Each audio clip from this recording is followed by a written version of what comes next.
Time is confusing and I don't know what's going on. How do I stop the horrors? I am terrified. Please make it stop. What's the daddy called, chat? Inhospitable, supercilious, and unbearably contentious. This blizzarding apocalypse. Oh, hold on, arcopolis. This blizzarding arcopolis, providing a holiday hypothesis. Play the song Hot Cross Buns. It's very simple. Play along with me.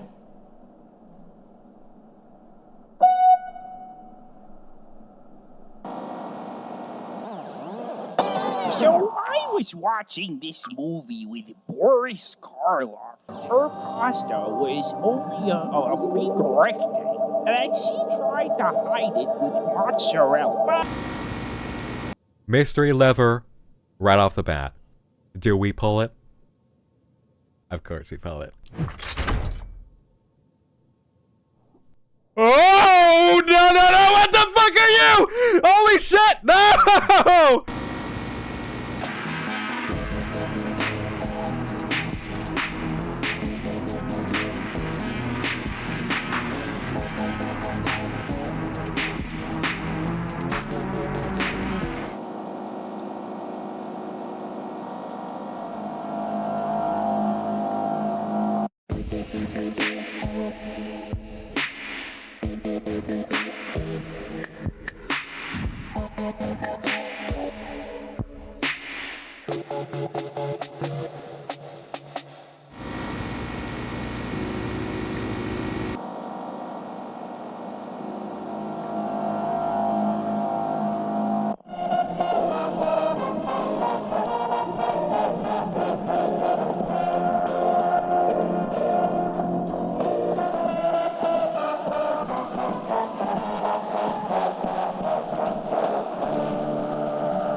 Dum dum dum dee dee la la la la. Hello? Oh.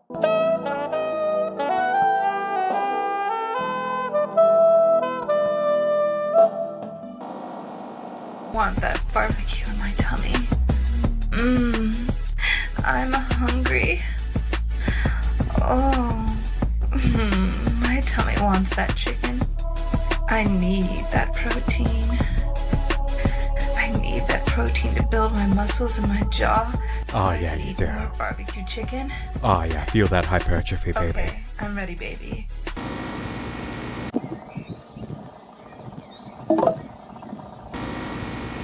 We would go on some amazing adventures together.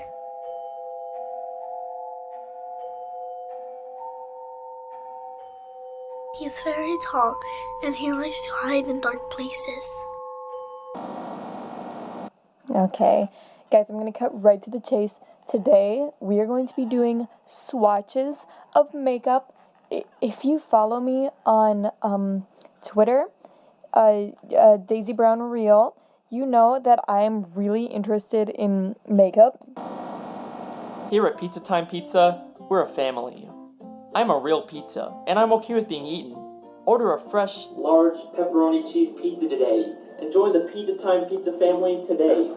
In a world of uncertainty and danger, there's one thing you can always count on.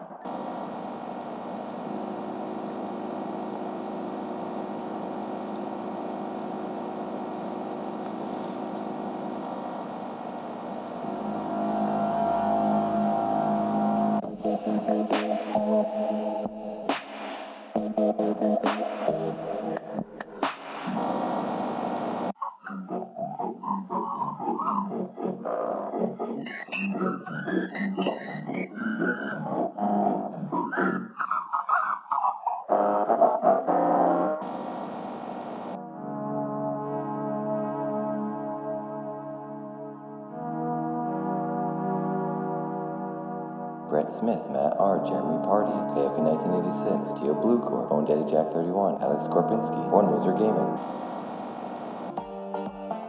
I am Sophie. Young, popular, talented. I am a friend, a daughter, a sister. And it might look like I've got it pretty. It's an emergency.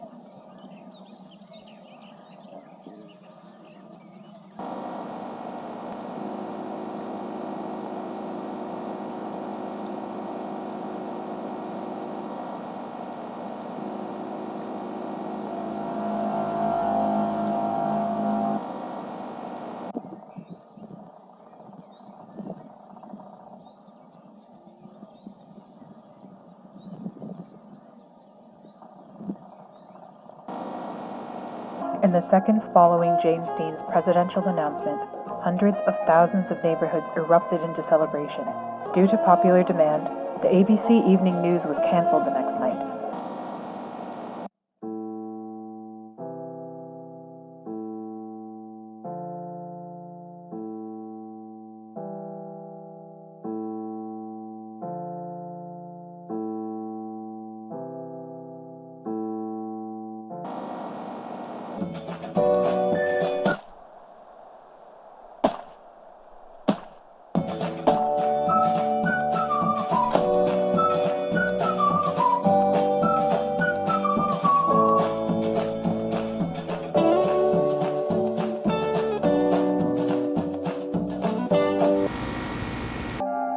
Time is confusing and I don't know what's going on.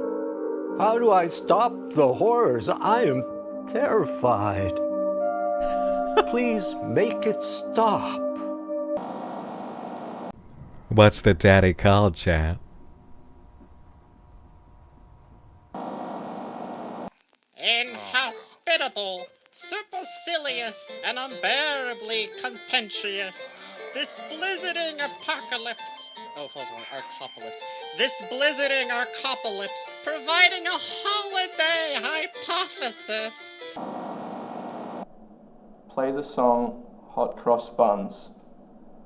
It's very simple. Play along with me.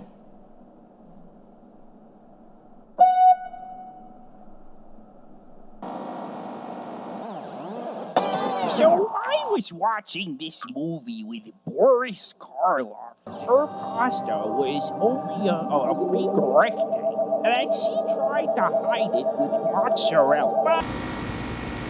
Mystery lever, right off the bat. Do we pull it? Of course we pull it. Oh, no, no, no, what the fuck are you? Holy shit, no!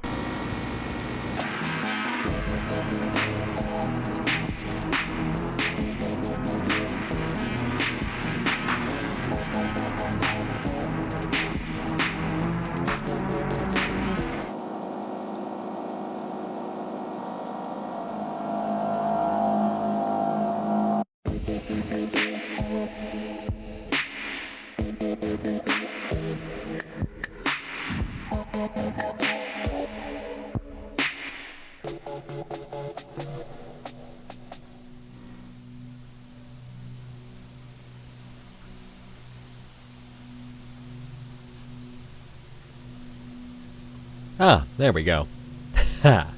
Now I can speak that I fixed that. So let's see here. Who do we got? Okay, and the redeems are working too. Hello, everybody. Hi. Hi. Jimmy me. Hello. Hey, before I get into anything else, hey. happy Pride, baby. Woo! It's June. Happy Pride. In fact, you know what? Let me slip into something gayer quick. Happy Pride, everybody.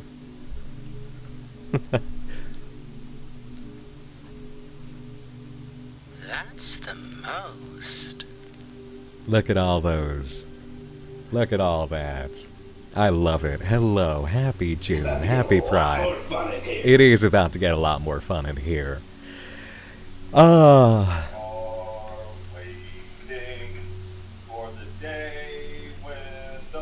Whatever your flag is, salute it. Happy Pride to you. Go ahead, chat. Fill it up. Fill it up. Over on Twitch, you got all sorts of them.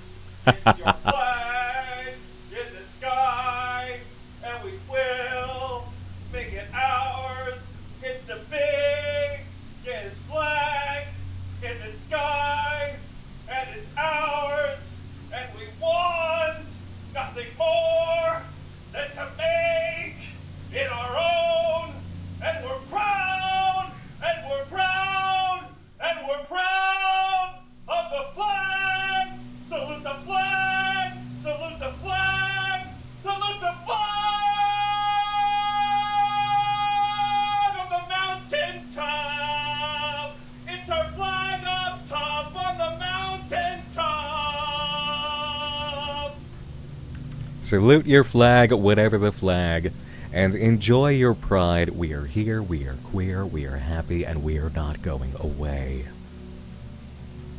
Because you are the light and love and liberation of the world. So wear it proudly and enjoy yourselves. And thank you for the patience in that little intro as I got things finalized over on Nightmind Main and Nightmind Live, getting the Summit House VOD up and finishing my work over on the Nightmind Main side. I appreciate that. Let's see here. Oh, look, egg. Hold on, let me see. Can I adjust this to... Can I adjust this somehow to my colors?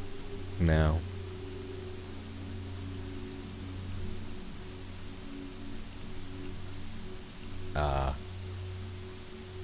No. I don't know. I guess through all sorts of things. My buy upgraded to pan a while ago, and now I'm trying to get used to thinking in that color set, which is still odd because God, the buy flag is so me-coded. It just... I understand now. It's alright, fine, I updated. I gotta work with the new color scheme. But let's see here. Let's give some love here. Wit, thank you for the 15 months. Frosted Silkrate, thank you for the 11. Bahamut Cleric, thank you for the 8. Tuda, thank you for the 60 bits. And guess what? I got a promotion! Nice! Congratulations! Tomorrow's your last day at the store and you're so happy. Very, very nice. Stream on night's closing helped a lot with getting through the shift. Thank you. And thank you for the compliments on the new video. Let's see, we also got... The Gravemind with 14 months of Prime. Xander 1025 with the 14 months of Prime for Gravemind. 4 Prime for Xander 1025, thank you. With a Q with the 12, a full year. Thank you. So glad to be able to experience all these cool internet series with all you lovely people. Thank you. Burger Gun with the 28 months. Really well, I'm working, but seriously, this will be a fun way to end the shift. Nice. Red Lighting with the 19, thank you. Kianye, 31 as a fresh sub, thank you for that. Much appreciated. Little Dead Jordan with the 8 months, thank you. Necro, thank you for the 5 super chat, thank you so much. Appreciate it. As a straight guy myself who doesn't have a flag, happy Pride Month, thank you. Much appreciated. We love our straight friends and family, our allies. Thank you. And just the people who are sitting around giving us that nod and a wink. Those who abide, we salute you. Please do not hit the salute. We just had one. But let me do my emote though. Noodle, thank you for the 17 months. Appreciate it.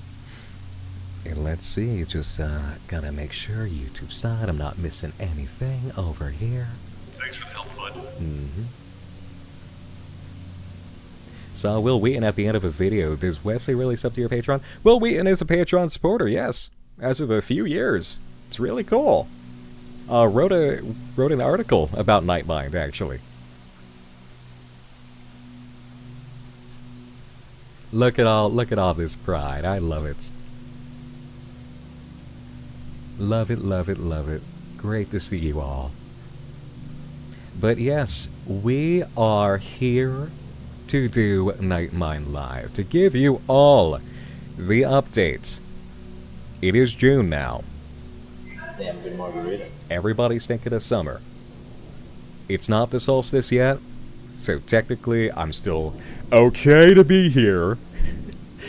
But also, I'm just not ready to roll out yet. I have a very specific moment that I'm just going to swap over. But, no, hon, it's June 2nd, 2025. Yes, thank you, Graffy! Thank you, darling. Vendor, thank you for getting that shout out for my husband, my they spouse / husband, Graffy Gatto. Kami over on YouTube, thank you so much for the 5. I appreciate it. Thank you for that super chat. Nocturne 935, thank you for the 21 months over on Twitch. Nick, I found a thing for one of your fixations. Cool. You'll have to send it to me through another means. I don't allow links in chat. MEK Sama, thanks for the 100 bits. But I was just saying, your husband, he, they, cat, and a big fucking nerd. I know. And an excellent artist, by the way. And an excellent VTuber, by the way. It's official elements of that will be later this year, Logarith. But it's putting a period on a sentence for us. That's what it is. Spouseband. Yeah, spouseband. My spouseband. So, yeah. About this whole setup and cabin fever dreams and me being like this, as the hair. We've only got a bit more time of this. I'm giving you the final Cabin Fever Dreams video of the year on Nightmind, which will be Pendog Creative Library. And then we're done with this for the year. This, I also anticipate tonight, is our last Nightmind Live Cabin Fever Dreams topic of the year. Because any other stream after this, I think it's just gonna be... I don't know. We'll hang out. We'll do something. No, we're not going to be tacky and live stream the wedding. But we will have a collab shortly after in order to just enjoy it, I think. Right there? But yeah, it's too hot now. The flowers are all up, everything's green, everything's great. We're just enjoying the cabin for just a touch more while I deliver the final bits. And we're going to roll it out. And that's it. Say interface next, please. See, you're saying interface. I still owe interloper. And in the middle of all this, I've got to work on the thing that I described to Moone as one... Let's see. What did I literally say to Moone? Hold on. How did I describe this for after Pendog? I told them the last stupidly fucking massive blank series I've never given full attention. And I will give you no more hints.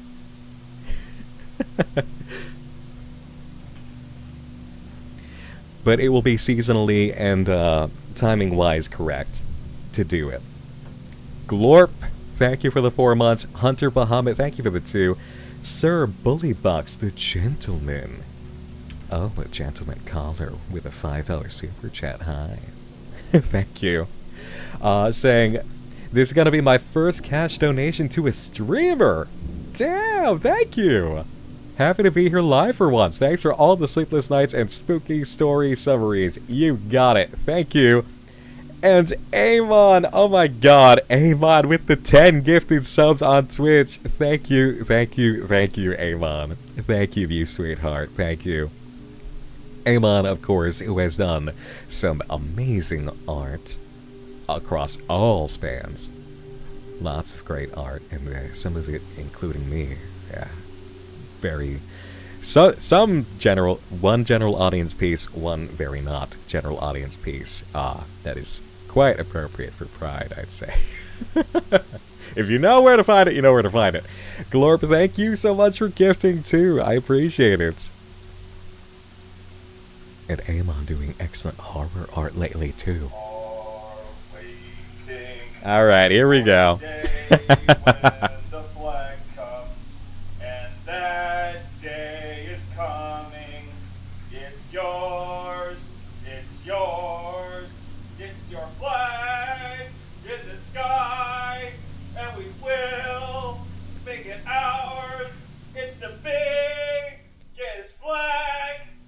Sky, and it's ours, and we want nothing more than to make it our own, and we're proud, and we're proud, and we're proud of the flag. Salute the flag, salute the flag, salute the flag on the mountaintop. It's our flag up top on the mountaintop. Thank you. Thank you for saluting the wonderful artist among us. Oh no, I said among us. You're doing a lot, Avon. It's okay. We know that life. We do. Actually, you know what? I do have a time in which I think it's going to be most appropriate to switch gears back to regular operation for this month. I'm not going to say the date out loud just because I don't want to be in a situation where it's like, shit, we're here now and I can't. It's because it's like, just let it flow the way it's going to have to pan out. But, yeah. Because some cool things are happening this month that I've been waiting for, that I will really be able to do on stream. So, that's where I'm at with it. Let's see.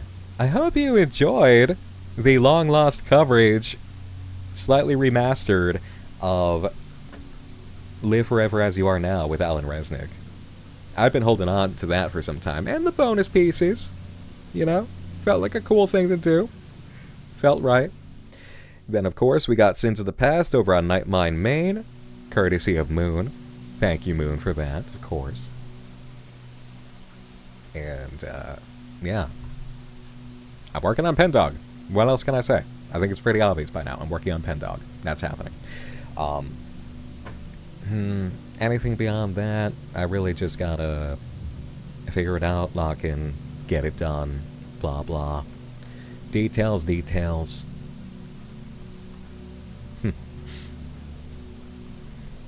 But, all in good time.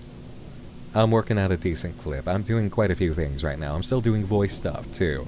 I was talking to, our contact, me and Roy's contact at Magic Wave today, actually. Check out the status of something next for me and Roy, and it's like, okay, well, it seems that we will very much be able to celebrate Pride over on that audio end this month in a few ways, which is great. Very great. That audio is actually nearing completion for the mix, so as soon as that's up, I will let people know. And then anything else that we're doing, I will let people know. So, your ADHD ass is still amazed at how you're able to juggle so many things at once. It's just turning into a genuine working life flow now of making it work. Because before it was just a lot of just shut up and do it. And there is no free time. What the hell is free time? What's a weekend? If I spent 2 days in a row to myself, it felt like I was breaking things. Now I'm not living like that. And it's a lot better. And everything is actually just falling into flow. And it's actually amazing how much you can get that to just work. Lee Pyrum, did you ever get a chance to watch the rest of Hollow Birds? We did not yet. We should. We should do that. Bully Box, thank you so much for the Fresh Prime sub. Thank you, thank you. Appreciate it. Welcome in. Oh no, I've gone all cross-eyed.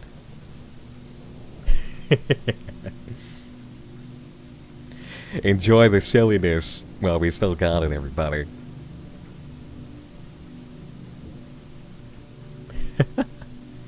Yes, Hollow Birds is great. It's going to be awesome to come back to that. That's something that we could do. I think that's something we can do. But no, I got to figure out some elements.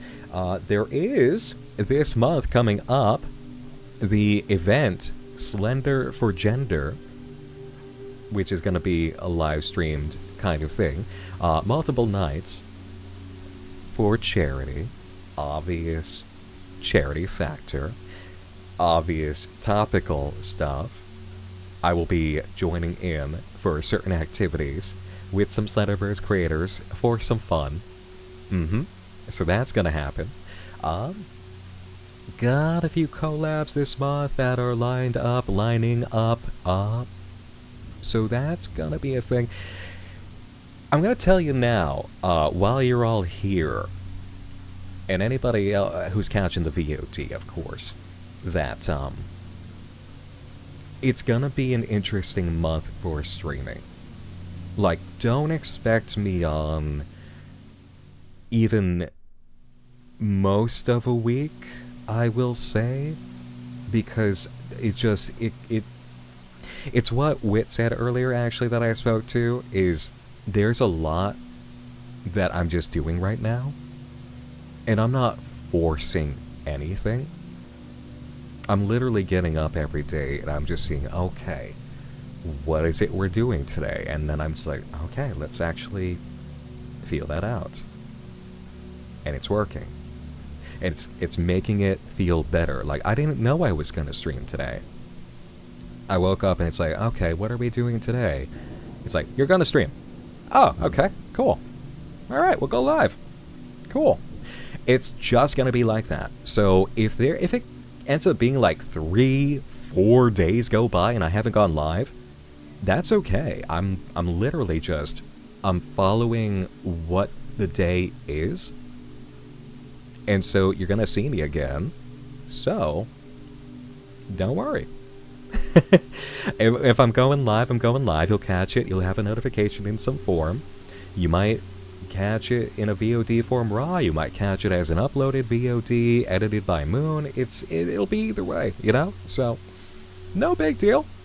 It's just how it be. It's just doing the balance, and it feels good. You know?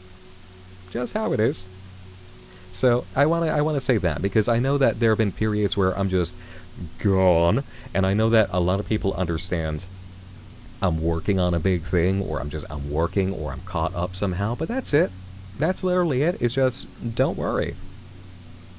Teaching yourself to relax? Yeah.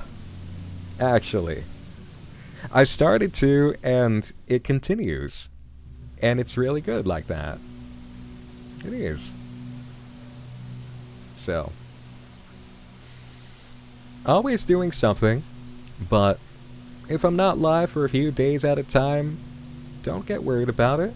Just know that I'm just doing the flow. Just doing things. And I will be live again. It'll be nice. It'll be refreshed. It's just that. Will the egg hatch and we will have Nick Jr.? No. No. You're not going to get Nick Jr. hatching from this egg. What's in the egg? I don't know. It's just an egg at this point.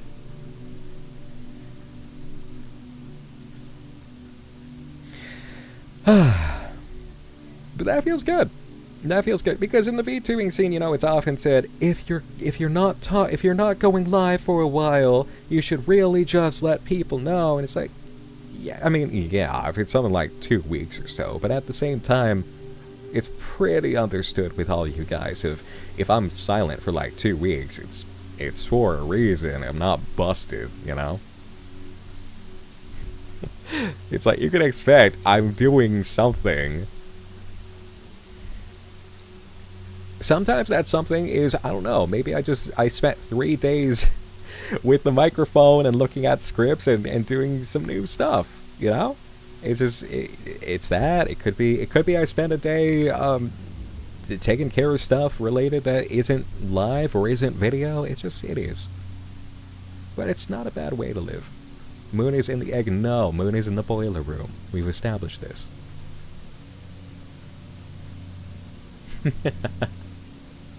You're just glad you get to see me at all. Thank you. Thank you. I'm glad I get to see you all, too. I appreciate it. I really do. Diaconologist, thank you for the 14 months saying cool egg. Thank you. It's Nick and Graffy's kid in there. No. If the MPreg actually worked after all these years, I would want it physically on Graffy's person. I would want to walk up and wrap my arms around and feel that bump and lean and go, you feel that? That's mine in there.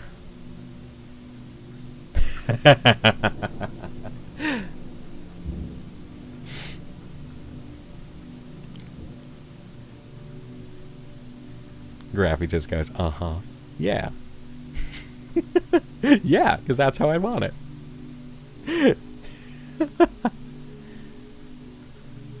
Graffy's an Omega confirmed. But we've also been doing more exercise lately. So that takes up a little bit of time. Yeah, exercise is back in it. Exercise is back in! Feels good.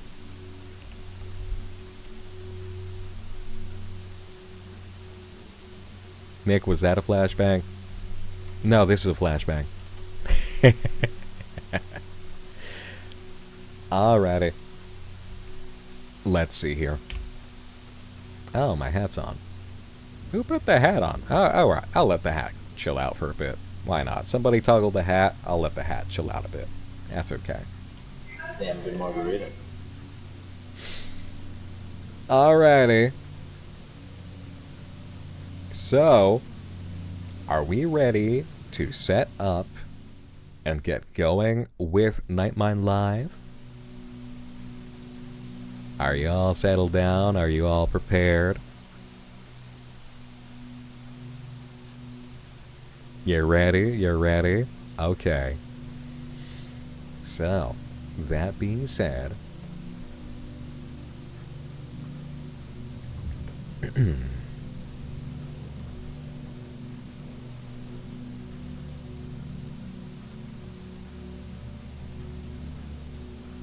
oh wait, I gotta fix some audio shit so it doesn't go all wonky. Then I'll have to fix it again in the next scene. That's okay.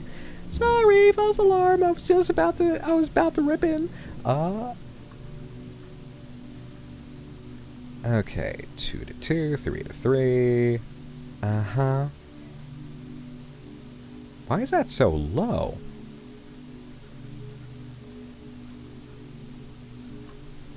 That'll work. Okay.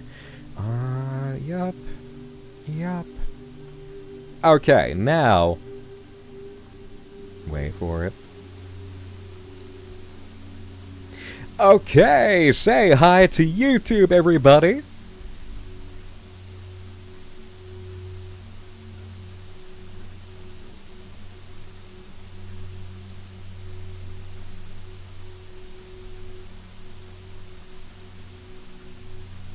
Hello, everybody watching the Nightmind Live VOD edit for Animal Investigator Builds. Hi, hi, hi, hello. Happy Pride, by the way. Welcome, welcome, welcome to the project first made by the creators of Summon House. At least that's what I know of it, is that this was the first thing they made. And obviously, after we went through Summon House, we had to come around to this one. It's something that I've had suggested to me quite a lot before. I've been curious, and then as soon as we went through Summon House and we realized, oh, these are the same people, it made it kind of an obvious thing of we've got to come by. So, sooner rather than later was the feeling that I had, and you are actually watching the final Cabin Fever Dreams season episode of Nightmind Live. That's right, after this, it's back to regular shrieks and screams and mysteries and darkness and all sorts of, yeah, that kind of thing. So enjoy it while it's here. Also because it's June now, I can't hang around too much longer. If I hit the solstice, that's it. I just gotta immediately flip. I don't want to run right up to the edge of things. That would be embarrassing. But you know what? I did make my outfit a little bit more comfortable for myself in this circumstance. So, at least I have that. As for the coffee, well, it's cold. It's cold brew, okay? It's cold brew now. So, without much further ado, how about we get into it? Last job of the season, Animal Investigator Builds.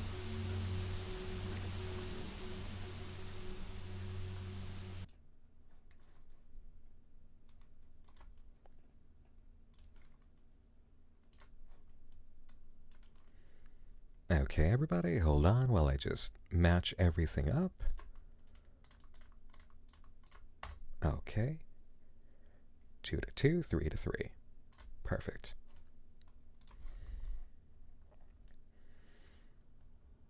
And I'll have to fix the chat placement too. 1 second.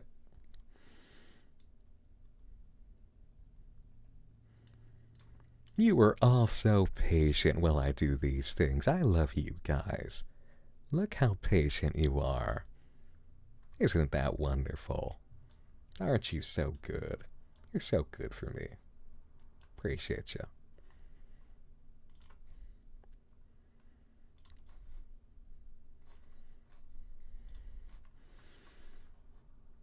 And I'll have to fix the YouTube piece too. Hold on.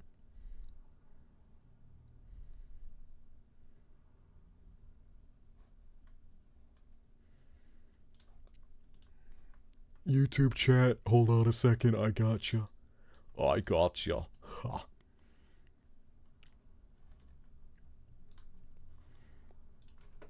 Your dad doesn't make love, Maxie. Your dad fucks. Moon, if you leave that in as the start of the VOD, when we switch over, I will have a talk with you.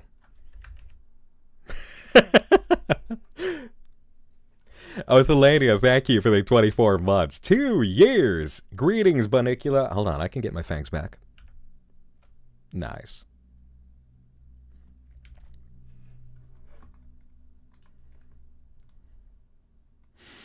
Alright.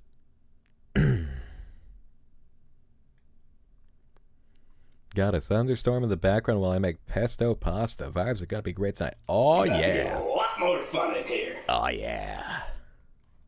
Never mind about asking whether you're attracted to Mickey or Donald more. Wow. None. Now, if you said Scar, then we could have a talk. But, no. Hey, Murphy! Murphy of Pendog Creative Library saying this series is fucked up good. Awesome. Kovu? Oh yeah, Kovu's a thing too. Hello, Murphy. Okay, alright. I believe we are all set and ready to go. Are you ready, kids? The first time you watched it, you felt sick to your stomach. Ooh! Cool! And with a Q, thank you for the 69 bits saying, Nick, I just want to say again, these videos do have closed captioning. Also, when we're done, there exists a short companion piece to this one called Film Student Thoughts we should check out. All right.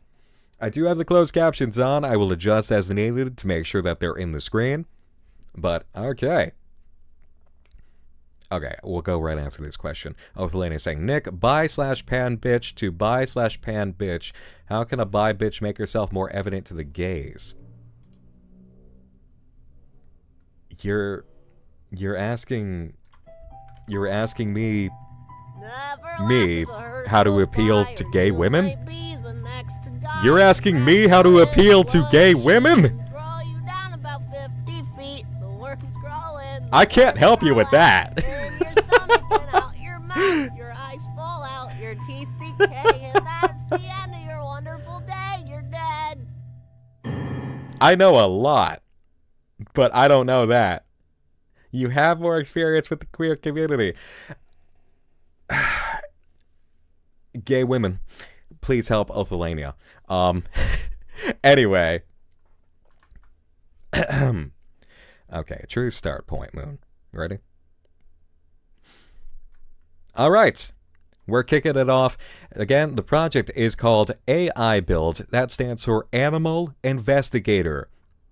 Not a nasty bunch of bullshit that is kind of ruining the art scene, and we should push back against all the time. We have Build 0.0.2 as our opening video. Out of how many in the playlist, actually? I did not check to see. 15, it appears. Okay. Grass, roads, mountains. Old house next. No, add house next. Okay. Just to give you a little bit of information. What I know about this is that it's kind of a Petscop type. I don't know how much that's going to stand from what I've heard in relation to that, but it is sort of this game I found territory. Let's see how it goes.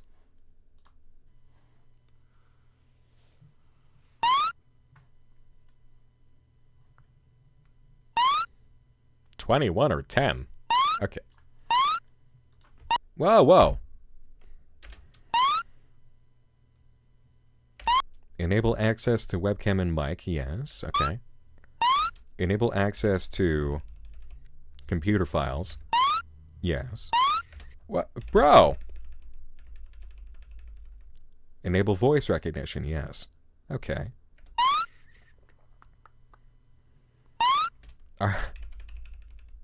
Are you satisfied with your answers? Why is this guy so quick? Probably because he's been through this so much. My instant assumption is that this is the developer of whatever this project is. Which would kind of be a new way to go about one of these projects. Usually we have somebody who's a player and they're coming in on the mystery of this game that I found. Not so much this game that I'm making. Right? That would be new for us. Ink and Dreams, thank you for the 4 months of Prime. Thunder Biome, thank you. You're actually catching one of the last times I'll be using it for the year.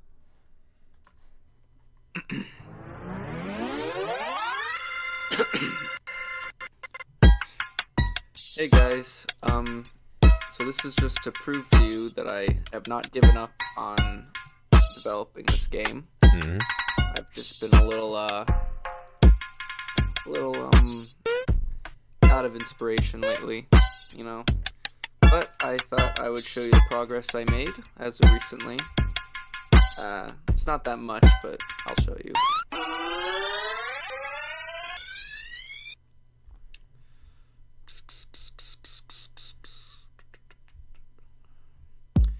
So now I do actually have a character select screen. It's nothing that special. I probably have to... I don't really like the music. I'm probably going to polish that up, and I don't know. It's kind of rushed. But, Actually, it's kind of cool. That's different. We don't hear stuff like that. It's a bit of a slow bop, you know? It's not the same guy who did Petscop, no. No, it's they made a project called Summon House. As for the developer angle, didn't we see that in Rapid Eyes? Somebody asked. Yeah, to a touch, because what came out of that was kind of a remix of previous game attempts at development. This is a little bit more live developer perspective that we have for this story. I also added a new loading screen, which is pretty cool. What the fuck was that? I don't know what that was. But, yeah, this is what the game looks like right now. It's nothing that special. Just mainly, just kind of rocks and grass so far. It's been a very slow process, but I think by next week I'll probably have something more substantial. Okay, and quickly on to the next. Hey guys, so I'm back. This is my third build. I know I said I was gonna have something like 3 weeks ago, but I got a little sidetracked. But I have quite a bit more added since that last update. For example, I have this really big fence here to so you don't fall off the map. Do you think it's big enough? The fence? Do you think it's gonna work? Maybe just another foot higher? You know? You gotta make sure you're not gonna fall out of the map.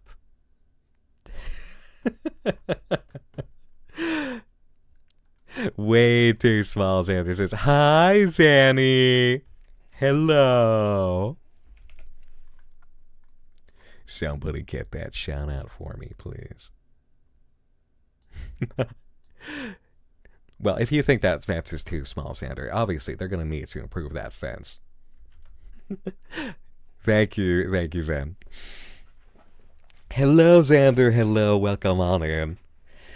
Good old Xander Netherbrand. Those on the YouTube side can actually look up Xander right away. Xander Netherbrand, my inky bro, fellow lover of purple, and having excellent times here while live. But we just got started, Xander. This is actually literally just launching into the second video, so you're right on time. I do really appreciate how immediately we're doing something a bit different here with the developer diaries. Because we had a touch of that with Rapid Eyes, but here it's a little bit stronger. Have a good stream, brother. You're my background noise for the night. Thank you. Thank you for choosing me. And have a lovely night, of course. Am I going to revisit the June archive anytime soon? Oh yeah. We can, actually, we can do that this June because they're uploading again. Yeah, we can check in on what's happened with the June archive. We can make an update stream. Hell yeah. Thank you for reminding me, Simplified. Fuck yeah. Okay, Interloper, I gotta do. June archive this month, I gotta do. You guys keep me on track. I appreciate it. There's so many things. I gotta put it on the whiteboard too. But I have quite a bit more. For example, I have this really big fence here to so you don't fall off the map. Yeah. There's also sound effects. You can hear the footsteps and all that stuff. It's not very good, but I'll probably fix it later. There's a little sign here for newcomers. Yeah. Thought it was cute. Okay, so this is absolutely Pets Cop inspired. Pets Cop, Animal Investigator. You have the house right away. You have the sign. I wonder where this is going with it, though. Oh boy, I wonder. Are you fucking serious? Oh my god. Yeah, this happened last time. I don't know how to fix that yet, but there's this little window here, and these signs. It's kind of like a little tutorial, kind of gets you a little you know, a little more info. All right, let's get this for everybody who's going to be listening out. Find and capture Dr. Ant. He is fast, but if you hold the sprint button, you can catch him. On what to expect. I actually haven't finished that part yet, but yeah. There's also these magnifying glasses. Collect golden magnifying glasses to unlock better items. And we can check the video description because yeah, there's a little bit of stuff in here. Okay. House, papers, characters, up next, night mode.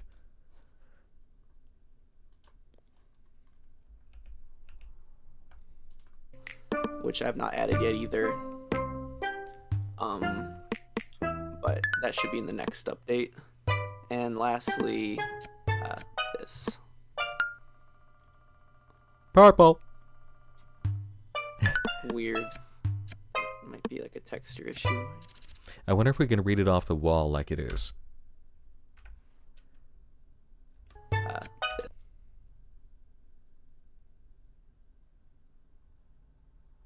This. Something they, something at night. Huh. Something about something. Beware Mr. I, they roam at night. Thank you, Rias. Or Rias. Okay, thank you.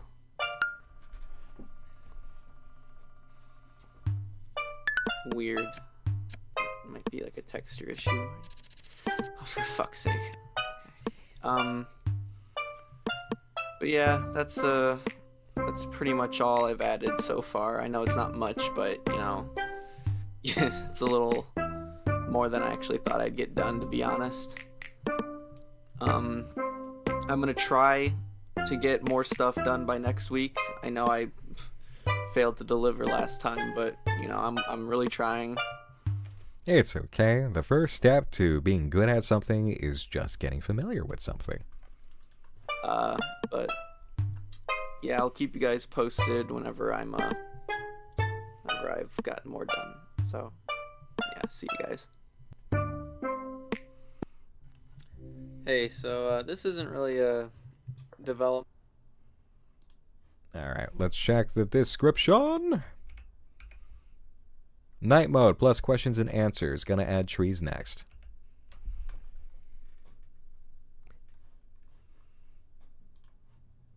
Development update or anything like that. This is actually just more of a little chance for me to answer some questions that I got on the previous thing.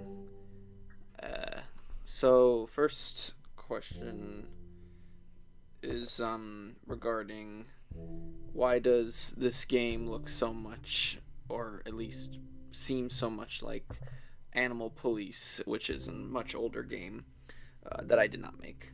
And the reason why is because I was a huge fan of that back when I was a kid, and I just wanted to at least borrow some of the ideas from it to put into mine because I'm such a big fan of it. But yeah, that's basically. Animal Police is a different project. I did see videos that showed up about Animal Police, and I wasn't sure what to make of that. About whether or not that is literally a part of this. It is immediately interesting, the acknowledgement of the obvious here, which is Petscop as inspiration. We have a project that is actually about a matter of inspiration from another project. Oh. It's like 8-minute watch front to back. Oh, for Animal Police? Is that what you're talking about, Icarus? So apparently Petscop parodies were sort of a whole subgenre? I don't doubt it. I really don't. I mean, because, yes. Oh, all right. Well, easy enough for us to take a look at then.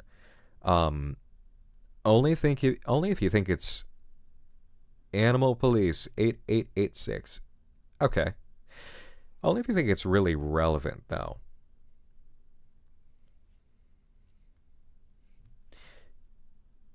Yeah, I'd say Petscop parodies are probably a very large piece. Because you think Sagan made a video on Petscop-inspired projects, that's probably where people found out about this one. Because I heard about this sometimes in the same breath as Sagan was mentioned. So. The interesting thing that I'll tell you about Petscop is that it had a Marble Hornets effect. In that it really made a whole subgenre land hard. Which is an interesting thing to say, because technically, Ben Drowned should have been the one to do that. But I believe what probably happened there was that Petscop was introducing the idea that you can fake a video game now and just record it and have that be your project. And that really created the massive inspiration. Whereas Ben Drowned was manipulating existing game. And it was still such a young time in the non-fiction field. You know? So that's what I would say happened here, is that technically the difference between Marble Hornets kicking off Slenderman projects in video form and unfiction projects for Slenderman stuff, and Ben Drowned not kicking off this game I found, is that Petscop made people aware the technology and the ability is right here. Boonies for You said, yeah, Ben Drowned was a ROM hack, so it had limited marketability given Nintendo's lawyers. Yeah, because not everybody knows how to do a ROM hack. Even that's kind of specialized. Whereas those who had more, I guess, indie game dev knowledge, or even hobbyist stuff with Unity and modeling, would have been able to do more and record it and roll it out there. But that's what I always think of when it comes to Petscop, is whatever we think about Petscop, whatever we feel about Petscop, it is extremely important. Like, I will look at that and say, that project is a foundation. That is one of the most important projects we've ever had, because it spawned an entire subgenre of amazing work. It showed people, again, what they're capable of, in the same way Marble Hornet showed people what they're capable of.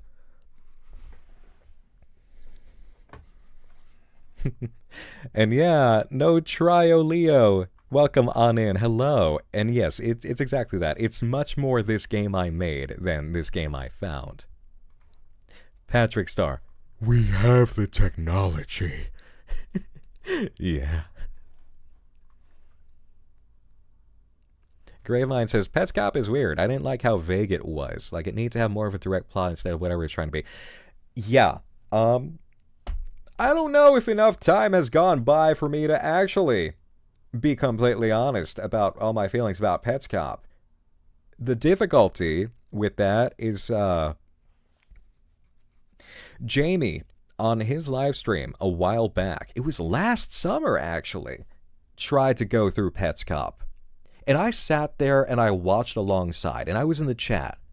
And it's like, it was an interesting way to kind of ride along. And I was sitting there asking myself, how do I feel about this? And I just kept coming back to the same exact emotions that I kept seeing Jamie express and was on his face the whole time, which is, it's a difficult project. It's a difficult project to love when it comes to actual craftsmanship. In terms of narrative, pacing, direction, it's not awesome. It is extremely important, and it did do some amazing things and have amazing moments, but it's really nothing that I can sing the highest praises for comparative to other works. Like, you guys were here for 3D Workers Island. That is a project that shows significant advancement by Tony. Like, that was a really good project. That shows so much learning, as opposed to the work that was done on Petscop. You know? You still remember all the hate you got after saying this in your second Petscop video? Yeah, I was honest in my second Petscop video. The hard part about it, and you know what? I can actually get this nowadays and understand that I'm finally being understood. I was told by Mary when I first got into this, you're a perfect fit for a VTuber because technically you've been a VTuber the entire time before VTubers were VTubing. And it's like, yes, because I've been a horror host all along. That means I make jokes. That means I say off-color things sometimes. And I did that at the start of my Petscop video, and people did not want to accept that I was making silly-ass jokes. And they skewered me. It soured them for the rest of the video. So then when I was honest about looking at Petscop and saying, guys, as it stands right now, I don't see anything that I can really praise significantly, I got lambasted. It was not fair. It was not fun. That sucked. That was like one of the only times I threw my hands up and was like, what the fuck? You know? You assholes can't take 2 minutes of intro joking around? Come on. Alicia for Ferris, thank you for the 6 months. Peachy Popper, thank you for the 60-bit saying, this game I'm making being the start of a horror is honestly even more scary to me. Imagine something you're having fun with, one of your first attempts at making a game, maybe even a start of your future dream career, and it's slowly corrupted or taken over / possessed. Yeah. This is a new angle for us to ride in. Hello, Septic Punk. Welcome in.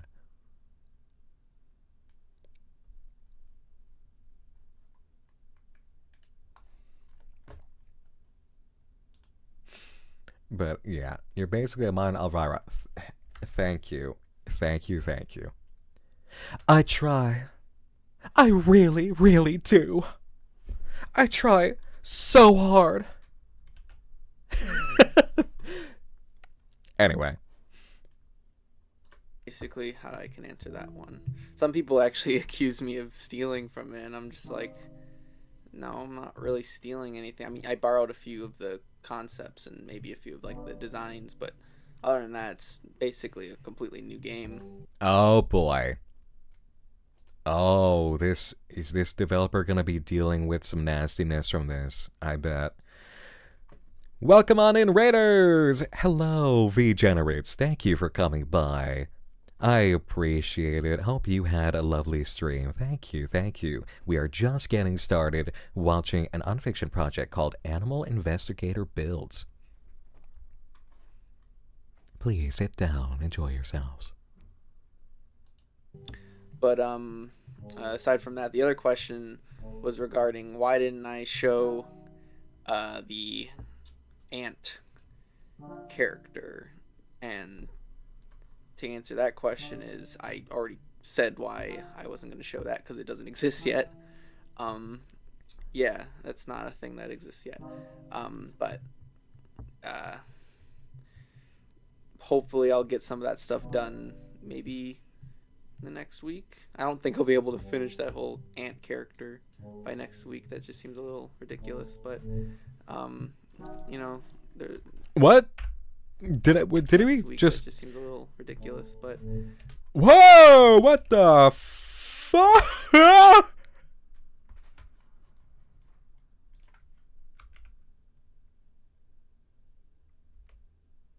What the fuck is that? That is huge! That's a big friggin' eye!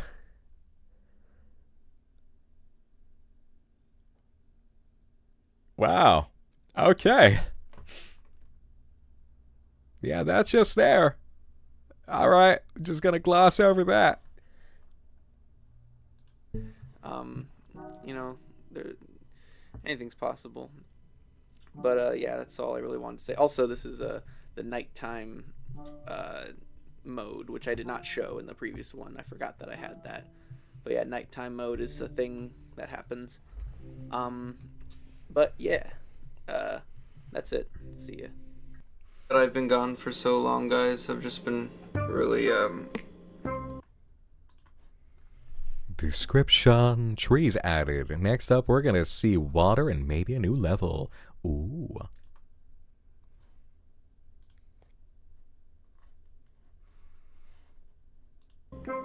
really busy.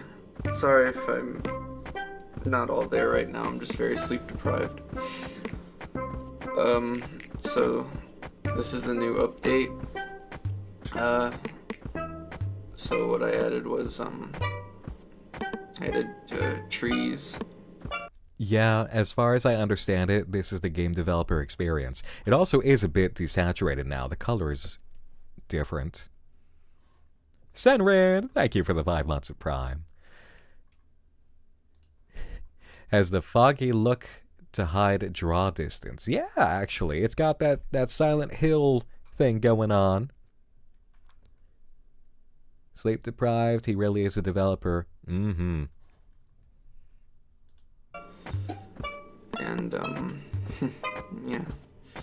Oh, yeah, this doorway, you can walk through it now. Yeah. That was necessary to add more physics to the house.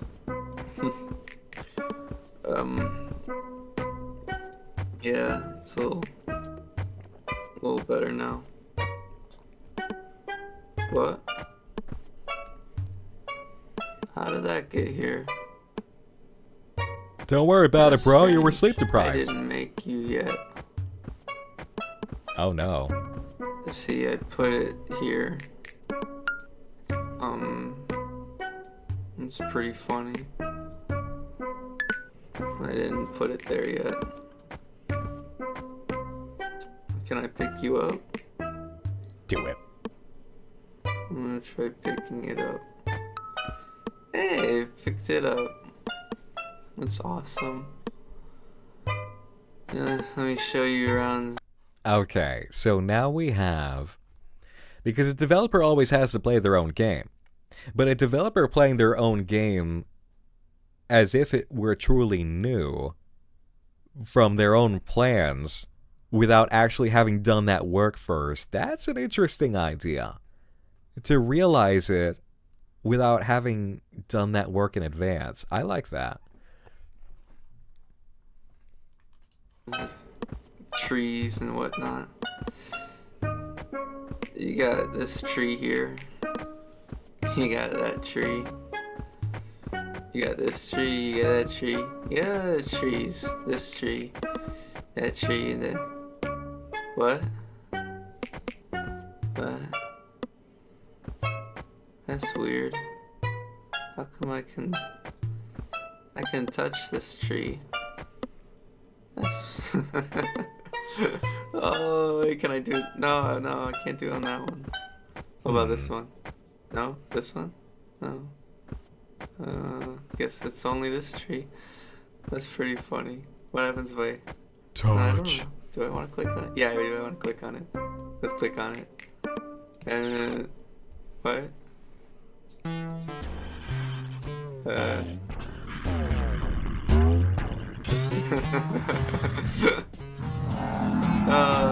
That's funny. That's funny.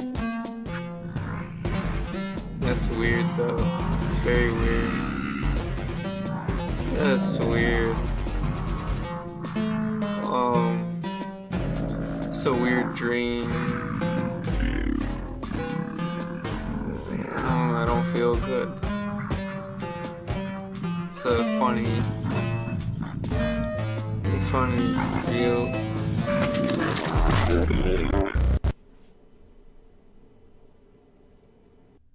That's pretty funny. What happens if I don't know. Do I want to click on it? Yeah, I do. I want to click on it. Let's click on it. And what?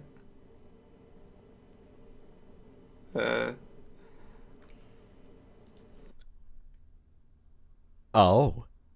Okay.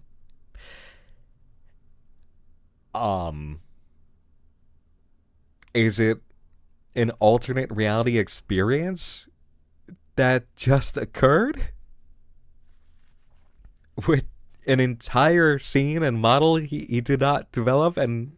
Wow, okay. Or a hallucination. A hallucination literally recorded?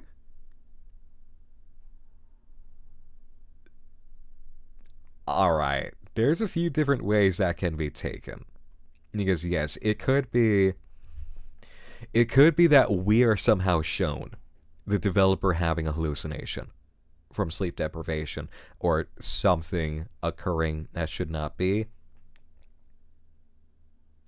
But yeah, he did say something about a dream. Maybe he believes he's dreaming. Now, we're immediately back, and it's like a timeline thing. Oh, that's fascinating. What's the video description? Next level, let us begin. Okay.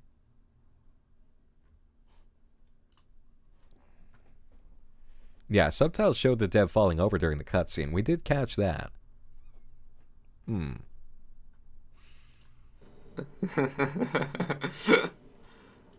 That's funny. That's funny.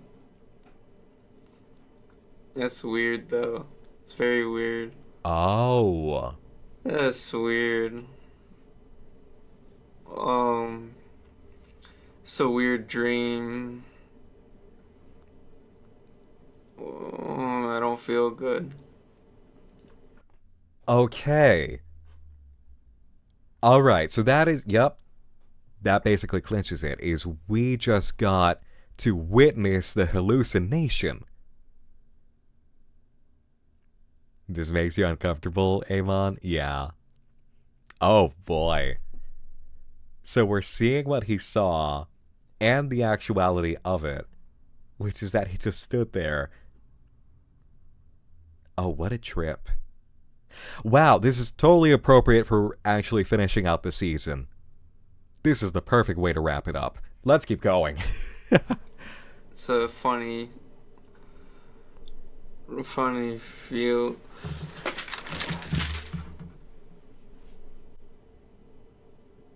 Hey, are you okay?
Wow, you know, I didn't expect an entire cutscene depicting all of my times working through burnout while doing Night Mind. That, I feel personally attacked. AI Builds creator, DM me. I have some things I need to say to you. Okay, this is really cool, though. Shadowy Stranger, thank you for the 3 months. Wait, you had burnout? Yeah, like 3 times in the last 10 years, and I just worked through it. I don't recommend it. Not the healthiest thing you can do to yourself.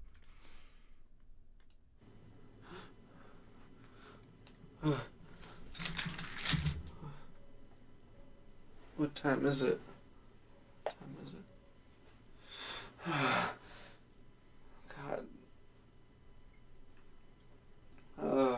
I need water. I need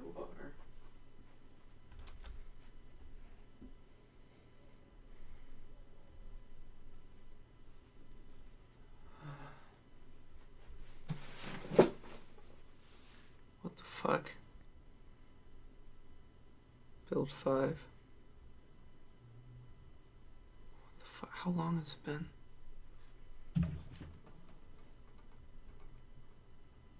How long has it been?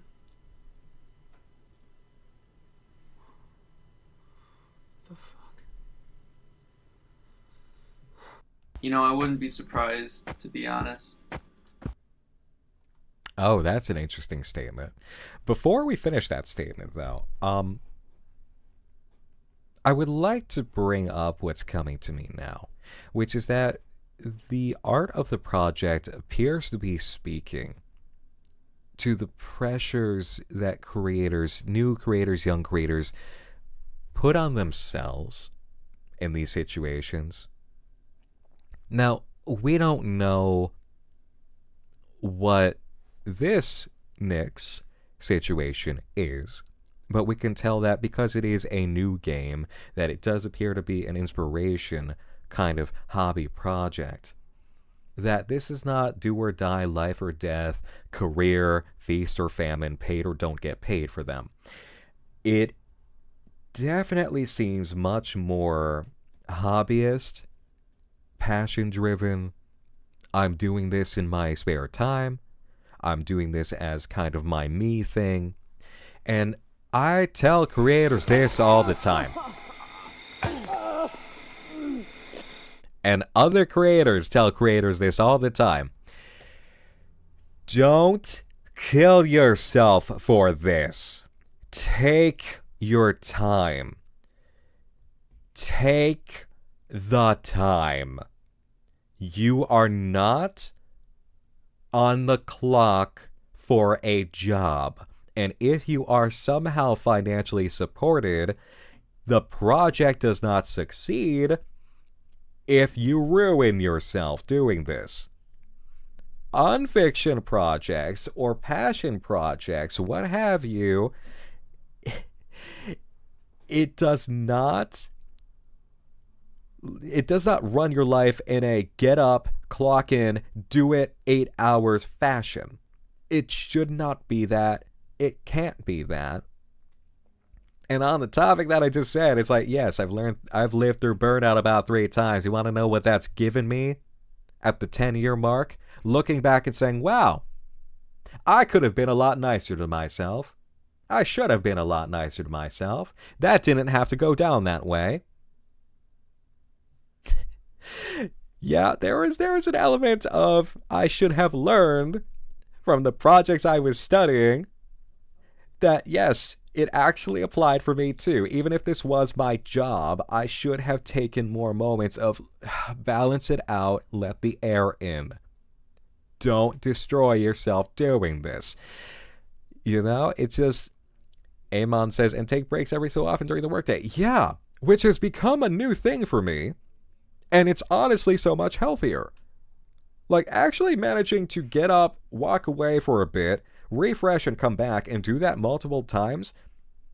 Like the 8-hour 9 to 5 idea of you have two 15-minute breaks and a lunch. That's not enough. Honestly. You should be able to take whatever refreshers actually allow you to get up and get back at it. And even then, 8 hours is fucked up. You know?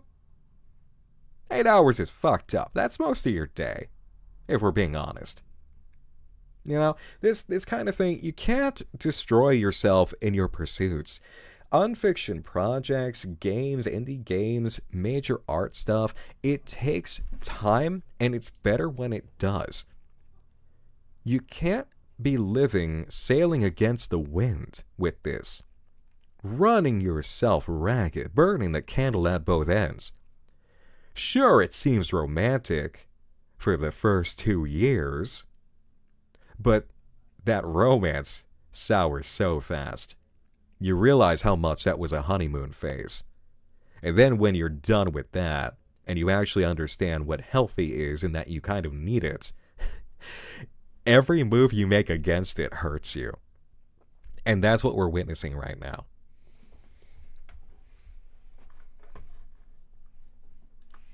If it was him doing this, honestly, pretty... Sorry, I'm distracted. I've been walking out here for like 2 hours. Yeah, I wouldn't be surprised if it was him doing this, because if you don't know, my brother Josh, kind of a dick. Yeah, like about last month, he actually made his own fake animal police game just to mock me. Oh. Did this whole impression of me and all that bullshit. Oh my god. Yeah, it's probably on YouTube somewhere, I don't know. I didn't find it very funny. I found it kind of hurtful.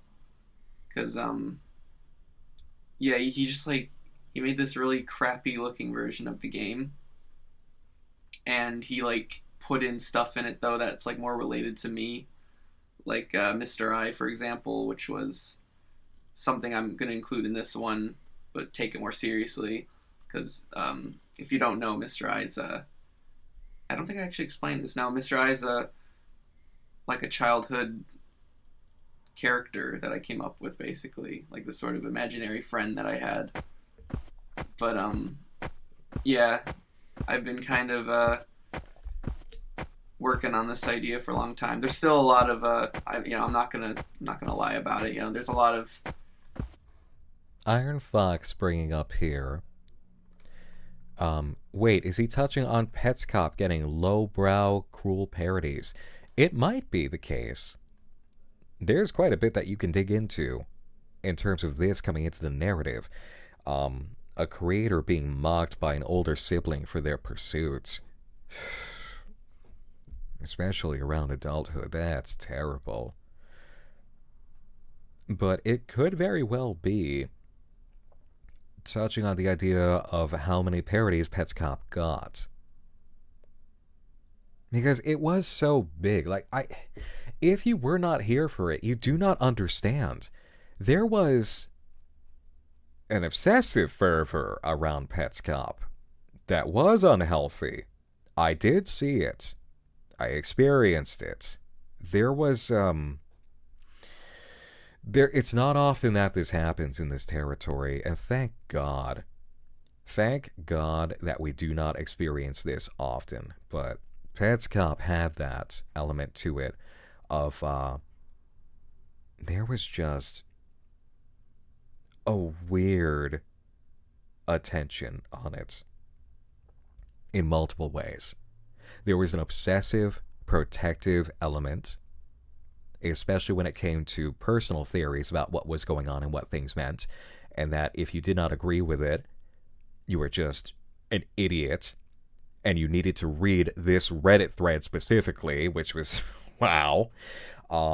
There were certain things that people subscribed to about ideas about it and ways to go about engaging with it. There were people who were just upright mean. People who were upright, just straight up mean about it. And that's the parody angle, you know? So we could be seeing that here. And it actually is on YouTube. You can find that horrible joke his brother did. Wow. You can find that, huh?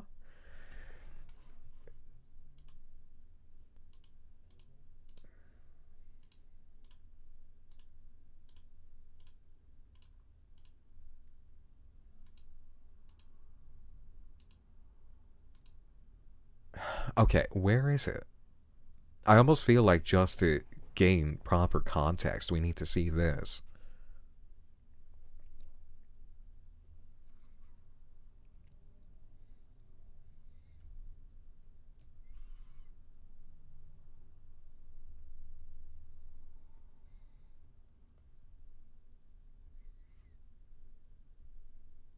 Like, what's the thing that I gotta look up to catch this?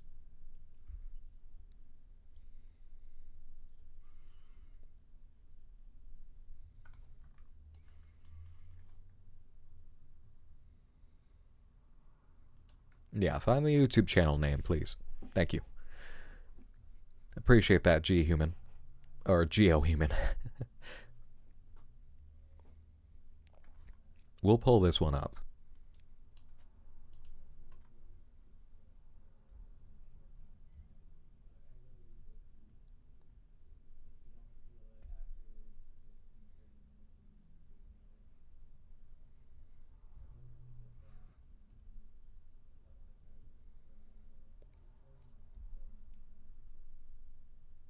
Rexy saying hello with a Q. No, you can't post links. Give me the channel name.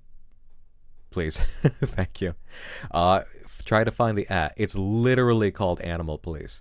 Animal Police 8886. That's the... Okay. Got it. So, see, now's the point to bring that in. Thank you.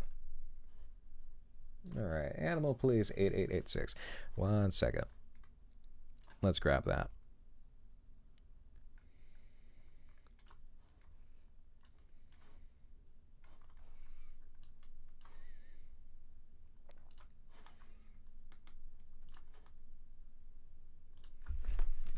Okay, Animal Police 8886.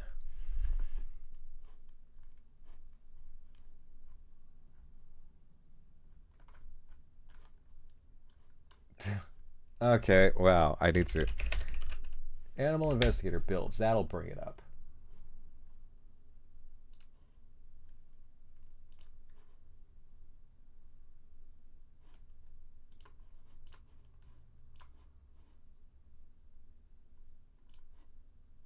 Alright, yep, I got it.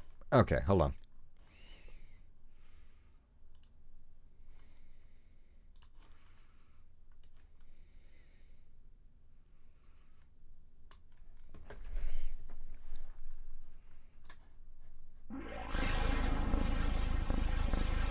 Oh, I see.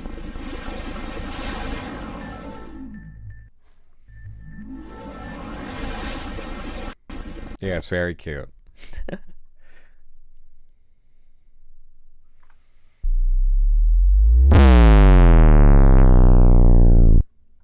Loud.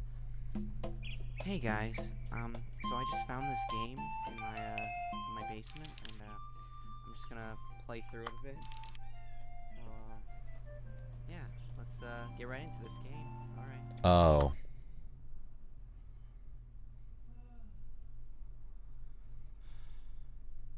Okay.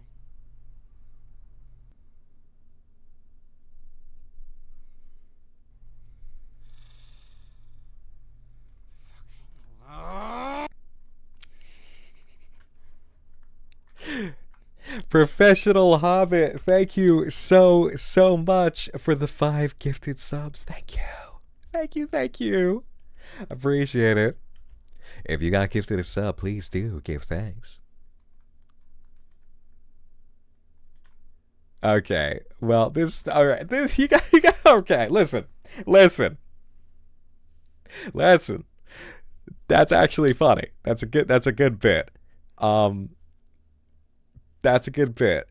And if we're thinking about actual criticism, valid criticism of Petscop, yes, there was so much dead air of just running around and waiting for things to happen when it could have been edited way more appropriately, and we all know it. There's a lot. If you were to actually sit down and watch it, it's exactly what I experienced again watching Jamie go through it live. There's just a lot of...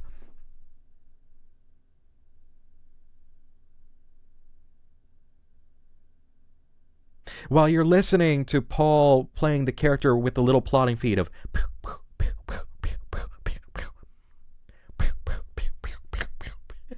it's a director kind of thing. Is that Tony was very clearly learning that element of trim the fat. Leave only enough fat to suffice for the experience. Great storytelling is a burger. You need it to be mostly meat. You're going to have a little bit of fat. There's going to be a percentage. Fat is tasty, but when you get higher than 20% on the burger, it's going to get gross to eat it. You know? So, I ended up getting the thing to work. I'm going to start playing the game more. Yeah. Okay. What's this? I can't read, so I'm just gonna whatever. What the fuck is this? All right. Well, this is clearly I think it broke. making fun of his character work. Nicholas's.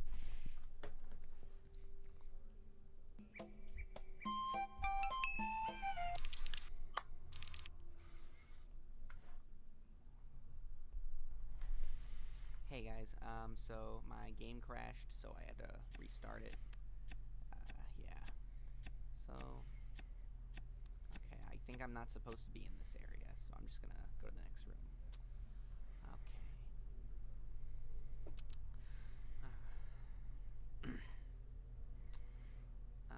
Just blackness. Wait a minute. Okay. I don't know what to do then. I'm just gonna leave the game sitting here. Maybe something will happen. I don't know. Guys, leave your comments. Help me. Maybe. I don't know what to do with this game. I just found it. Maybe there's some tips you guys might have. I don't know. Anything will be helpful. Just leave it down in the comments below.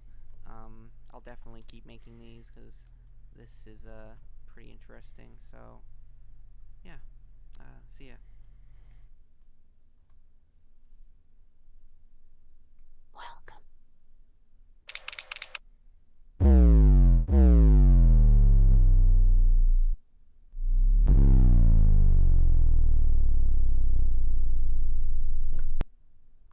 This is absolutely reading way more of a Pets Cop parody. This is an interesting comment I saw.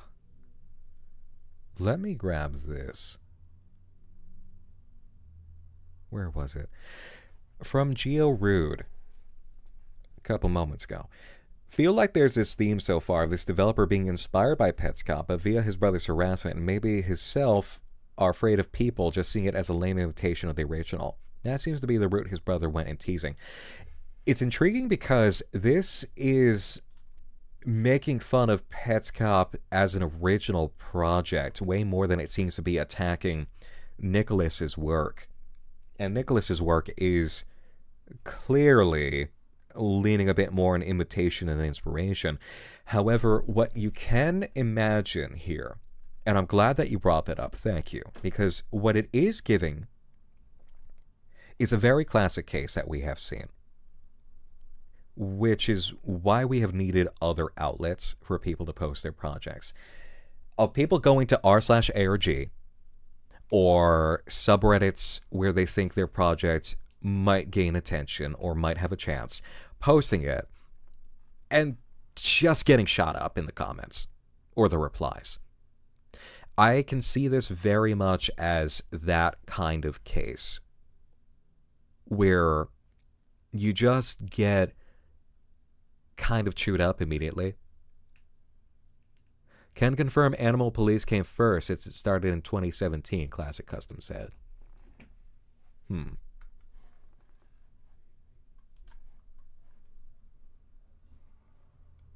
7 years. 5 years.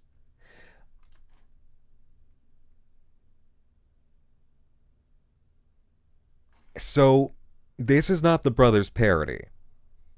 This is actually Animal Police. This is the inspiration. Which means what Nicholas is making here, not even truly Nicholas, because now we know it's a character name.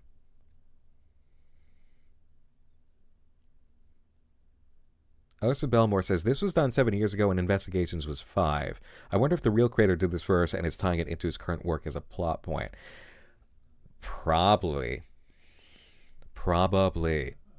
Okay. So that changes things.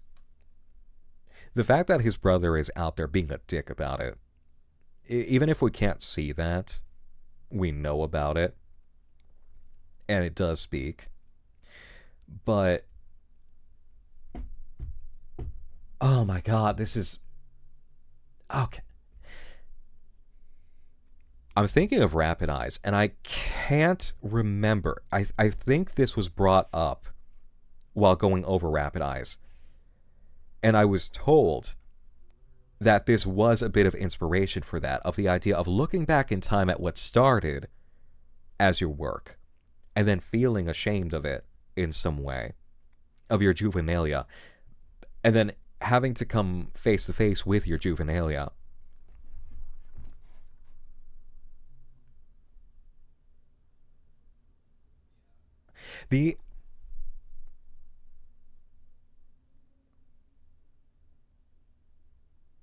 If Animal Police was made by the same creator, and that seems to be the case here, right? And it is a parody of Petscop. And now we have Animal Investigator Builds, which is claiming to be a genuine inspiration from kind of being pushed around in what this creator now is doing from multiple sources. Because we know it's not just his brother, from what he spoke about earlier. It speaks to an acceptance of maybe back then, here, maybe I was a dick. It kind of feels like there's a theme here of, okay, in my juvenilia, I wasn't so kind. You know, there's almost like a sense of maybe there was a more respectful way about it. And this is coming to terms with that idea of, all right, put on your own creator's shoes here. You know? Put yourself in that place of what if you genuinely were inspired by it instead of looking at it and just wanting to make a parody. Or maybe you were inspired by it, but the way you went about it was making fun of it. Because sometimes people do that. Sometimes parody is actually coming from a genuine place of affection, but it's coming across in the same way that there are certain people who, some of you were going to say tsundere, where it's like, my affection is that I make fun of you. You know, where it's that person where it's like they're bullying you because they have a crush on you, and that comes across in the strangest way. You know? But there's something to be said about this here. Helga from Hey Arnold. Helga from Hey Arnold energy for sure. My God. Mm-hmm. You were going to say in the Weird Al way. Yeah. There is something about that occurring here. So now it's almost cyclical, right? In some kind of sense. Maybe not this literal character,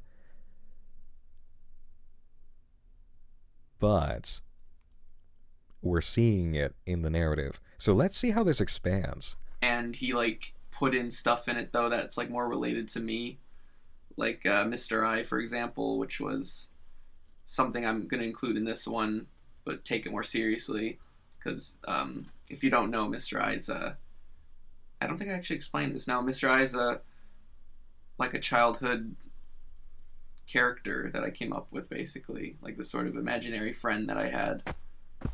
But yeah, I've been kind of working on this idea for a long time. There's still a lot of I'm not gonna lie about it. You know, there's a lot of sorry, I'm distracted.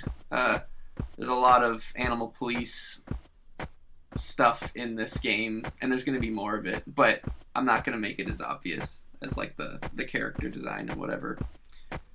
But yeah, this is, wait, what the fuck is that? Wait a minute, wait. Music. Nice job, Josh. Fucking fucked up the textures. Dumbass. Yeah. No textures on this building either, you dumbass. Pretty good music though, I'm not gonna lie. What's in here?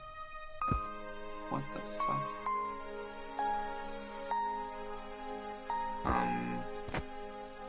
That's odd. What the fuck did you do?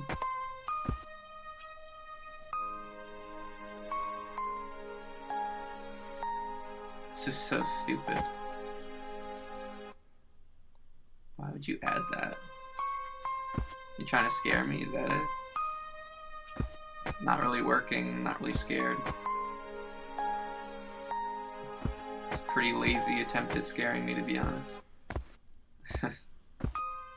But, yeah. It's pretty lame, dude. Pretty lame. Film student thoughts as well after this? Yeah. Yeah, I'll have to find that. Who's Josh? His brother, I think. Okay, so this is totally leaning on that kind of Pets Cop moment of all of a sudden there's this and you don't know why, you know?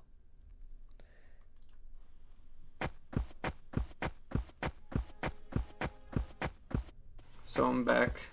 It's been a while, I know. I had a bit of a breakdown that I need to recover from. So you guys saw the video,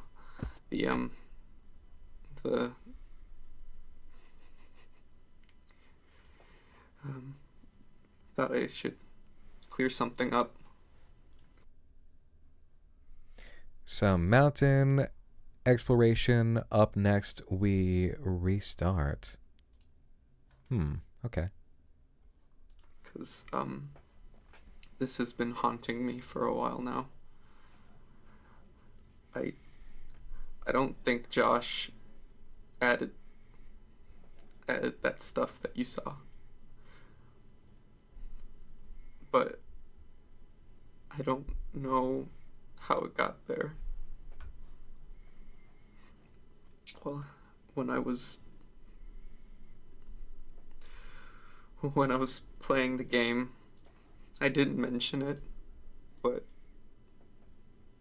I saw a butterfly fly by through my window, and shortly after that, it started happening in the game. And I thought it was just a coincidence, but I'm starting to, like, going back and looking back at what you guys have been talking about. I don't think it was a coincidence. I think there's something seriously wrong. I don't know how to explain it. I know people are just gonna laugh at me, call me crazy, but I genuinely don't know what's going on. And the weirdest part, it was probably in like the back of my mind, but I remember when I was a baby, my mom, she got me a butterfly mobile, and I guess it kind of just snuck its way into that building. I really don't know what to do. I don't know why this is happening, but I feel like I can't stop playing for some reason. Like, I'm just drawn to it, and I can't stop. We need to finish Animal Police.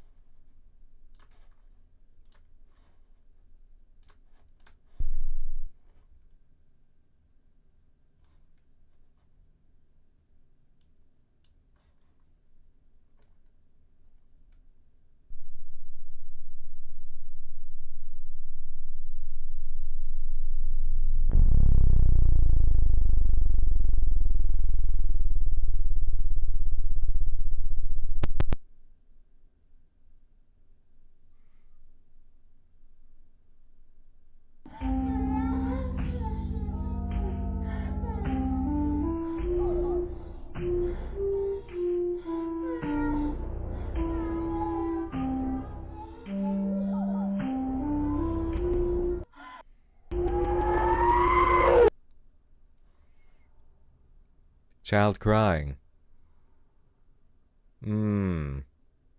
Okay. Okay.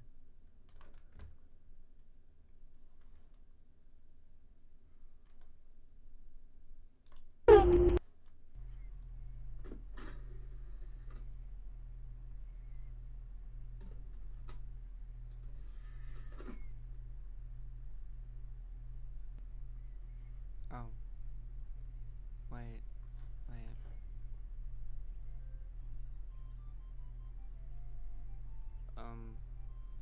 Okay, there wasn't a menu that time. That's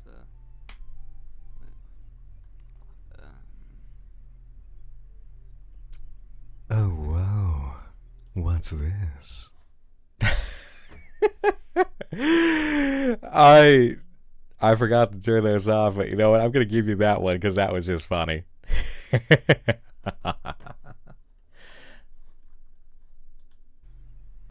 guess they want me to choose a door. Guess I'll just pick this one. All right, let's see what this takes us.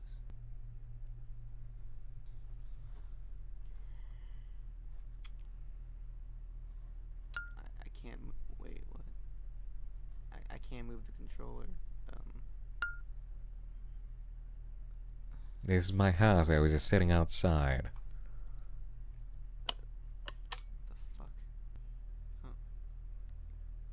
That's a dead stick.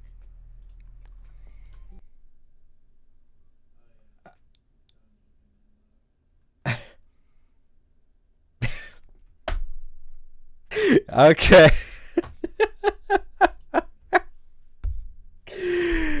Well, we all know what that's about.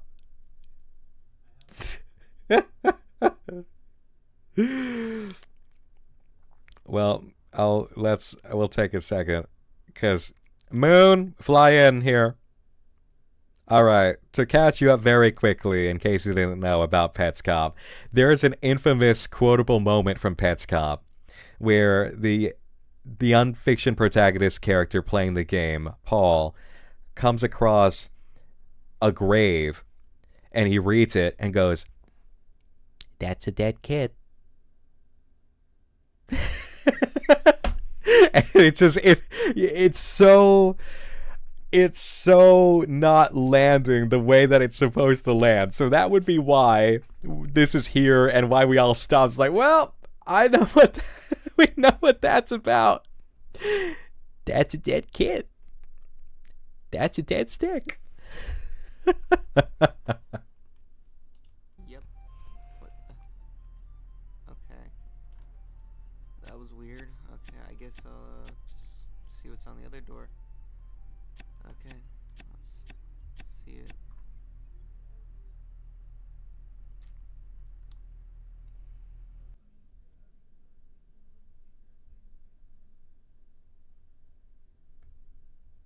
Fuck it.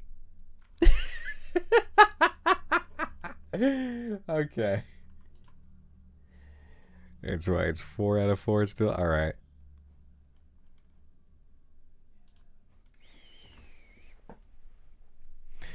We're not making Paul from Pets Cop saying that's a dead kid as a cat's eye redeem. We're not doing that.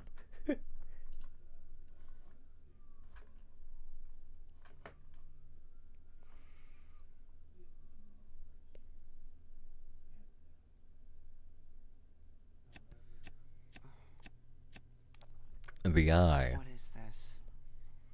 My name is Mr. I. Oh. Okay, how do I interact with this thing? Speak and I will answer. Wait, what? You can hear me? Every animal in this world can hear you. You just need to speak out. Oh, shit. Okay. What is Animal Police? Animal Police is the reason you have found me. Simple as that. You will find many others here. Any more questions, Nicholas? Huh. Well, why did you let me find this game? Because I need you, Nicholas. I need you to let me out of here. We've been stuck for decades. Where did you come from?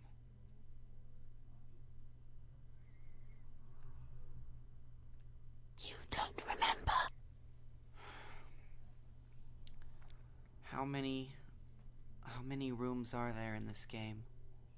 You'll see. Just keep playing and I'll show you. There is much to find in this place. How can you hear me? You'll see. Just keep playing and I'll show you. There is much to find in this place.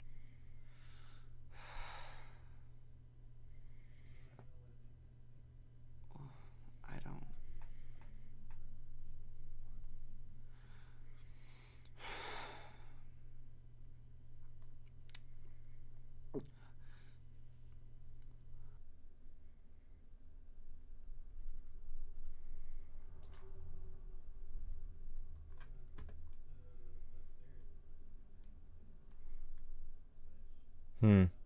That eye seems rather annoying. Maybe he should have just poked it out.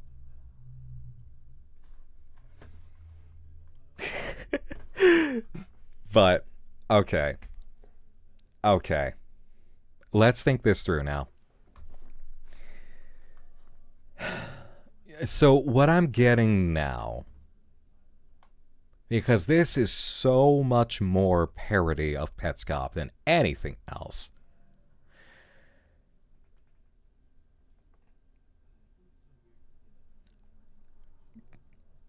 Here's where I'm at, okay? Animal Investigator Builds is the same person who did Animal Police. Animal Police is their juvenilia. They know it to be their juvenilia. Or maybe they forgot. No, that doesn't make sense. That doesn't make sense that they've forgotten that it's them. I'd say this is their juvenilia. They are remaking it. There is phenomenon occurring because of it. They know that it wasn't good. However, there is an element that I'm sitting on here thinking about it, and I don't know if it's going to come into play in the narrative or if it's just for us to figure out. I don't know if in universe this is a Petscop parody and it was intentionally mean and the creator is trying to actually legitimize something with the idea. But because it all stems from the oddity that is Petscop, there are echoes of its media and its story gushing up into the surface and dislodging things in his own life that is now making him more of an unfiction protagonist unwilling who is now going to have immediate empathy with Paul from Petscop and the characters in that story. Which would be a hell of a trip. Are we inside of a bit of a House of Leaves situation? That's where I'm at right now. Is there's grounds here for this to be kind of a Davidson record thing? Meta-narrative? I think so. I think there's a possibility here for meta-narrative. The artist is punishing a past version of himself through his art. Yes. But in actually exploring the idea of visiting juvenilia, there is a bubbling up of the real legitimate source of all this. I don't know if this is the case. It would be very much dependent on whether or not in-universe Petscop is a thing. But we can at least say this. Animal Police is his. Definitely. Animal Investigator Builds is an attempt to revisit this. And now it's bringing things up. Is there a Minotaur? Yes, Bo, I think there is a Minotaur here. I think we're experiencing a Minotaur. And I want you guys to be here for me while I do this. Because I need to show people what's going on. Okay. I'll take this from GeoHuman. This series was indeed making this as a critique on Petscop and series like Petscop. It was confirmed. And not just that, he has a history of critiquing on fiction genres. Okay, now I won't say it again, lol. Thank you. All right. Okay. Someone awesome 95. Hello, welcome on in. So if that's the case, then I'm going to go ahead and put it on the table now that there is a very high possibility that Petscop is in universe and we are seeing an echo. That in the attempt to rectify Juvenilia, there is now a bleed through of elements from Petscop that is creating a real psych fuck situation. How could you explain the Minotaur concept? Okay. Well, as it was put in House of Leaves by Zampano, the Minotaur could be the idea of something shameful that is hidden inside of a maze. Because it cannot be killed. It is too much to be killed, because the Minotaur was born of royalty, effectively. And so because that's royal blood, well, it's not very kind to kill. And that's still some kind of child. So it is raised in secrecy. It is raised in layers of being hidden. But eventually, whoever put that Minotaur there has to rectify the fact of, I hid away a part of me in shame and built up something around it in order to keep it hidden from view, from myself. Not just the world, but from myself. To come face to face with the Minotaur is to come face to face with something that has been living inside of your brain on a basement layer that needs to be reconciled. Like the psychological concept of a shadow? Yes. To approach the Minotaur is to do shadow work. That's it.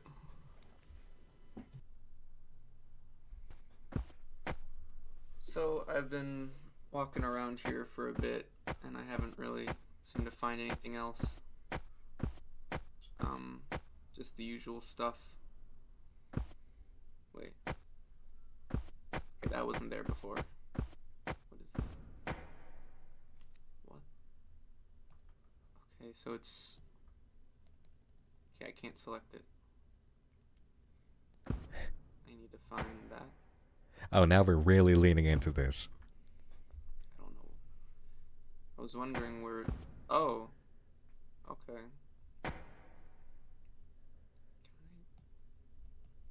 Golden key. You have one. Come on. That's weird. Can I select this? Nope. I need the magnifying glass. Yeah, that's weird. Alright, I guess I'll just go explore a little bit. Oh, he's got the gold magnifying glass, not gold key. You're right. Thank you.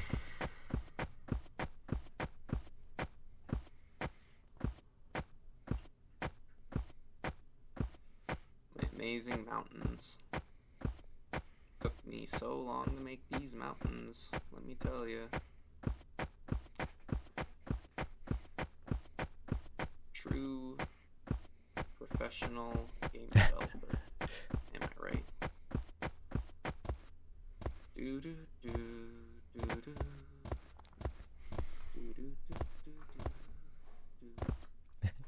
Oh no, Axel, I completely understand. Believe me, I do. Believe me, I do. This is not a new concept for me. Notice here that this is kind of leading into that territory of the Pets Cop walking around, and I'm walking around, and I'm walking around, where, though, I mean, if this goes on for another 5 minutes, then it's actually, like, on the nose. Not literally 5 minutes, you know what I mean, though. But there's just a touch of that here. And it's not like it's something I haven't picked on before in another series. I did that to...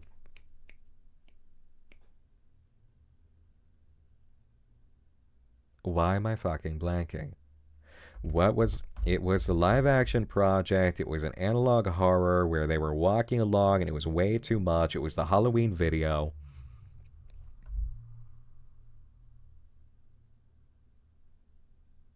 Vita Carnis. Ding. Light bulb. It was Vita Carnis. That episode of Vita Carnis, the Halloween episode, where it was taking way too friggin' long to walk from place to place.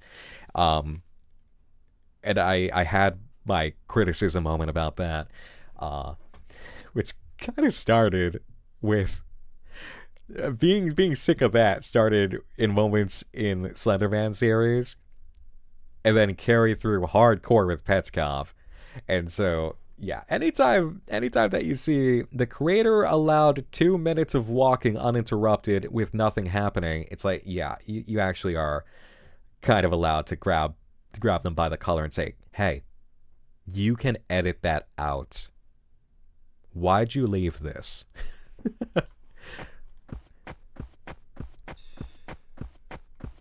No purpose, just wandering around. See?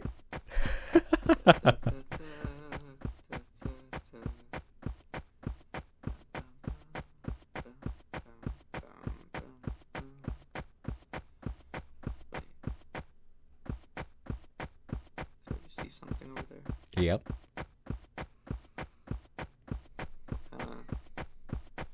Yeah, what the hell? Is it snow or something?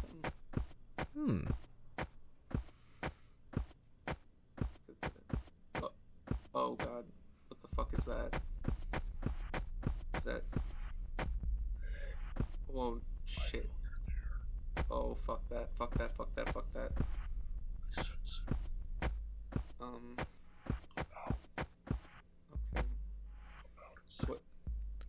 What is that? Oh my god! Oh Jesus. What the fuck? What the fuck? Okay. There's a face in the mountain. Okay, I do not want to be looked at by him. I don't want to be looked at by him. I'm gonna look at you! I'm looking at you! Let me look at you!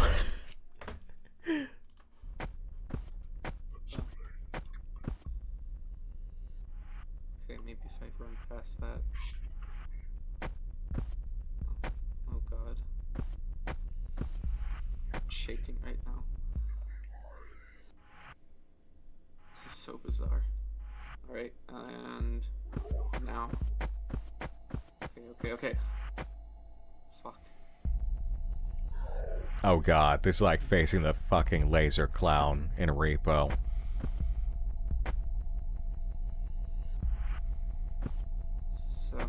I don't recognize what this building is. Anything in here? What? Oh.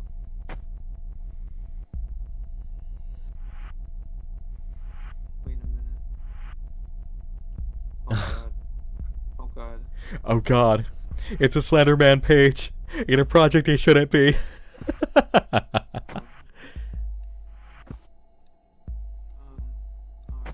so maybe the golden key is here somewhere.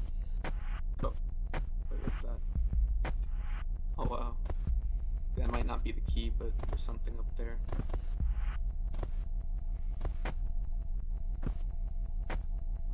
Is there a way The eyes giving bisexual lighting. Well, it is Pride.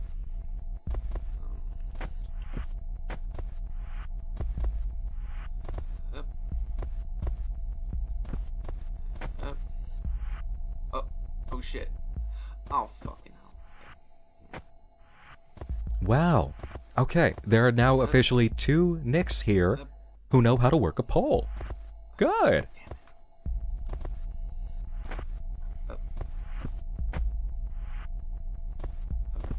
There we go. And over. There we go. Whew. Okay, what is that? There it is. That's it. The key! Alright, okay. And I'm not going that way. Fuck that, I'm going this way. Out of sight. Hopefully I can just run past this son of a bitch. Okay. Back to the house.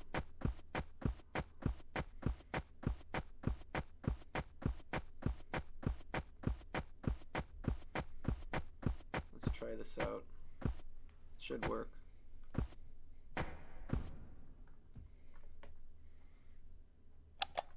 Hell yeah. Okay. Nice. Nice. But will you use the computer? What about the face? What about the face?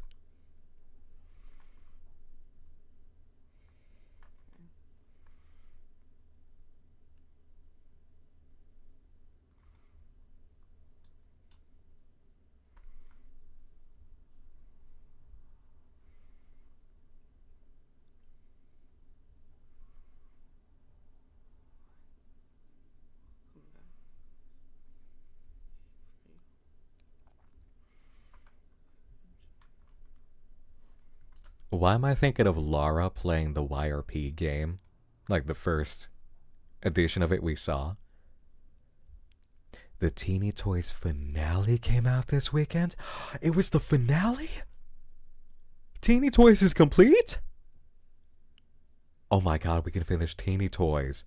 Midwest Angelica, Teeny Toys, June Archive. We've got so much to catch up on.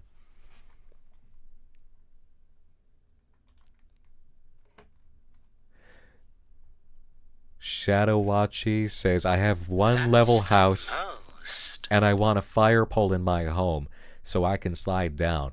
Think the HOA don't mind me putting up a balcony on the roof? I mean, there's a lot more that you could do with a single level pole in your home than slide down. Like, I was literally just, I was right, you know? I mean...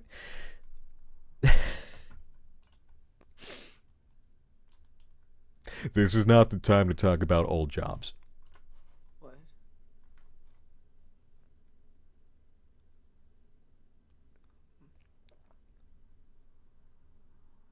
Investigation. What is this?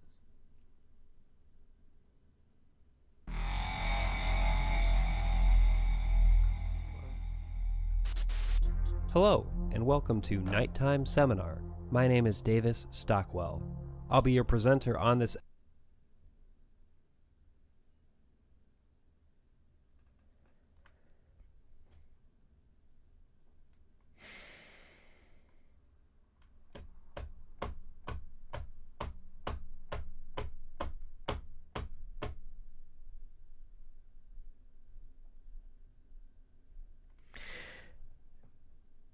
No, it's Nightmare Masterclass. Feeling good? Feeling sassy? Because I swear I remember his name is David Stockwell. Catch myself a moment. Just as far as I remember, pronouns being he, him, for David Stockwell. As I remember it, it's been ages since we've talked. So, David was a fan of AI builds? Okay.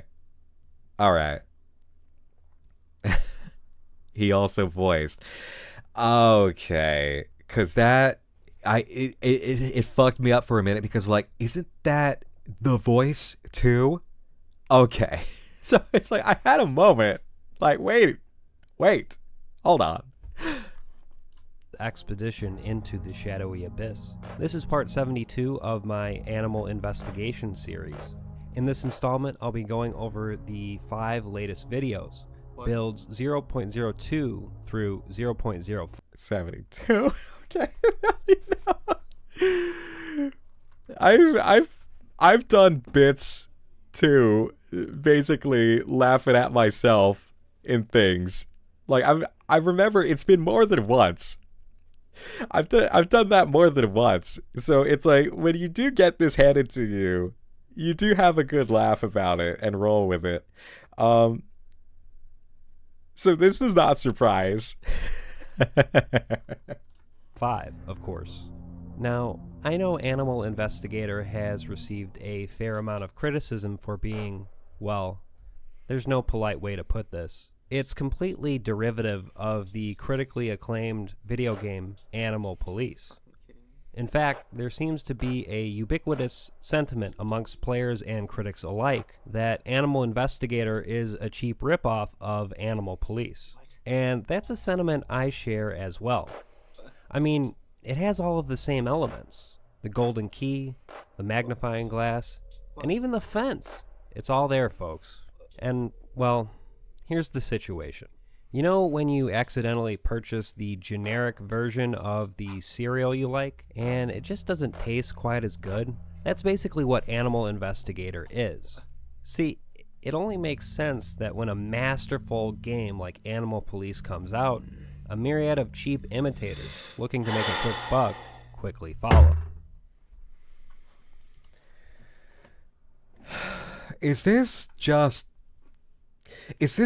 discussion? Like, is this literally just...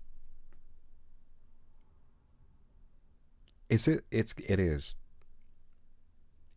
It's commentary on the fear creators go through about what guys like me would say about their work.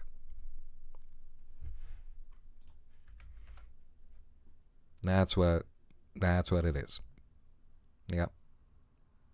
That's the internal everything goes to shit narrative that creators must have. That's the kind of thing that we would say.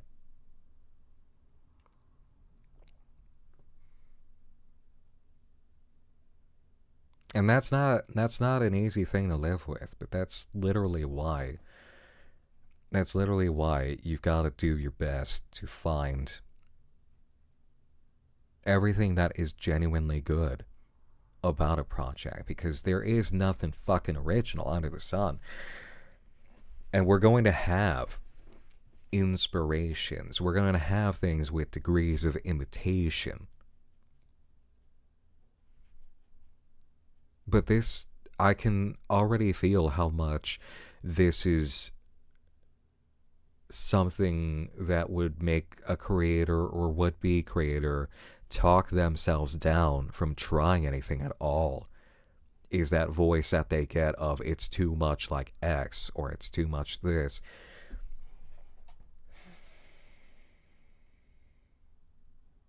I can't say that I don't understand it. I really can't. It's a conversation I've had with Val about way back in the day when Val and I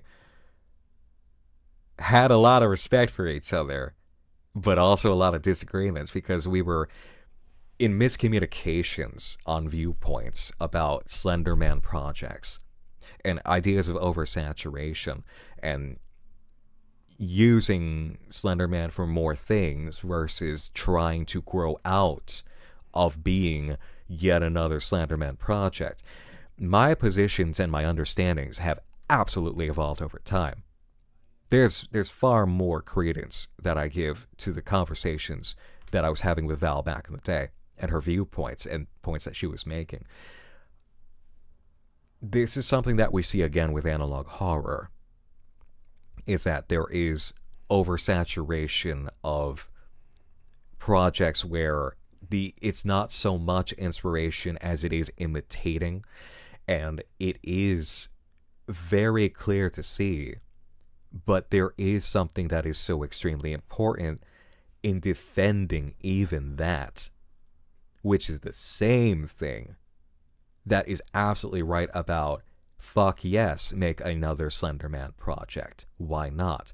Which is that you get someone creating.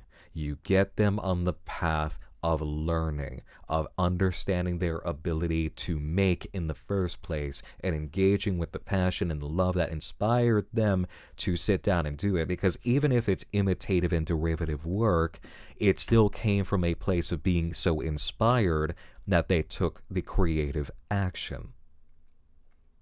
Now, it is a scary thing to think about somebody taking a look at what you know, if you're making that, to be derivative or imitative work. But the kindness and the understanding of, I see that you are training yourself, even if what you are doing can be called a form of fan fiction. You are still learning how to write. You are still understanding the first fumbling steps of what you're doing in order to understand walking.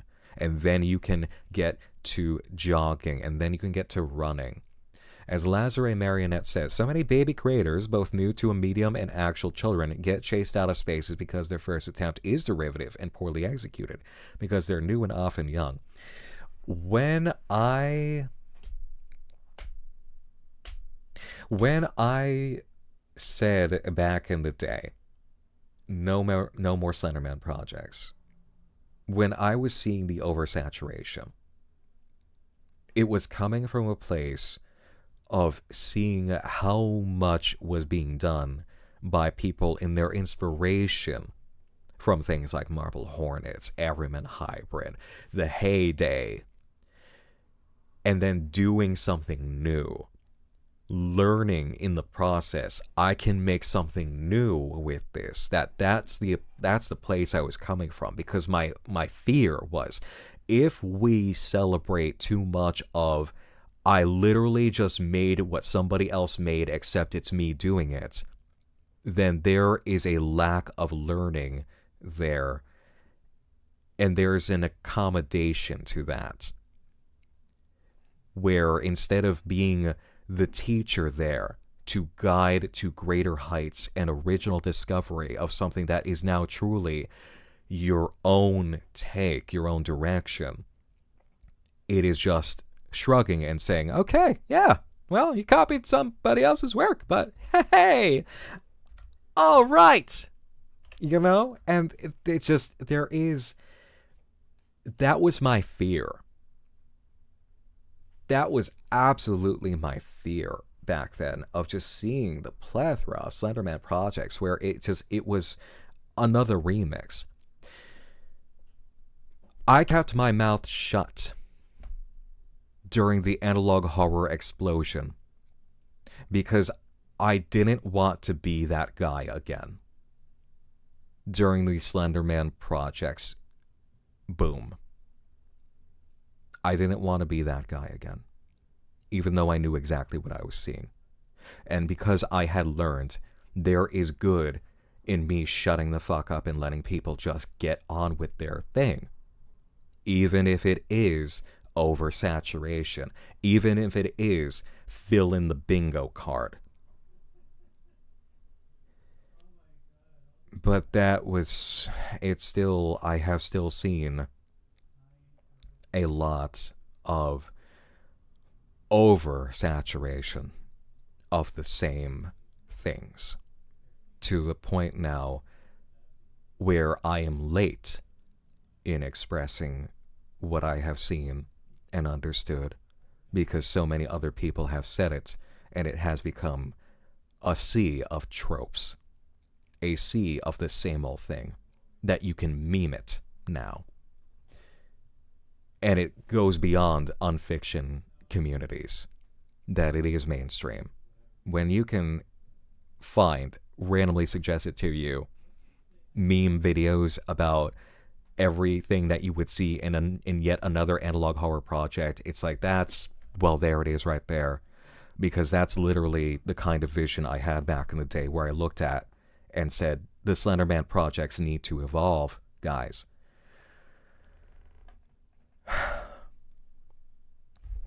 Oh, Mystic, I love this.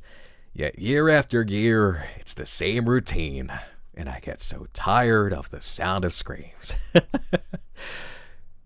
But it's the argument that you have to make sitting there, of being the left hand and the right hand, of, is there too much of one thing and people are not speaking to it? Yes. Is there value in accommodating people who are just inspired to make, even if it is 70% of what they've already seen, or 80%, or God forbid, 90%? Yes, there's merit in it. Of course there is. You are watching somebody get going. That's not a crime. That's not a sin. That's somebody who started. And that's what I want more in the world than anybody who sits there staying away from their own calls to creativity, even if it is just monkey see, monkey do. Well, you know what? Let the monkey fuck around and find out. Let the monkey make their juvenilia. Because they're gonna grow up real fast. You know, and I'd rather see them do it. I'd rather see them do it. Because that is more than okay. Than just somebody sitting around never trying anything. Because we're all embarrassed by our juvenilia. We all are. All of us. Every moment that you made something and it's like, fuck, God damn it. I know I was just repeating a mixture of things that I saw that I loved and I wasn't original. When you get to that clarity, it teaches you how to make something that is. It gets you on the road. So of course it's okay. At the same time, we need the people here who are going to be a little bit more of the hard teacher. The hard teacher who is hard because they understand you are capable of more and you're capable of it faster than you believe. So if you can see what you're doing in the same way that I see what you're doing, then accept the call to evolution here and now. You can be in the advanced class. You can do it right now. And that was the position that I took. I just really was not good at communicating that. I was not great at it. And then I took the opposite approach during the analog horror boom until I couldn't take it anymore, past the point that everybody else had already said it. It has to be a level-headed thing. It's gotta be. But at the same time that we are pushing people to advance and do original things, we must be kind enough to understand this is what somebody has in their head as their worst fear of what will happen if they go forward. This is the kind of thing we must avoid. Because it's hard enough to create things as it is. It's hard enough. This is important. It's so pointed, but it's fucking important.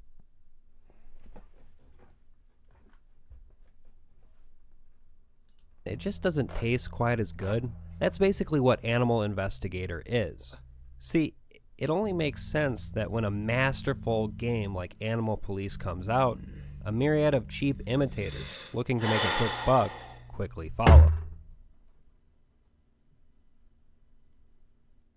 These fucking people, I swear to God. Yeah, you know what? And I regret every moment that I've ever been that person instead of the maturity that I have now. Yes, I do. Yeah, I fucking do. I do. Because that's not okay. Because there's a way better way to communicate everything that you need to say when it comes to this. And I can't even remember how many times I've ever been kind of like that or directly like that. But here's the view from a decade up, is that it should be better than that. Everywhere. If you are in a position of me, or Nightmare Masterclass, or Nexpo, or any of our type, we should be better than this. We should be. Because this is what goes through people's heads. This is their worst fear. We can be better than just shooting and laughing.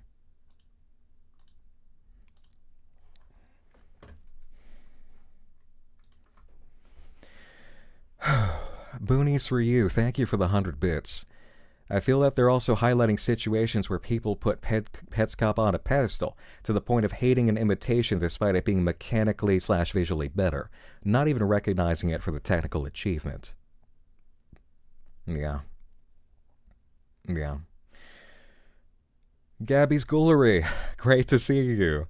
Thank you for the 100 bits, saying, "You are the best teacher. I am a testament to change, pushing me to be better, to make us better together. Thank you."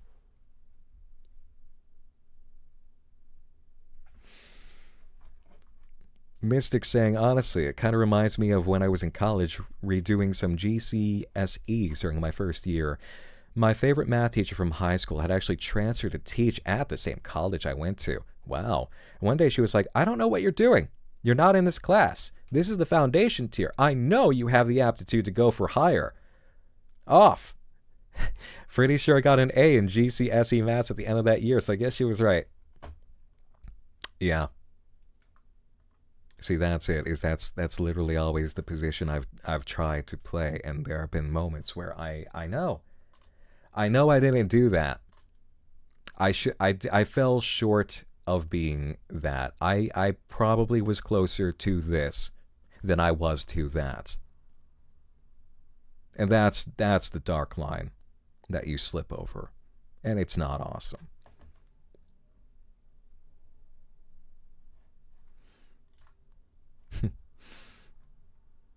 Hey, Murphy. Saying, "Maybe due to the cynicism of the internet, there really is an assumption that, like, people being inspired by something and making something so similar to it is seen as a knockoff to make a cheap buck and not someone genuinely trying to make their first attempt at art, and it can be so hard. People really can't assume the worst of people's intentions online. We could be kinder to each other." It's true. It's true. And you know what? There's so much now of a two cakes scenario. Like, there's so much of, if you loved this thing, why not check out similar and slightly different thing? Because you might find it in a great new way that you absolutely adore. We've had that. I love that. We love that. You know?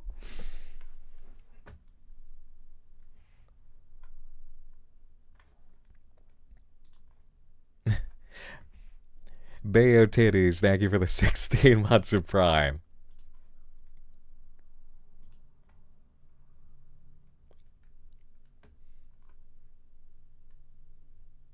And you know, that's why the Slenderverse was and is fantastic. It's so fantastic for many, many ways. But this is one of the reasons. Is you love Slenderman, you love the vlog style projects, you love the crazy shit where people get haunted. Wow, here's all these different ways and takes on it and perspectives of all these people being haunted. You know what? I want to go back in time and kick my ass. Hold on a minute while I get a time machine and go back to 2016 and kick my ass. Because it's as fucking simple. It was as simple as, why, if people love this idea of being haunted and chased down by Slenderman, would they not appreciate more perspectives of this happening to people? When we always have shown it doesn't matter that it is Friday the 13th, number fucking 8, we would still like to see more of Jason Voorhees tormenting, chasing, and killing people, and seeing who gets away. Maybe it's just fun to see more of that. maybe that was kind of the fun of the thing. And I should have lightened the fuck up, you know?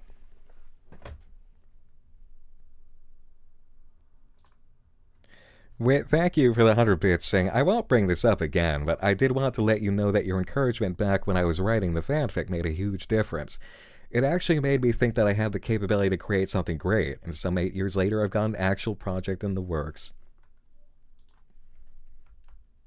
Don't be so hard on yourself. You've been encouraging plenty of times. Thank you. And that was always the point. Because there was that moment of recognition, of just creativity gets people started. Fuck it. It gets them started. And so many people start with fan art, fanfic, tributes, even the people who make anime music videos. That's learning something. That opens the valve. Thank you, Wit. I'm glad. Thank you. Mystic, thank you for the 70 bits adding to the raid. I'm sorry, YouTube side. I'll give you some love here.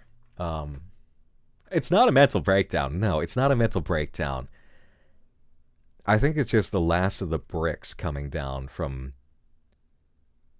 a few years now of just understanding a lot.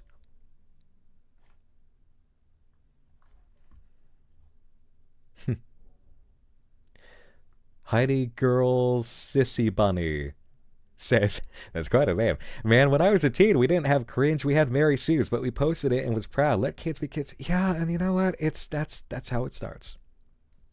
That's how it starts. Am I here to spend tons of my time on stuff that is at the beginner level? No.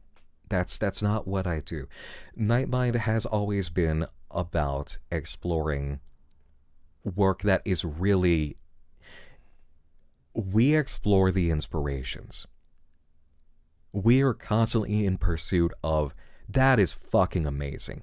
Or somebody who is really doing things that have such amazing power in certain aspects of what they're doing that we need to show. We need to explore.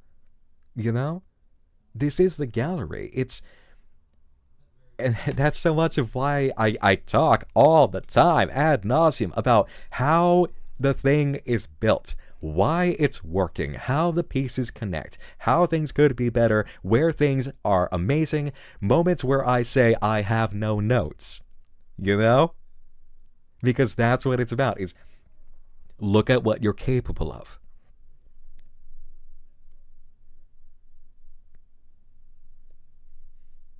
That's why. That's why. Look at what you're capable of. So it's why I've been the tough teacher.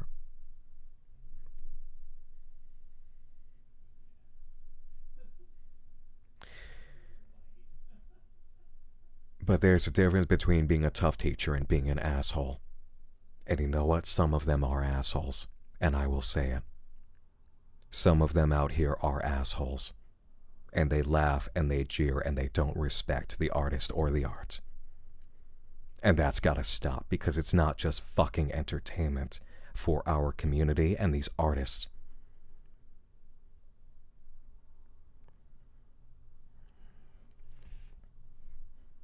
And I won't name names because you will know them when you watch them. You will know it when you see it. You will know it by the fact that they laugh and they make shitty comments and they add nothing to the dialogue. And that you can sit there and you can understand they have just left a creator far worse for wear.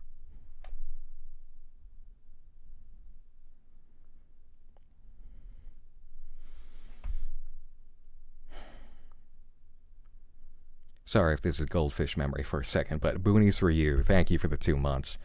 Cheller B, thank you for the 100 bits. Yeah, it's a tangent. It is and it isn't, but thank you.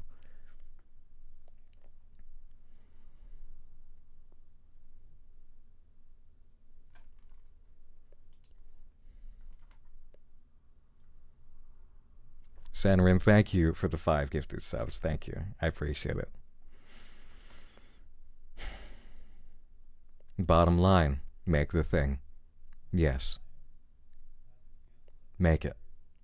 Make it. Make it. Make it, and you know what? When you see people in my brackets, or bigger, or anybody doing this line of work, just laughing and taking pot shots, don't fucking take it. Don't. Don't. Because you understand. You understand that this is more than entertainment. It always has been. It always will be. These artists deserve better. And a lot of people who are doing this line of work need to check themselves about whether or not you're really just having a laugh sometimes. Or you're just using somebody for your content mill weekly. Because a lot of you are. And you know exactly who you are. We all see you.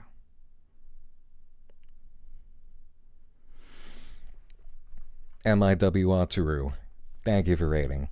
Welcome on in.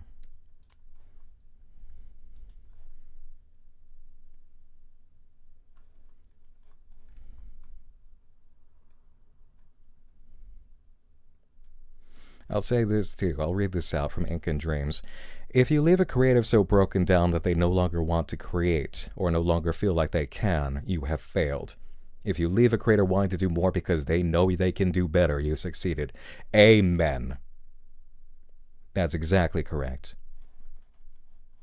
Cheap imitators looking to make a quick buck quickly follow. These fucking people, I swear to God.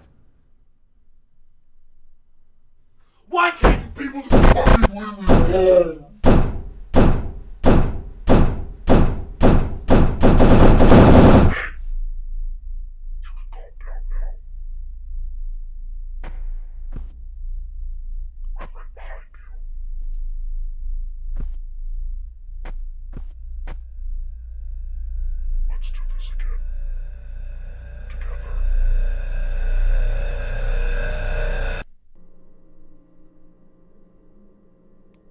Mr. I presents.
Wow.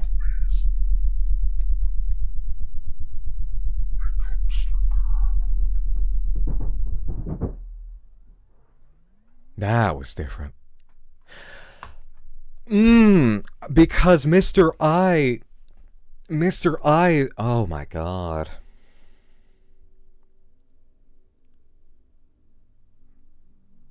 Why didn't you guys warn me that this was going to strike me in the heart of everything that I've done for my entire career? You could have warned a guy. You could have warned a guy. Because spoilers are... Oh, yes, the spoilers. I forgot. Best artist experience blind. You're right. You're right. That's exactly my philosophy. Yeah. Mr. I needs his dev to exist. That's exactly on point. Yep. Hey, Noberto, thank you for hanging out. Good night and sleep tight. Because Mr. I is part of the creation. Mr. I is a character. And the thing about being a creator is very simple. If you do not make it, it does not exist. You are the way through for whatever ideas that you have. So Mr. I does need the developer here. Mr. I needs Nicholas, because without him, he can't make it through.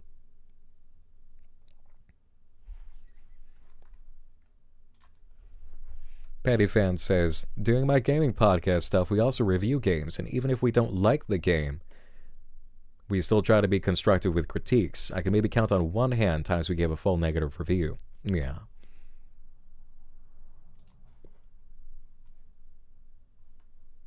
Yeah, this is that thing. It's not just that you need your creation needs you.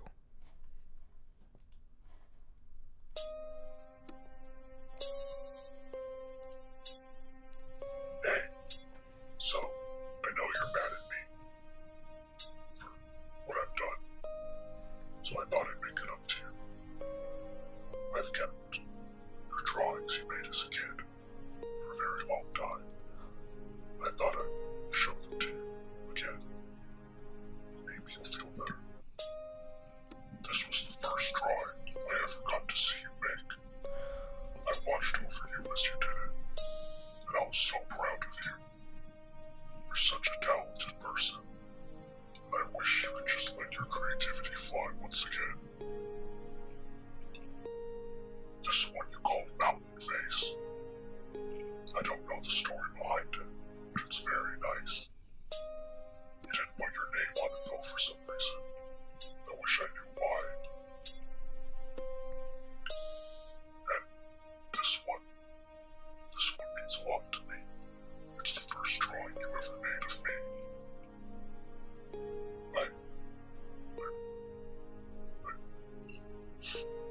I wish you would open the door. And this is the one that reminded you of your mother. The beautiful butterfly. The one that tangled above you and kept you safe as you slept. And I know I didn't do a great job showing you this one. But I mean, can you blame me? The butterfly went by so fast, I couldn't make out the details. I'm sorry that I ruined it for you. I wish I could be better. I know I haven't been a good friend. And I know that I hurt you many times. But that does not give you the fucking right to kick me out after how long I've been with you. So you better open the fucking door and let me in.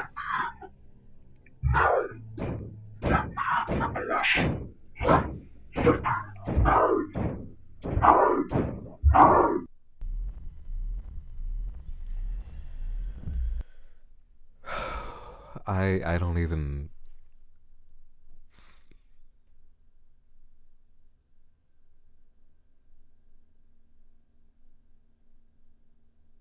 I don't know. After that turn, I understood for a moment, but with that turn, I'm not sure.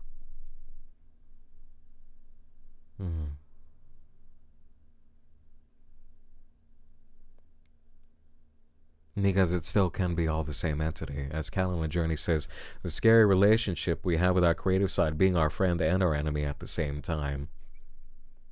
Yeah.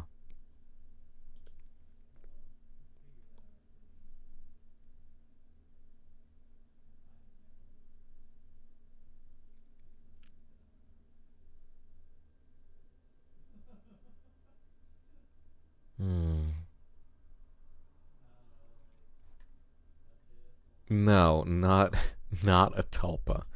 Not a tulpa. This is this is a force.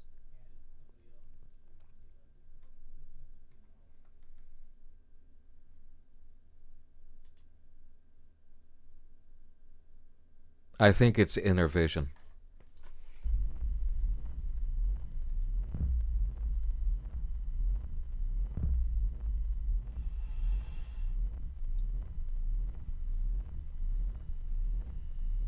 Oh, wow. What's this? I don't want to have to do this.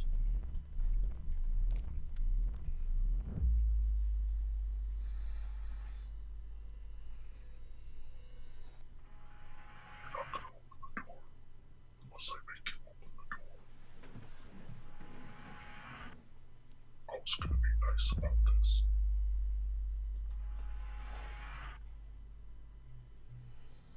When you're being terrible to me right now. You have no respect for anyone. You just lay in bed all day, dreaming. When you don't have any dreams that matter. You're just nobody. So why don't we just show the audience what you're dreaming about?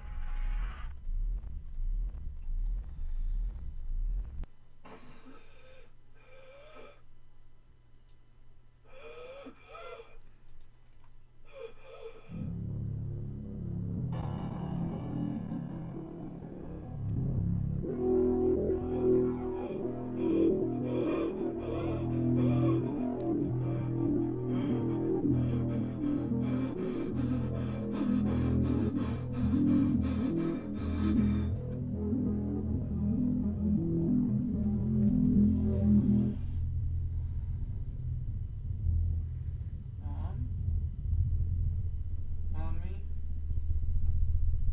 Mama? Hello? Hello?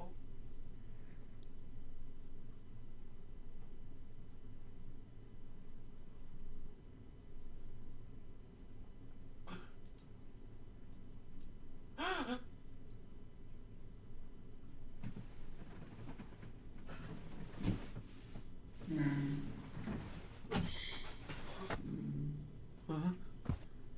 Hello? Where am I? What is that? Huh? Hello? Nicholas, your mom's about to come home. When she comes in, and comes up to your door, I want you to open it. Okay?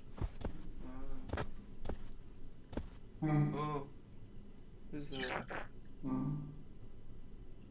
I think she's here now.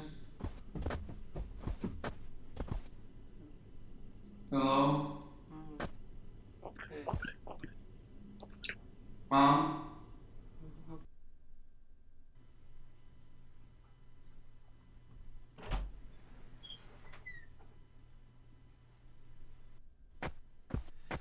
Hey guys, finally back. Okay,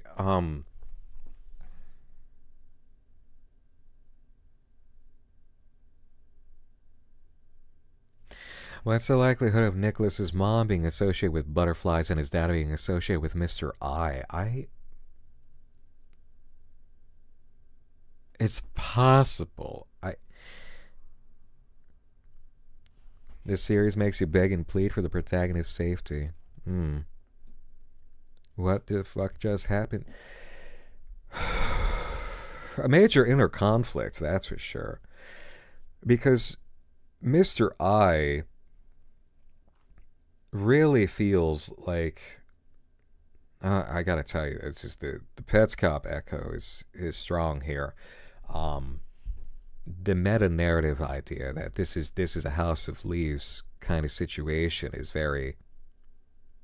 It's really echoing up.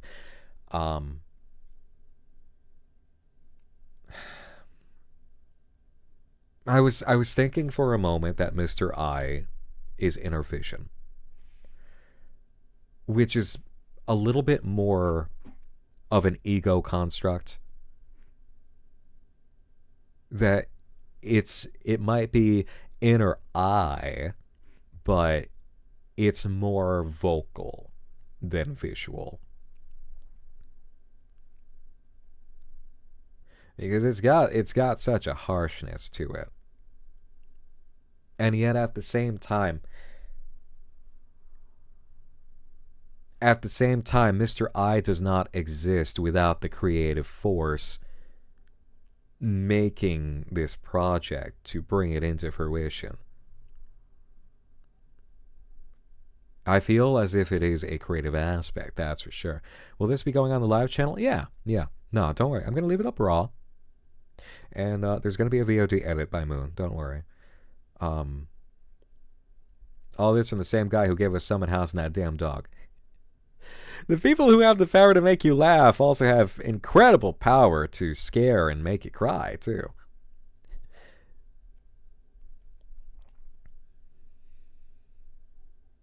Was that an analog for freeing your creative muse? Possibly. The embrace of the butterfly, though, as the mother force. Huh. How deep in are we? 11 out of 15.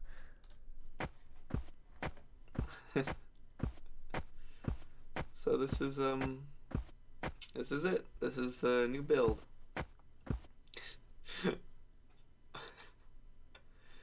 Can I just talk to you guys? Oh. For a little bit. Oh, crap.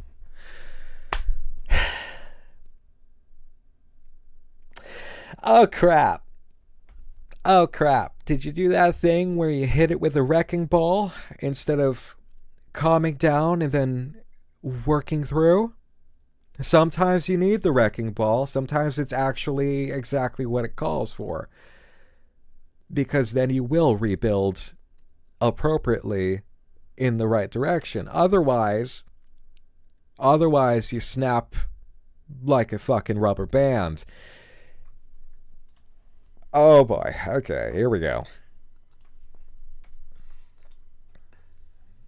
I'm so fucking done with this just nonsense.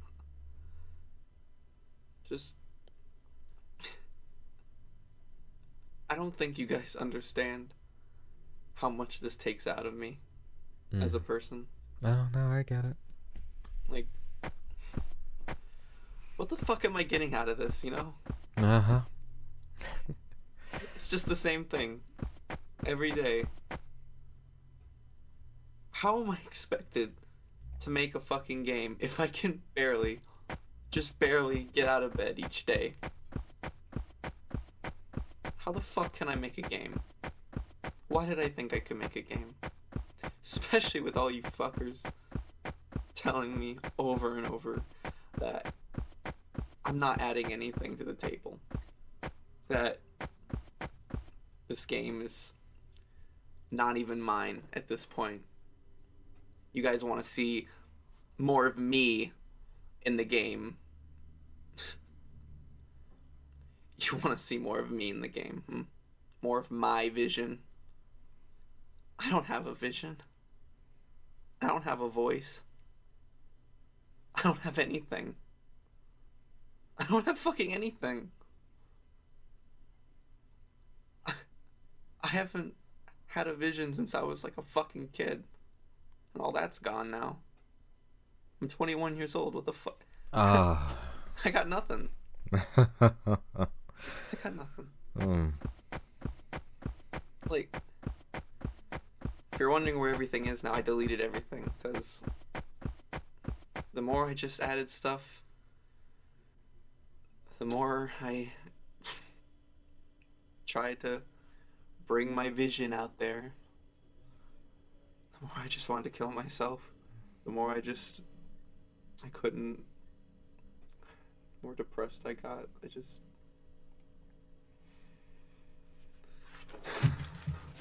I can't fucking do this anymore.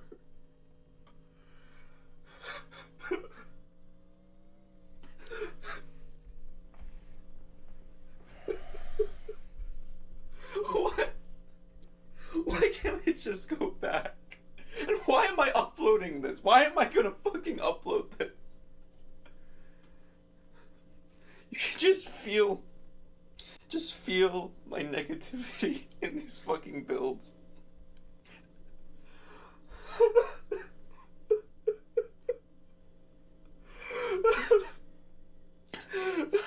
I just don't know what to do. I don't know what I'm doing.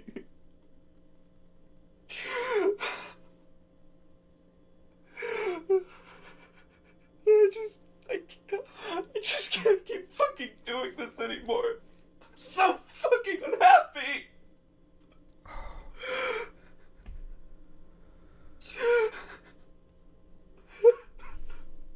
He's not acting. I'm not gonna prolong this. Oh, Jesus. You know what? Here's your trigger warning if you can't hang. But if you're feeling this a lot, literally know as I say it. Just look at the chat to understand. You are not alone in whatever you're feeling if this is resonating right now. If this feels a little bit like group emotion, you're in a good spot for it. So if you need to step away, step away. But if you're good to just ride through and feel it and understand that you are understood, you're in a good spot for it. Do what is safest. And what is healing. Because this is extremely understood. He's not acting. He's not acting. No. Because you can't say this and have that emotion unless you have literally experienced this. You don't get here as a creator unless you have lived through this. You don't.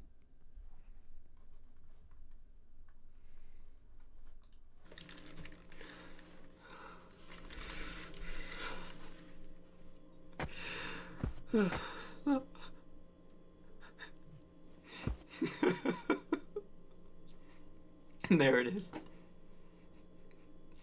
There it is, guys. There's the door. It's a nice fucking door waiting for me.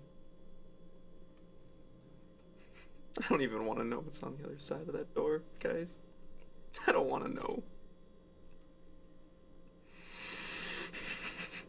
Why do I keep opening doors? They don't lead anywhere. It's just gonna be the same thing. I'm just gonna go in. I'll turn a corner. And I'll loop back around. And I'll cry again.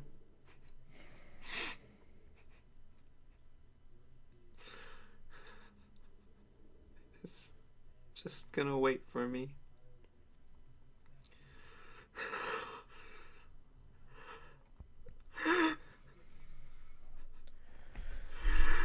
I'll have to go in now. I have to go in. I don't have a choice.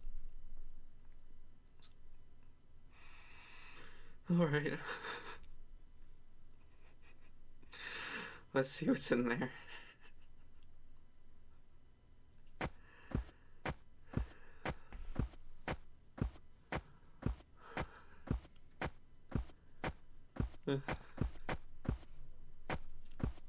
Okay.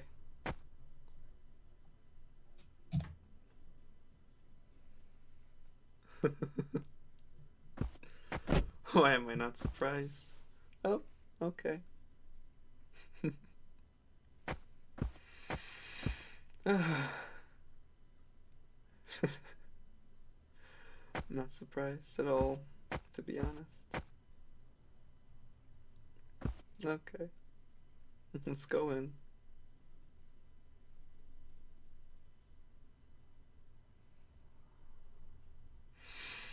What do you have for me now?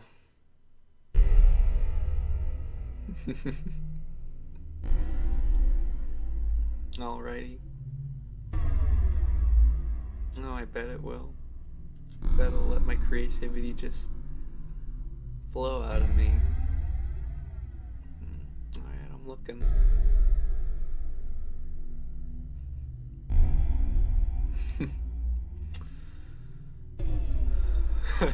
Okay. Okay.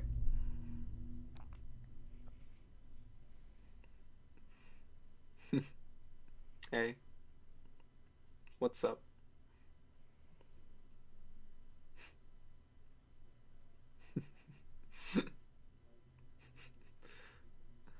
Okay.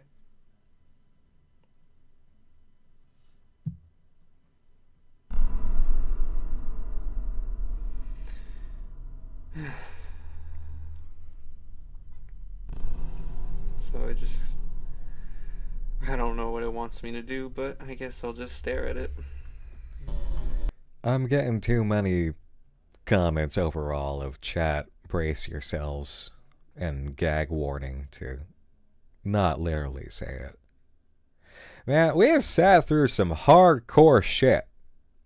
But this is the one where we're all white-knuckled around something. This is the one. Oh, people being tortured by monsters. People throwing up blood.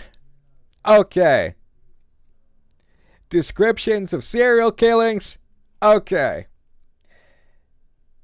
Facing the inner turmoil of years of the artistic pursuit, trying and trying and trying again, and all the pains and tribulations of doing that, having to pick yourself up from the rubble.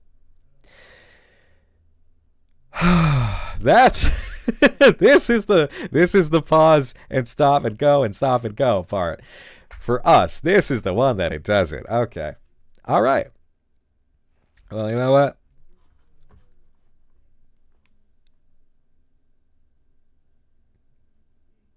We walk in darkness and we smile, don't we, chat?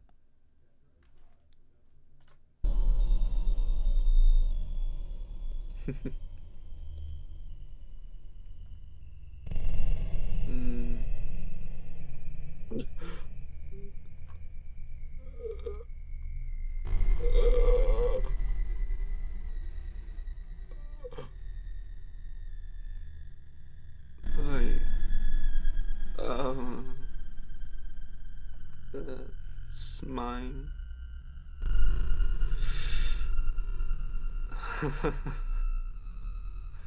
I remember that. I wonder if I still have that.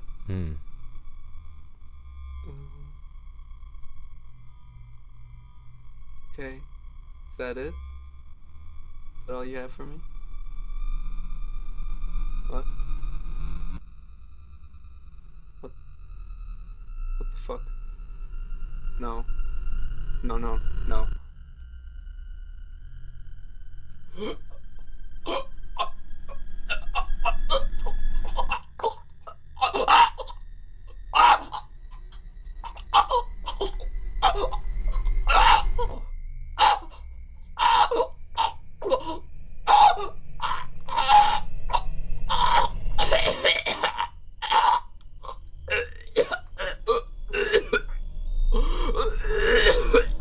Yeah, I remember when he took the pills earlier. I remember. What the fuck? What the fuck?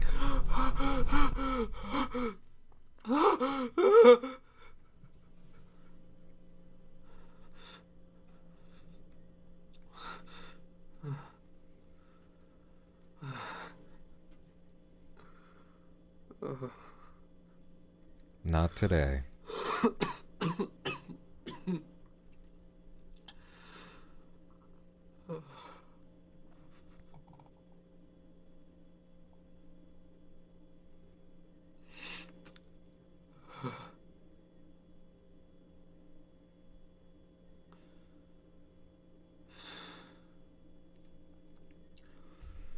I don't know if I can keep going. That was too much. Let's just try a different one, I guess.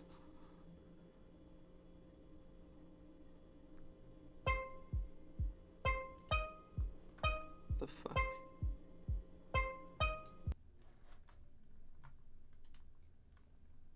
I think we can. But I am gonna go ahead and take a note from... Who said it? Who said it? Happy Owl Boy. Think we need a tea break after this. Tea break, pee break. Whatever you gotta do. Let's take 2 minutes or so. Alright? Take a moment. I'll give you a few more minutes than that. Because I can understand if you need to just walk around for a moment. Step in a couple of your rooms. Just breathe, open a window, what have you. It's alright. It's okay. I'll see you in a moment, alright? But, if you're good to keep riding, and you want to see this through, I will be here. We will be here. Alright? Okay. Go on. Step up now. Clean yourselves up. Take care of yourselves. We'll be back in a bit.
Geo Rude, thank you for the 26 months. Boonies for you, thanks for the 100 bits. Saying adult horror.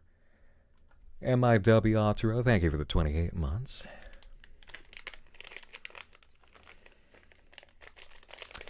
You gotta be careful when you make self-referential art. The effort and emotion you pour into it will pour it right back into you.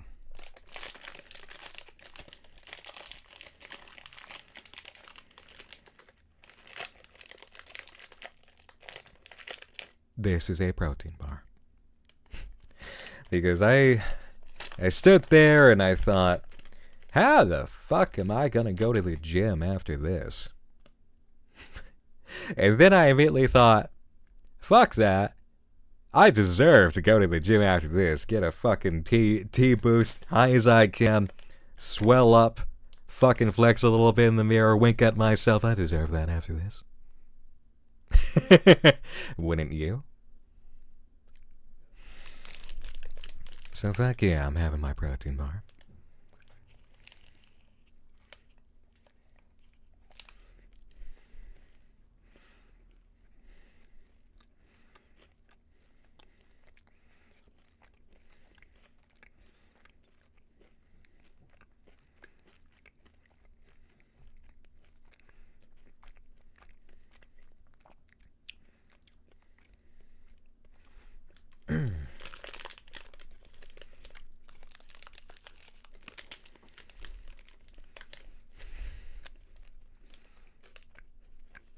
It's an Anabar. Death by peanut butter. Aw, Necro, thank you for the membership. Over on the YouTube side. Thank you, thank you.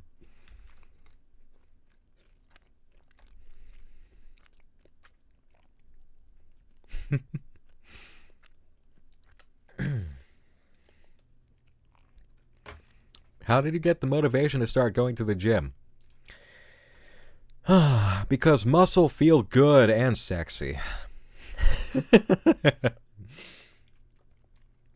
Because as soon as you realize, hey, you see that absolute fucking stack on that magazine cover? You are literally capable of being your own version of that. It's like, oh, that would be amazing. How does that feel? What's that feel like? How thrilling. I can make that?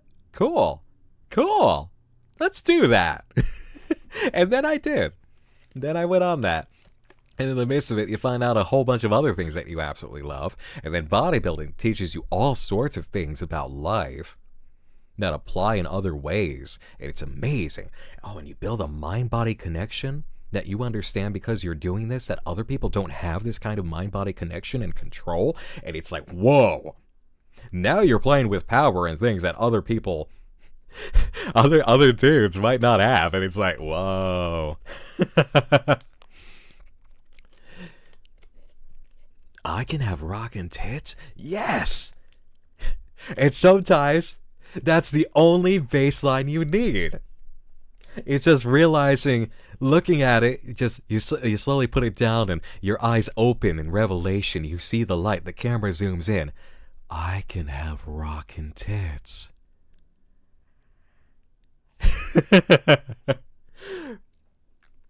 And then you get them.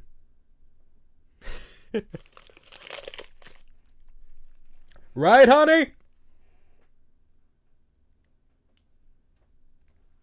Right. Thank you, baby.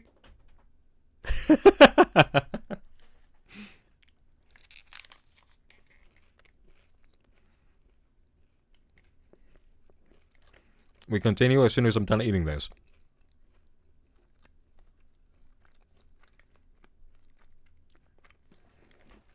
Hey, Dove Alexa. No problem. Good night and sleep tight. Oh boy. In just 7 days, I can make you a man.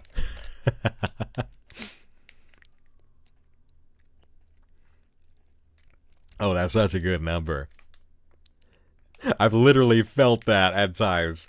Talking to people about fitness.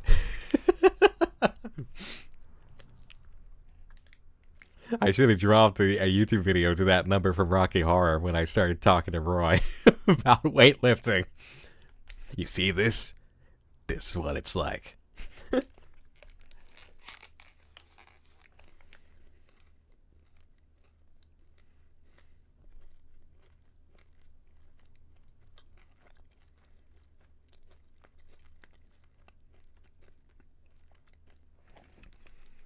You can, M Omega.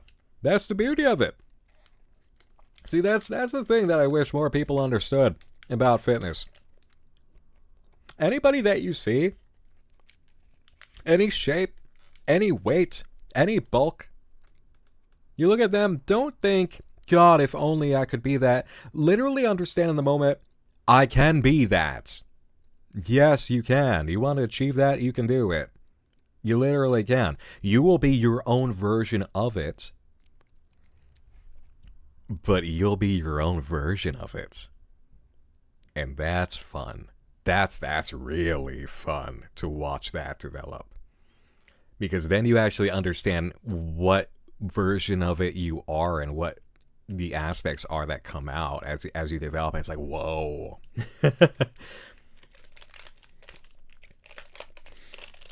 I had one night. I was at the gym late one night, as I often am. And this other dude who was working out, he comes up to me, and bless him, because literally asking this at the gym to somebody else is such a thing to get over mentally, to even ask the question. But he comes over to me, he says, dude, how did you build those calves? I was just like, oh, the calf. Yeah, I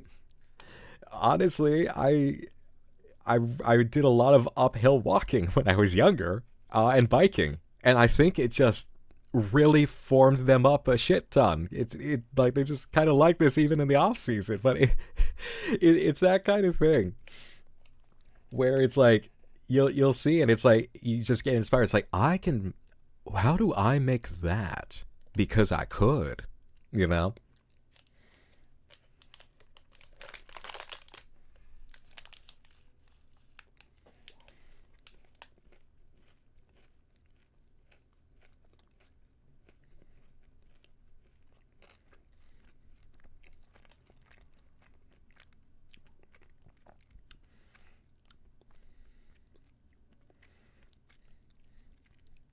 Yeah, Avenger's right, too.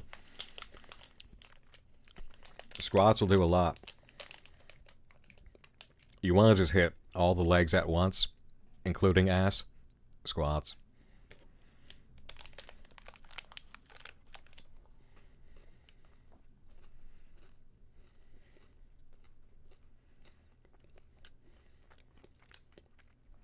No problem, see Bumble. Good night and sleep tight.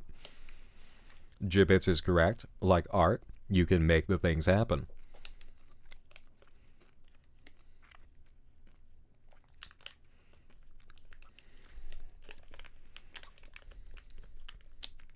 No, but literally, that's what it's like. Is because you'll get YouTube videos of a dude, and he'll be showing off his shit, and it's like, this is how I built these traps or whatever, or this is how I built these shoulders. How to get biceps like this. And it will literally teach you with no bullshit. Because what has he got to say except to actually give you, this is how I built this, you know? And so that's how you learn. It's like, okay, cool. So I can build my version of that. Awesome.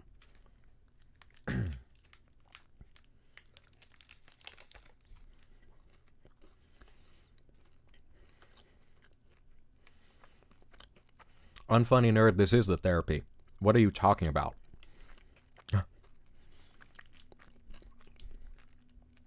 This is art therapy right now. This is catharsis.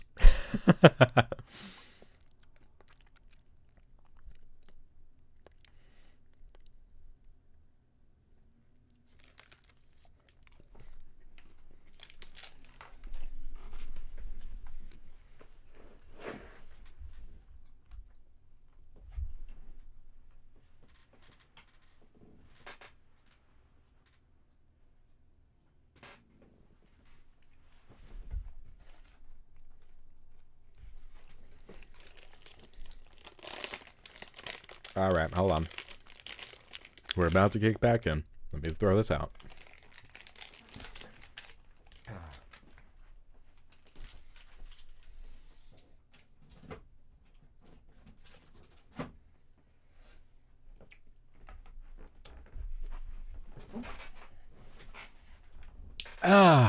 You know, I've been aware for a while that there are 2 reasons to have a tissue box handy while watching me.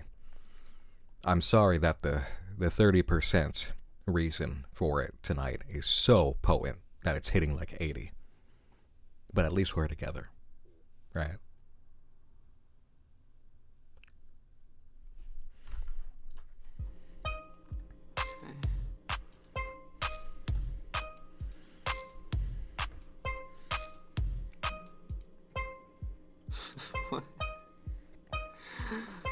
Oh, I don't know what's going on anymore. Okay.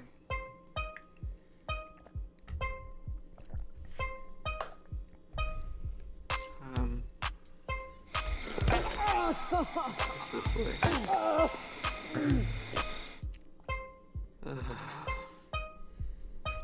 Whatever.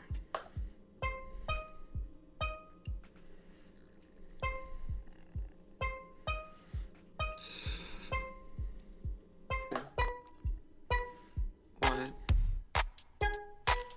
Why can't I turn around? I can't go back.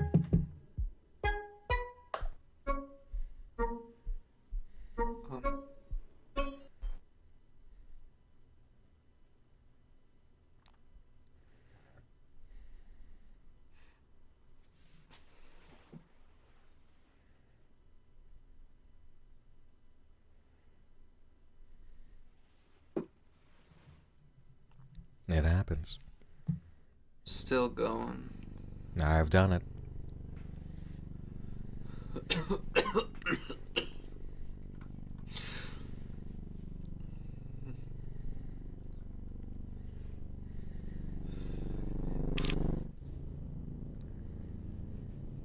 Everything looks different than when I started.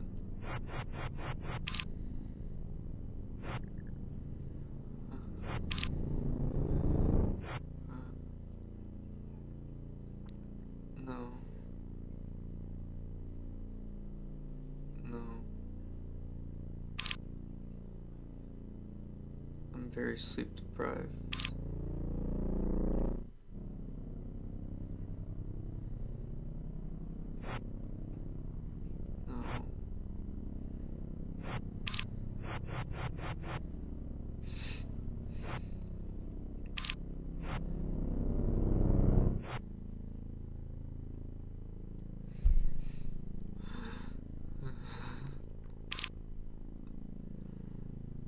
Don't make me choose.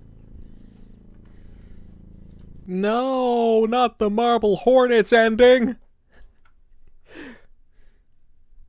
You know what? I'll answer this quick. Jason K over on the YouTube side. A serious question. What if you want to get into better shape but have a nasty chronic fatigue issue that doctors haven't been able to sort out? And even really basic exercise knocks you out for a month plus. That is a difficult situation. That's quite a challenge. I'm sorry that you're dealing with that. When it comes to anything like that, my immediate guess is to do what you can that is in your awareness and to literally run it by the doctors. Because there could be things that you are able to do. It might be very small accumulations that could work for you. Like very light lifting. So light that you know that it's not going to put you down. If the target is fat reduction and you know that fat loss through a caloric deficit doesn't cause you any difficulty, there is that potential. That is itself often fatiguing, though.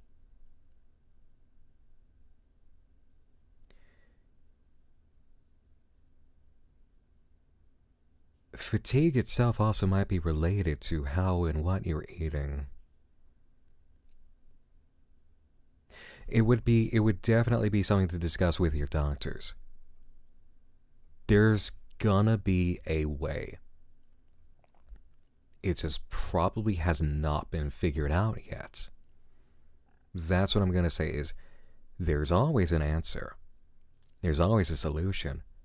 Sometimes it's just that kind where it's like, you strike it and then it's like, oh, and it's an epiphany, and it feels like I wouldn't have thought of that, but you wouldn't have thought about it because you might have been approaching it the same way before. Dietitian might be able to help too. Good point, Dad Cuddles. A dietitian might be able to help.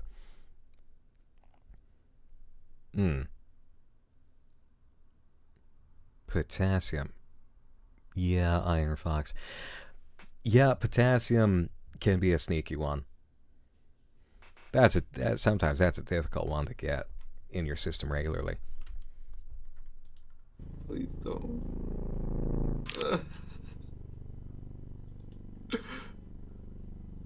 What is that? What is that?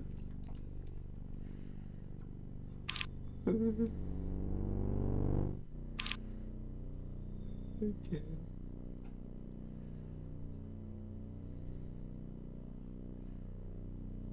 What happened?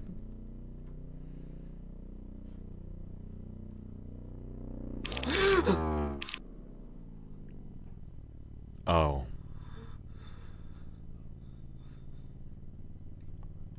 No. No. Not now. Not now.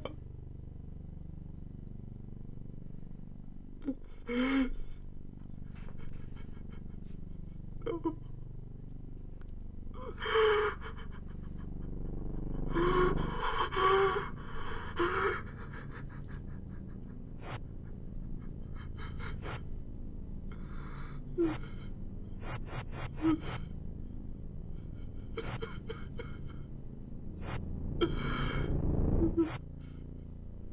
I can't.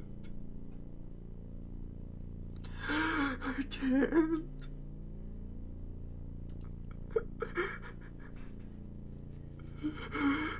No. No.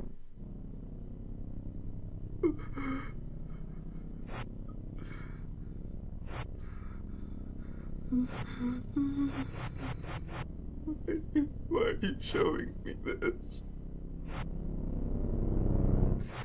Why are you showing me this?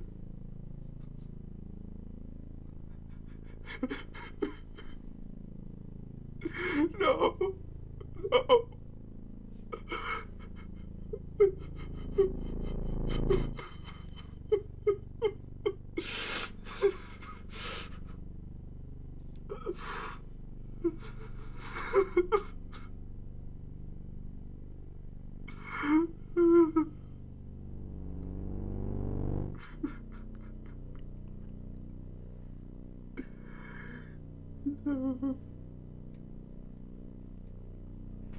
Oh. No.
I mean, I don't know. I just suddenly feel very inspired. Okay.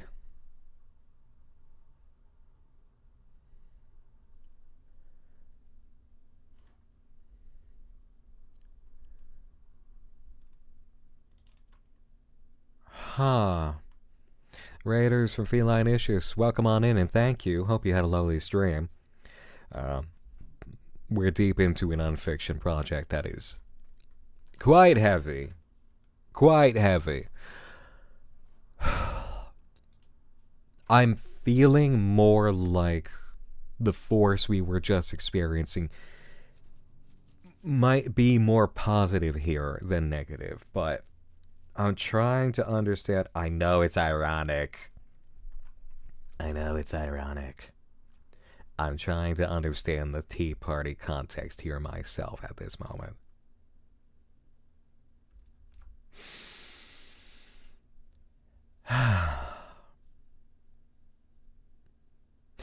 And the only thing that I can get out of it is that sometimes you actually do have to make friends with whatever madness you've got. And literally just do what is necessary and roll. Because it actually could be the resistance to what's up that's been hurting you.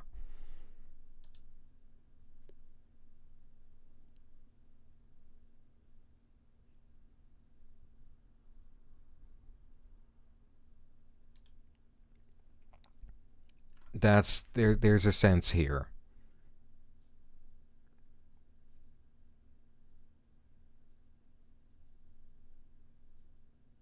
This is a healing journey.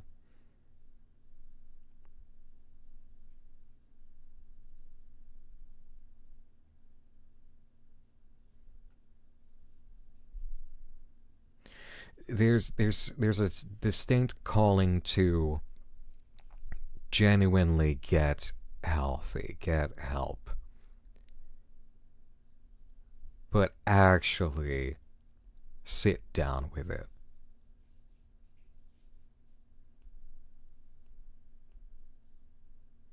Yeah, Bo, you're not wrong. Thank you. I'll tap that quick. That's not a bad idea.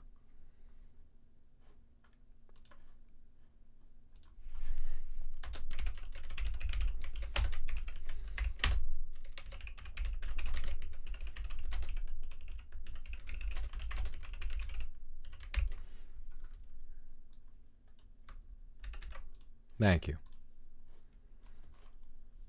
Let me just do some adding here. All right.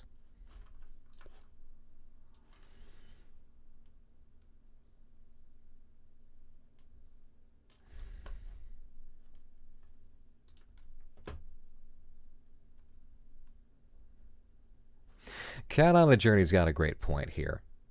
I did not say it earlier because I was in the mode of let it flow.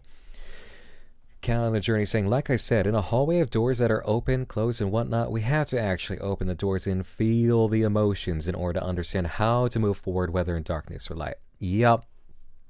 Sometimes you do have to sit down at the tea party. Fuck it. If it has to be in that tea party, sometimes you need to do it. It just might make you sane. I feel very open right now. Oh guys, I think we're getting close.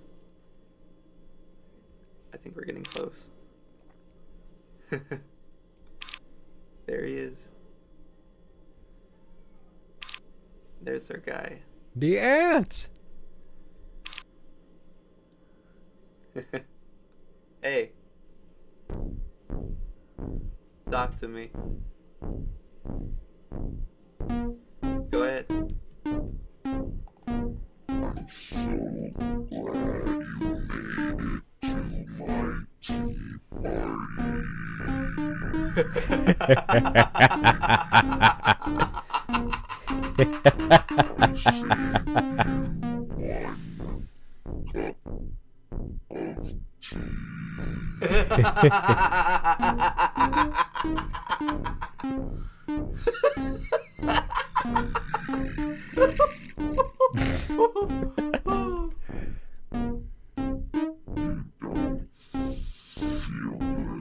No.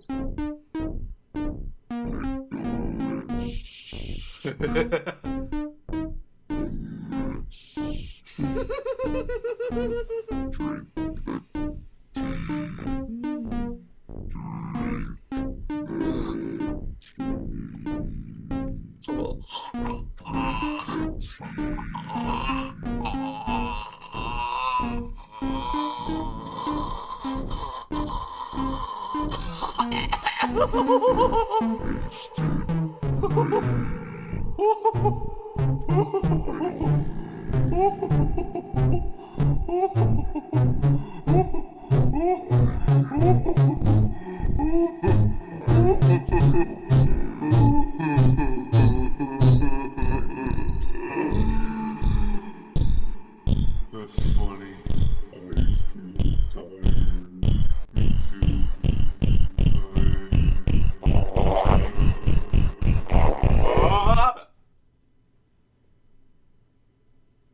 What the fuck? What the? Another one down. Ed Brown, thank you for 2 months as a member in the Nightmind office on YouTube. Thank you. This teenage shit.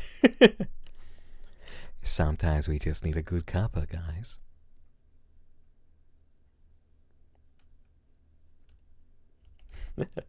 You might just feel better. Next room.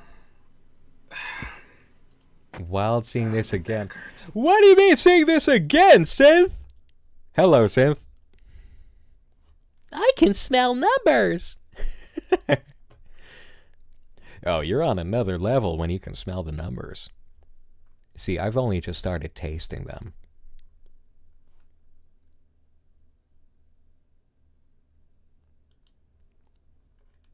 Specialty. Specialty. My specialty. Yeah. This is what it takes to feel better. I'm just gonna not better. Thanks. Are you sure? Come on. You ever hear Iron Maiden? Can I play with madness? Little bit, you know?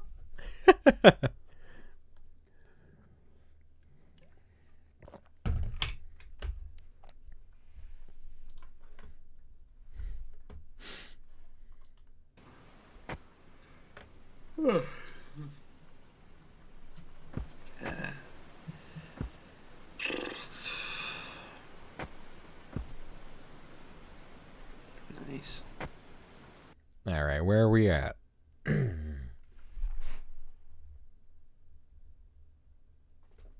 What is that, 13?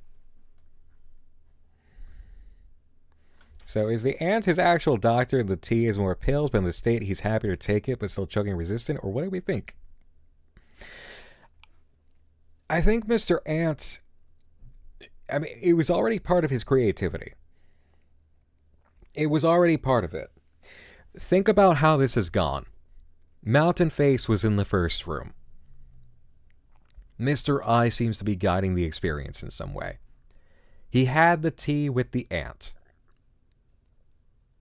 It's embracing what he is actively rejecting at the start.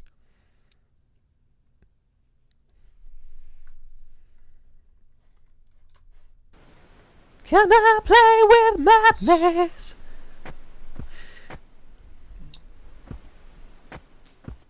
Nothing really surprising. Wait.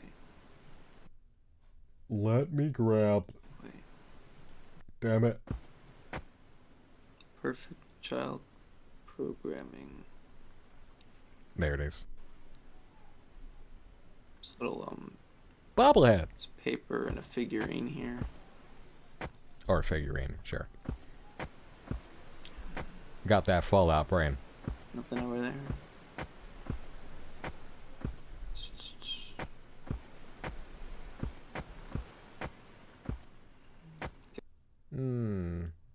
Yeah, the title here does include PCP. Huh. We'll see if that comes across in a different way, though. Guess we'll check this out.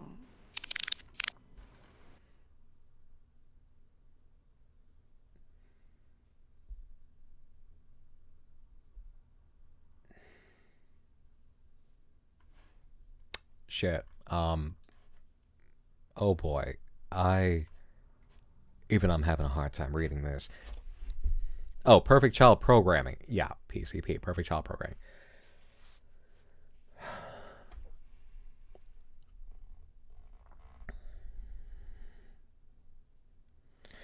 My cheeks hurt red from silly lies. Red like the... something... God damn it.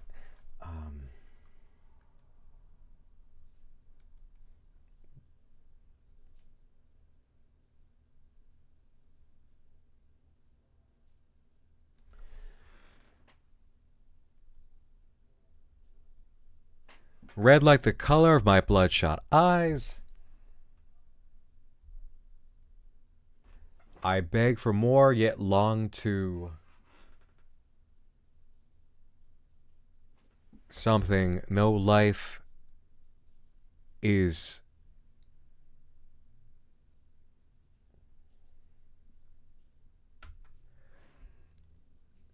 Oh, fuck, this is hard.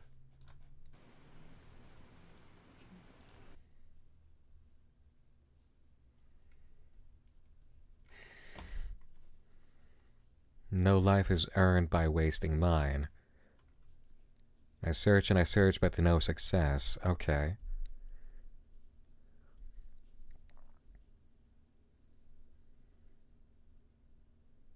I long for more, but long is time. Okay. Despite the ticking every box and passing each test, yet here I lie in bed with bloodshot eyes. Lonely... something, despite my many tries. Yep. Okay.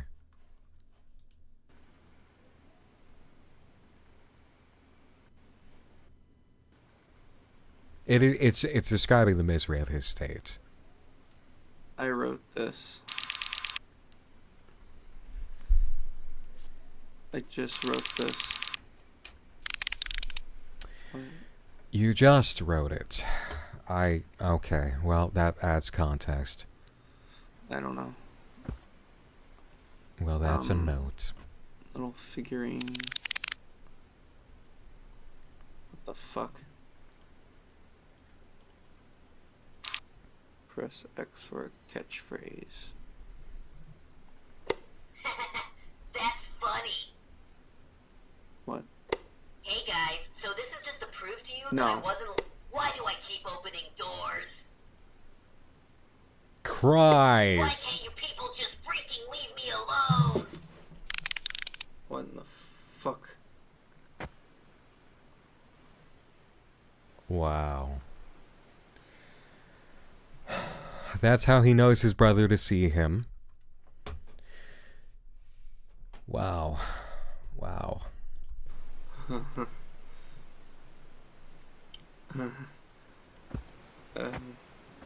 Alright.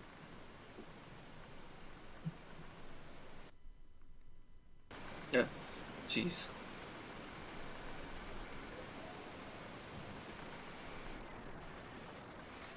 Can't escape this. I wake up, then I go to bed. I wake up, then I go to bed. I wake up, then I go to bed. Wait, there's things that I still haven't said. I wake up and go outside and thank the Lord that I'm alive. Then I'll just go sing my happy song. Then I walk into the store. Then I proceed to buy some more. Buy some more. Buy some more. Buy some more. Buy some more. Then I go and hit the streets just to get some healthy eats. So much food there is for me. Come and join so you can see. Now I'll go and see my friends and we'll just dance until the end of the song. This is my friend. Here he is. This is my friend. Hi there, Tim. How are you? I am good. My friend Drew. Why don't we go out and play since it's such... Nah, we're catching that. How are you? Mountain Face. Hey Drew, why don't we go out and play? Since it's such a lovely day, we proceed to go outside and thank the Lord that we're alive. And then we'll both just sing our happy song. Happy flowers wave to us as we then walk to the bus. And then we'll both just sing our happy song. Hey friend Drew, let's say hello To Jimmy, the other friend that we know. But look both ways before crossing the street. A car could leave you in defeat. Hey friend Jimmy, how are you? I'm okay, Tim, Tom, and Drew. Wanna sing our happy song? We'll be singing all day long as we go on our bus ride. We thank the Lord that we're alive, and us three will just sing our happy song. What the fuck?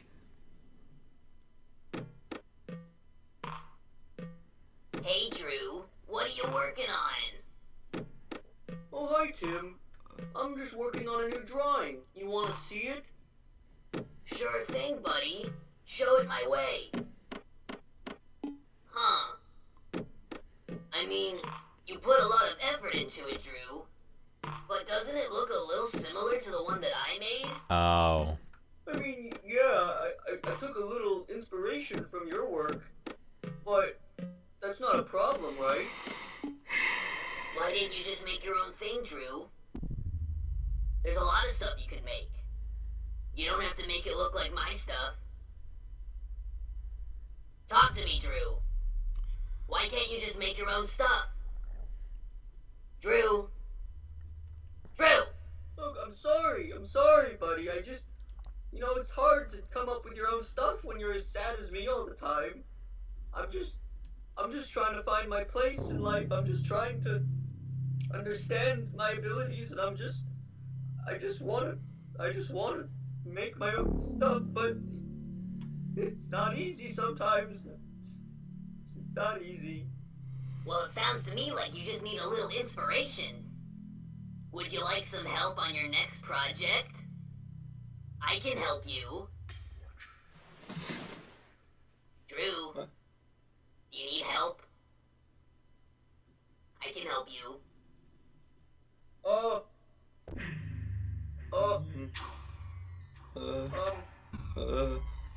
Okay, you can help me. What do you think we should do to help get my inspiration up again? Drew? Drew? Wait. Tim. That's your name. Tim, what should we do? We should go see Mountain Face! The fuck? You wanna go see Mountain Face? I hear he's really good at helping us feel more creative. Let's go see Mountain Face! That might be fun! Okay, let's go see Mountain Face. Right now? I mean, it's so early in the morning. Hey look, it's nighttime! Let's go see Mountain Face! This is gonna be so much fun! Let's go! Let's go! I'm gonna be honest, Drew. I mean, Tim, I'm not very into the whole Mountain Face idea. I don't know, I find Mountain Face kind of unsettling. Something about him makes me unsettled. Do we really need to go see Mountain Face right now? Drew, we need to get your inspiration up right away! So if we go see Mountain Face, you'll want to make more projects that are less like mine! It'll be so much fun! Come on, let's go see Mountain Face! Okay. Hey, Jimmy, are you having any fun?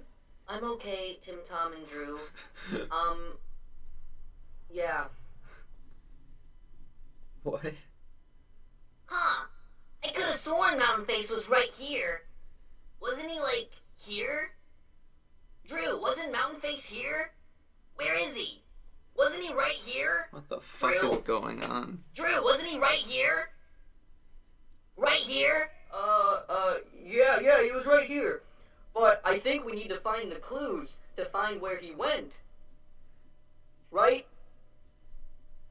Right? Where'd you guys go? What? Tim? Jimmy? Tim? Tim! Tim! Drew, why are you yelling? We need to find Mountain Face right now! I'm sorry, I just didn't know where you guys were! I was just looking and you guys were not there for a minute! I don't know!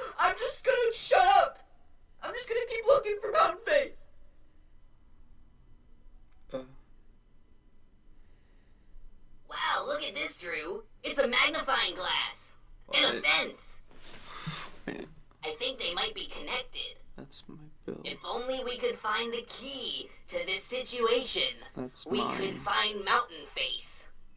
You're just making stuff up now. You're just looking at stuff and you're trying to connect it together when it doesn't make any fucking sense. I mean, What are they sorry, I talking didn't mean about? to swear, but I'm just very on edge right now. Why don't we investigate this together? What? Why don't we look for clues together?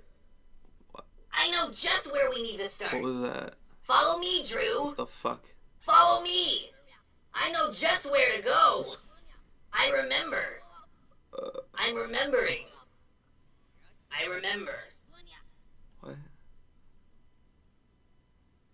That just looks like dirt on the ground. Why are you showing me this, Tim? What is it? Tim, what is this? Why is there just dirt on the ground, and why are you showing me it? What is it?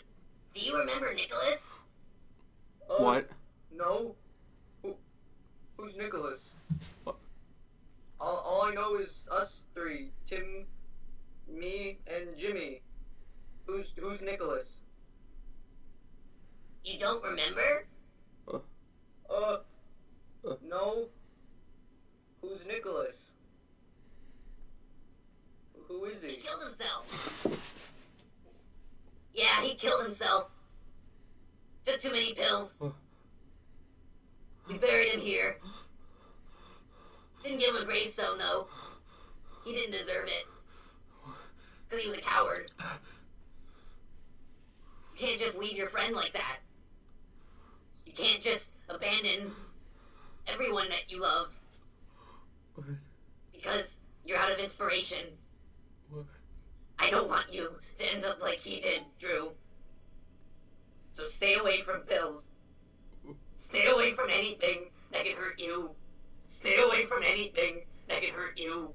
Stay away from anything that can hurt you. Stay away from anything that can hurt you. Please. What? Don't end up like he did. What the fuck? Don't! What the fuck? Don't! What?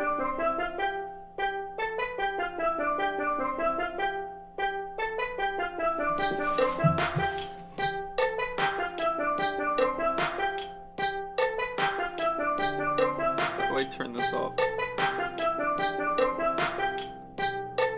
Turn this off.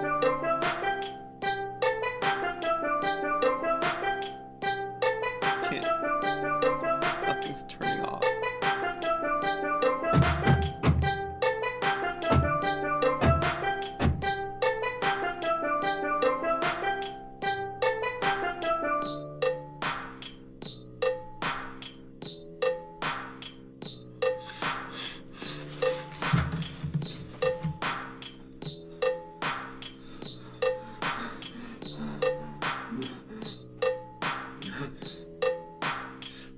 No. No. No.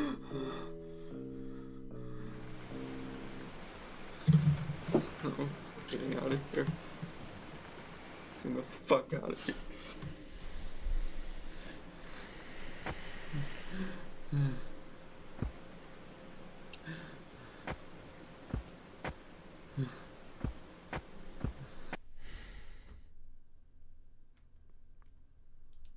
It is for him and against him at the same time.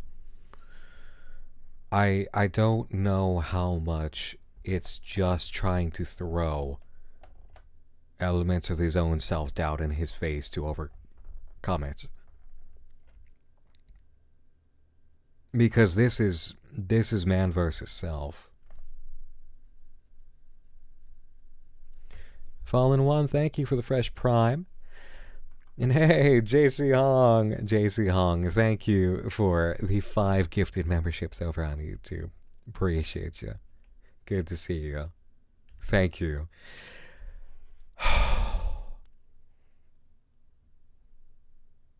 That was rough.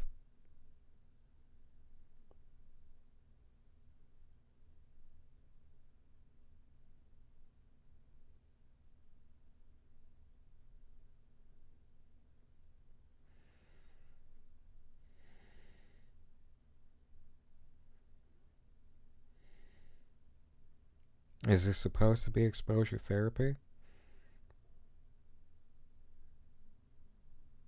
I don't know if it's supposed to be. I know what it is.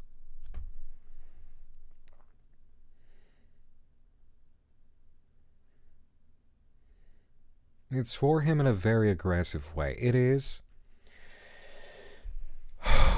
Sometimes.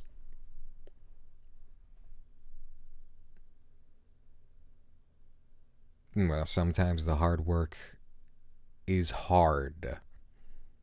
Surprise, surprise.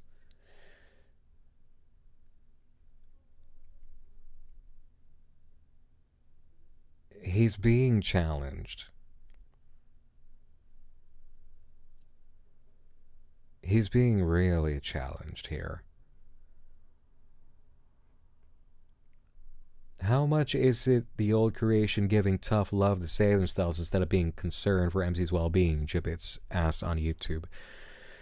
That's the question. Is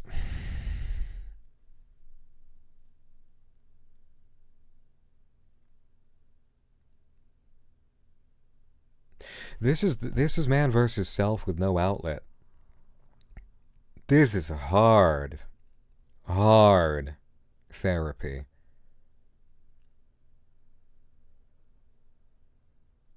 Because he does want to live. He does want to be creative. But he's grappling with the pain. And it's been a lot of pain. There's a lot of fear. Because he wants to be creative, but he doesn't want to do anything that's going to hurt him. CO Font, thank you for the fresh Prime sub. JC Hong, thank you for the 10. Thank you. Thank you so much for the 10. Oh my god. Vegas went well. Walked away $400 ahead. End up busting my donation budget on your IncuPro Zandy. Oh. Oh, well, he charmed you too, huh? Well, the Incubi in the VTubing population certainly appreciate you. Thank you. Congrats. Congrats on your wins. Oh, man. Winning bags, yeah.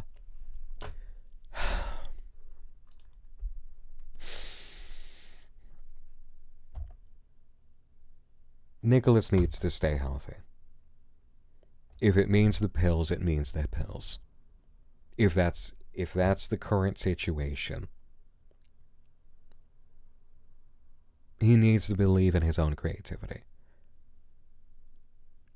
But he needs to reconcile that there is difficulty involved here, and the hurt cannot be allowed to kill you. It's not that the hurt does not exist. It's that this is the path of walking through the trials and tribulations of the creator's journey. Because you do go through hell. You go through the depths before you find your way through. You don't just fucking strike gold in one blow. You're gonna get your heart broken first. It's just how it happens. Bless the people who don't experience that first. Bless them. But the moment that they finally suffer a loss, that's going to be a different kind of pain.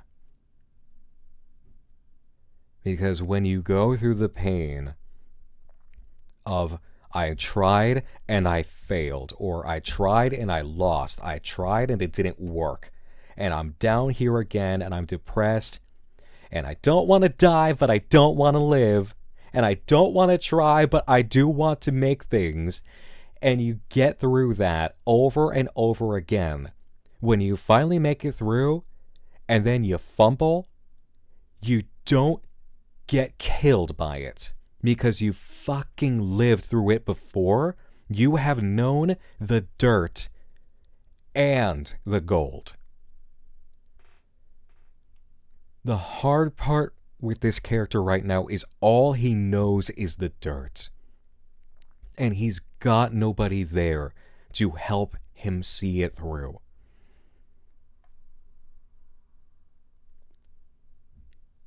Because, yeah, he is true. He is true.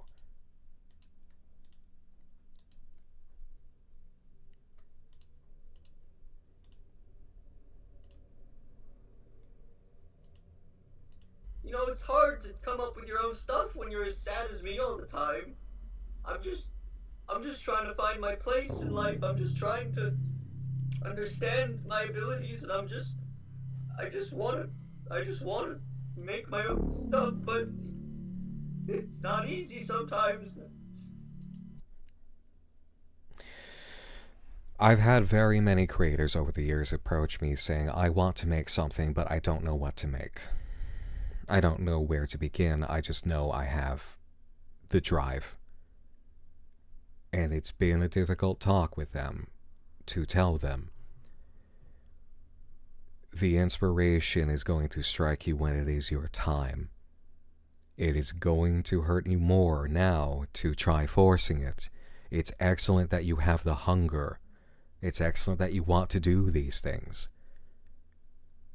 But you can't torment yourself into coming up with something, because that's not true inspiration.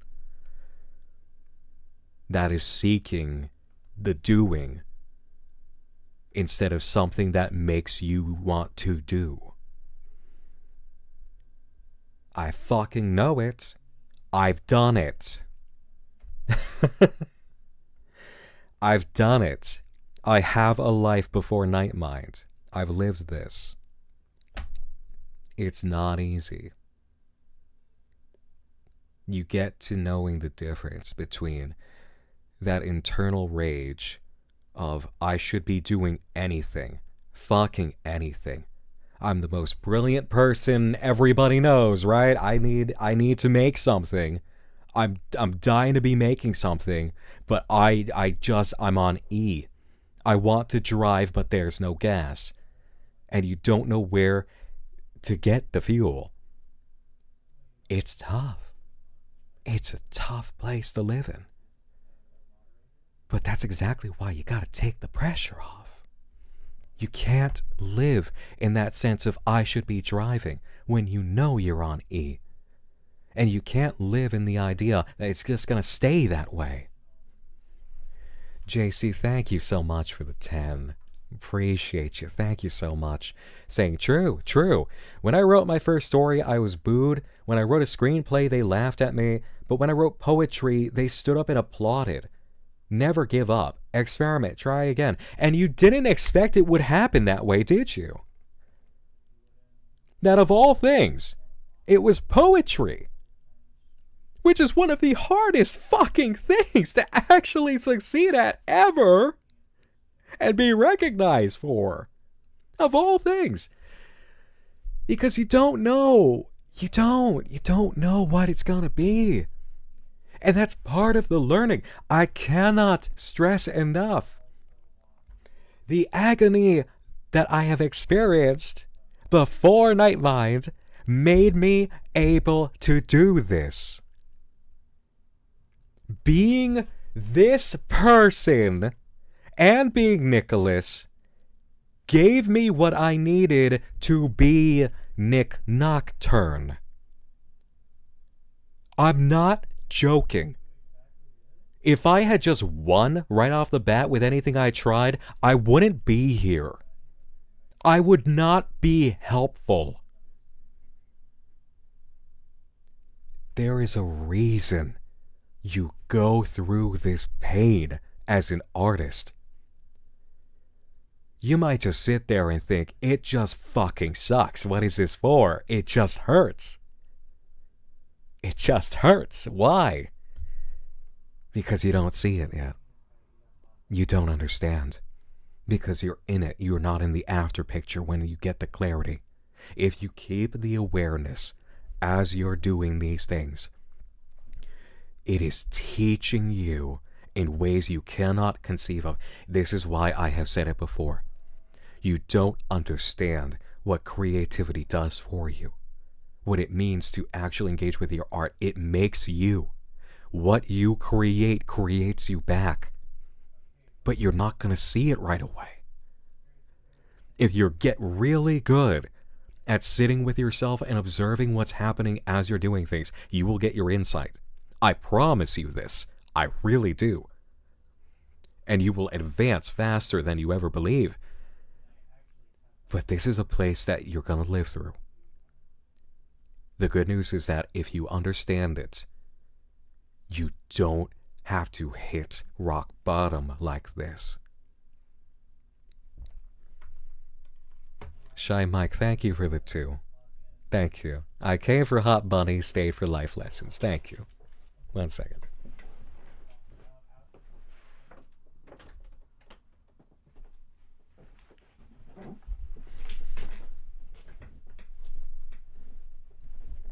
Lily Versus is right. Why do you think one-hit wonders burn out so fast? They focus on appealing to the audience that made them big and end up with backlash they hadn't dealt with before. It's true. Everybody wants the instant win. You don't understand. Voltaire Belmont nailed it with that 5. Thank you. Thank you, Voltaire. Thank you. If you only win and only climb, the fall is so much worse. That is the fall that fucking kills you. Because you have never fallen before. You don't know what it's like. You don't know what it's like. Because if all you do is win, and you keep on winning, and then you fall, you have no endurance. You have no resilience. You do not have the calluses. You're not tough. You're not hard. You're not going to survive hitting the rocks. When you've lived in the emotional dirt, you can make it through a lot. That's what makes you strong. You experienced the pain and you actually made it through. It's just, I need it to be understood. It never has to hit this level. You never, ever need to experience this kind of low.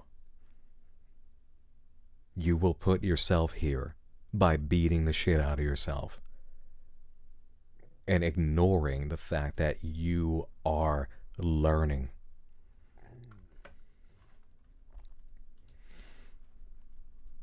Raku Ferret, thank you for the raid. Welcome on in, raiders. I hope you had a lovely night. It's a heavy night, guys. I'm not gonna lie to you. If you raid and ditch, you're good for it. Don't even worry. It's a heavy night, and we're deep in this. But I appreciate you. Voltaire Belmont, thank you so much for the membership. I appreciate it. Thank you.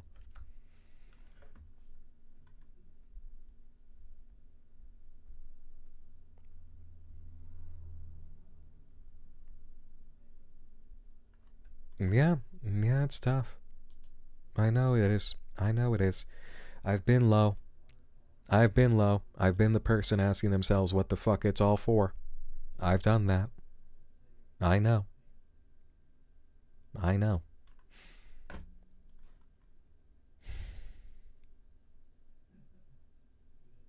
And the lesson, once again, looking back on it, is I should have been kinder to myself.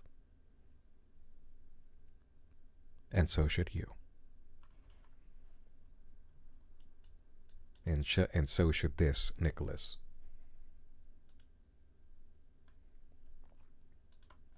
I'm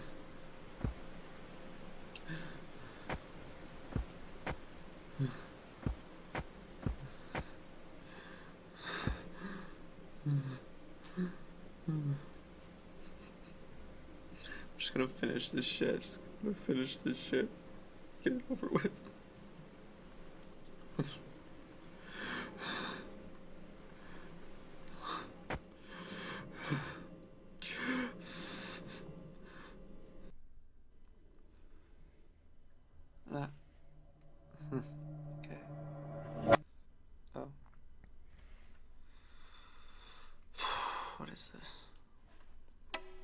Okay. I'm on a bridge.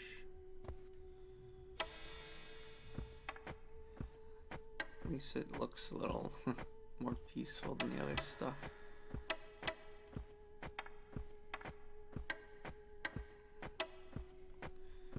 Maybe I can finally breathe a little. Where are we? 14. I love to pick your brain. Up next, we follow the leader. We're almost there. Yeah. Oh my god. Rapid eyes, you're right. Okay. Yep. Alright, well, now I can see rapid eyes in the way that it actually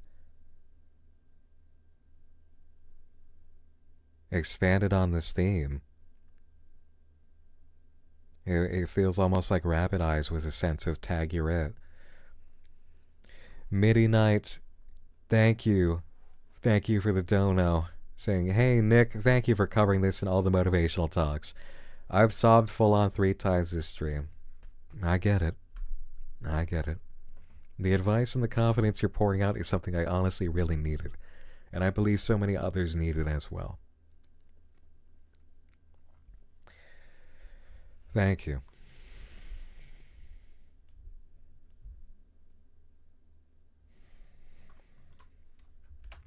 I was 14 when I wrote my first novel. I was 14. I was 14 when I finished my first novel, I should say. Actually, I had just turned 15 by the time I managed it. I had started on and off since I must have been 6, 7 years old. And my poor child I tried longhand for a lot of it. I tried longhand until I had my own computer at 14 because my parents recognized he needs something more. He needs something that's not a family computer. Yeah. I started on the family computer, though. That's what gave him the clue. My father, he knew how much it meant to me to keep being creative like that and trying. Because I had a goal, I had a vision, I had a need. When I finished it, he got me one of those iPod Nanos, like with the rounded edges and the metallic finish and the color with an engraving on the back. He was so proud. It was like, here it is at the end of the hard journey. I got that and I loved that. I listened to so much music on that. He knew I needed it. He knew I needed something after all that work. And I did exactly what you think I would do in that situation. Is I wrote a cover letter. I did my research.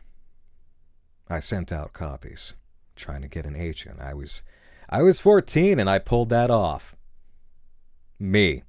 I was 14 and I pulled that off. That was a hook. I knew it was a hook, if it was going to work, you know. Didn't happen. You know? Did not happen. Never heard anything back. Okay. All right. First time.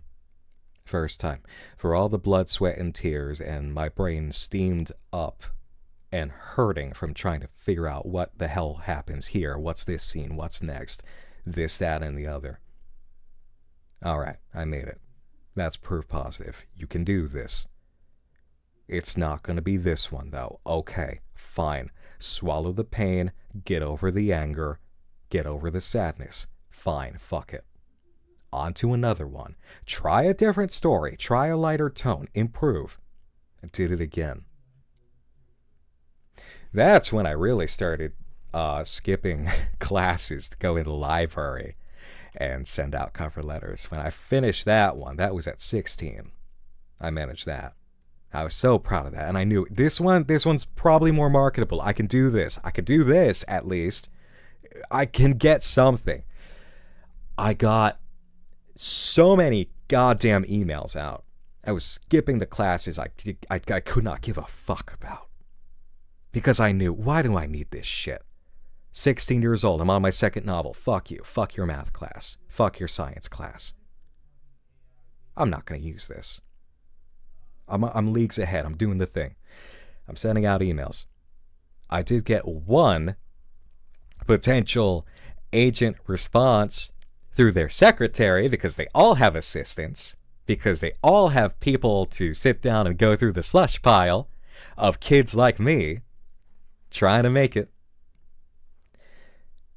Being able to actually send out a few pages was just a blessing. It's like somebody gives a shit to actually give me a chance. Thank God. Thank God. You know, got it back. Heard that they couldn't connect with the character's voice. You know, I got a little bit of actual feedback there. That was good. It hurt! It hurt. But it was good. Because I actually saw there is a way through. You can at least manage to poke through. It's something.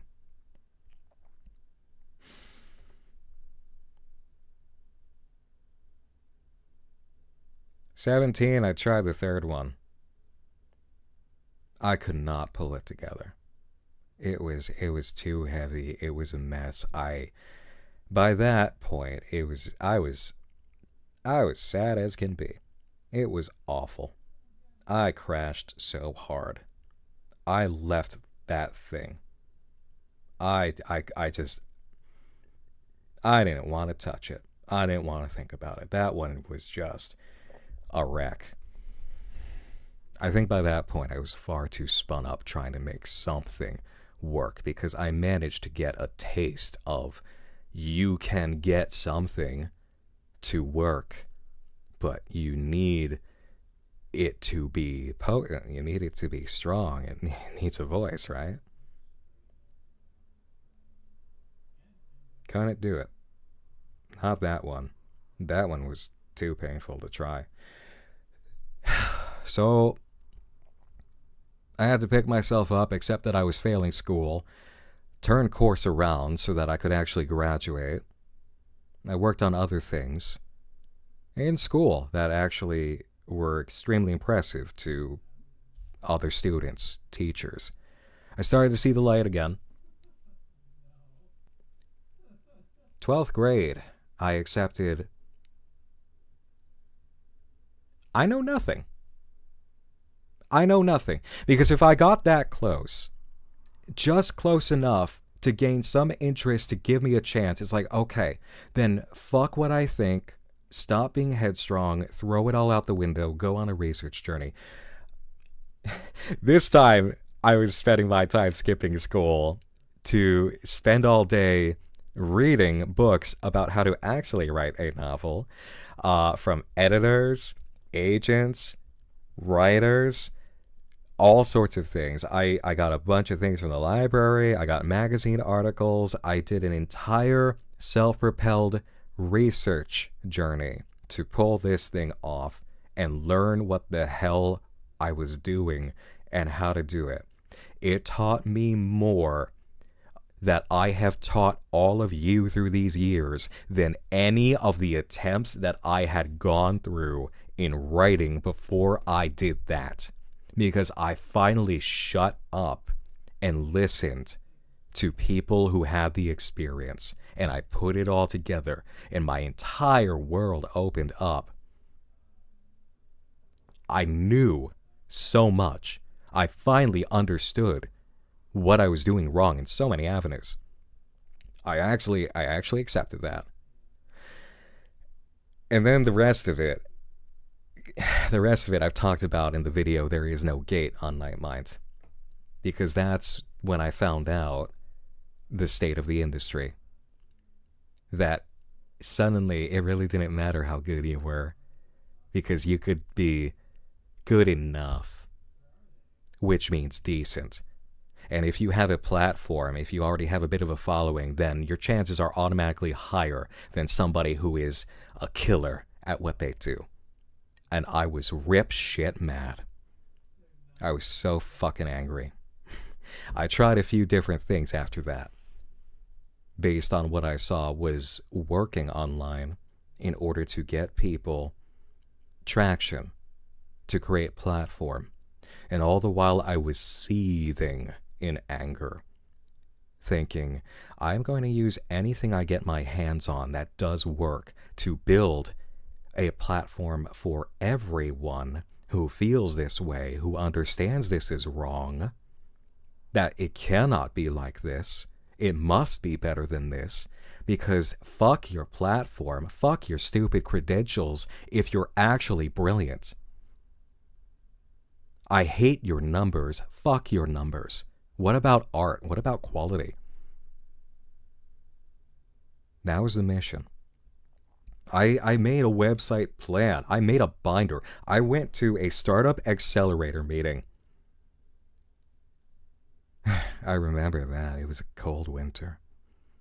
And I was there alone, and I didn't often go out and meet new people. But there I was with my binder to try pitching this idea to get any kind of help, any kind of insight, or maybe just get picked up and accepted into a program. And I was told something else that I really needed to hear, which is start with one thing and start small.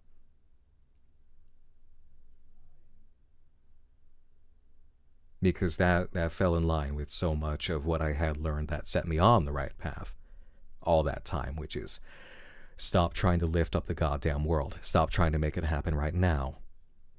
Because you're only hurting yourself. Understand the learning. Understand as a course. And the thing about it is,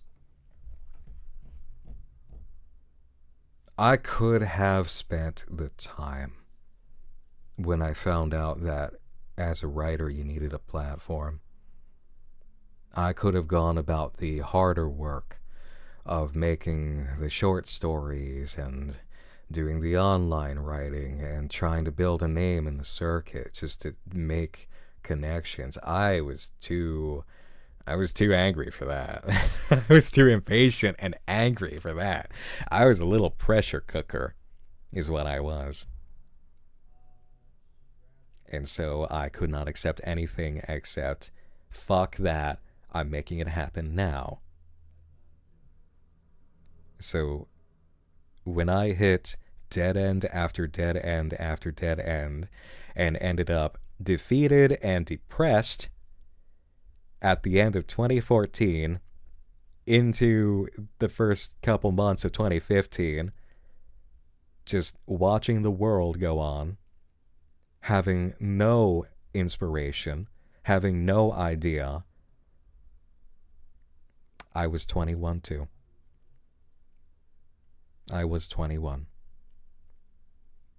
And that's the age when it starts to dawn on you. You should probably start developing a seed or an idea of an adult plan. And that's when I thought of Marble Hornets Explained. And I did it with no pressures on it except to do something right by the guys who made Marble Hornets. Because what they did was so beautiful, and a middle finger to every institution who said, show us your credentials or your numbers if you want us to pay attention to you. And you know exactly how the story goes from there. Have I known what it feels like to live as this person? Yes, I do. I have. And it made me everything that I needed to be to do this. And I am under no illusion about that. Why did I have to go through all that? Because it gave me everything I needed to be who you know. And the education kept continuing. Year after year, the education kept continuing. Because it doesn't stop. Because you don't realize how many times you will go through pain and it teaches you exactly what you need. It's not always what you want, it's what you need. And then you realize it was so much better to learn that for the person that you have become than anything you wanted. That's why it's important to be patient and kind and understanding and aware when you're doing anything in this life that is challenging as an artist or creator. Your pain is going to help make you. You don't have to endure it more than the point of what it teaches you. But you need to understand, this is not pass or fail. This is growth. It's growth. I had my heart broken a lot. I made it here. It was for a reason. You see? You don't always understand what you're building. That'd be nice. I'm not surprised by that. You can't trick me with that stuff anymore. But, what? What is it counting down to,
Oh, the crib.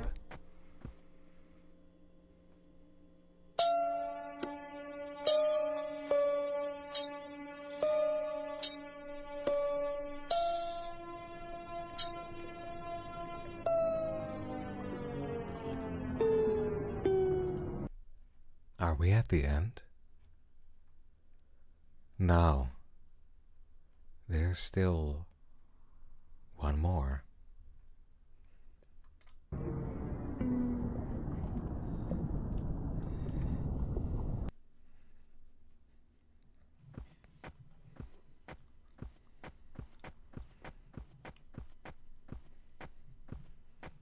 Oh, and film student thoughts. You're right.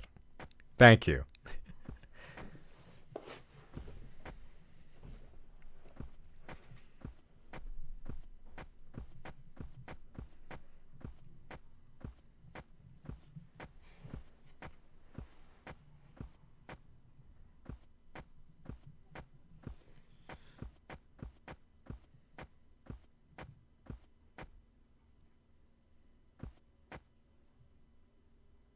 Do it.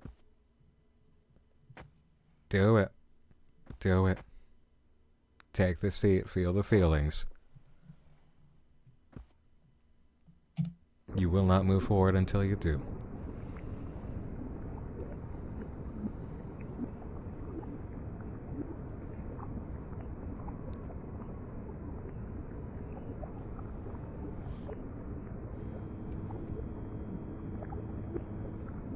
Stripe like the pills, yeah.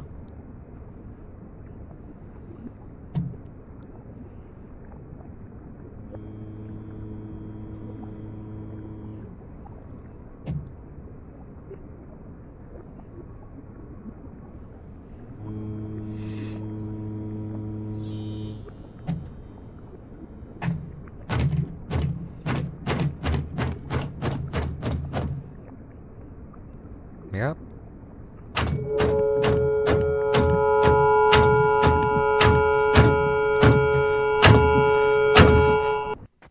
Oh.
Thanks for the help, Bud.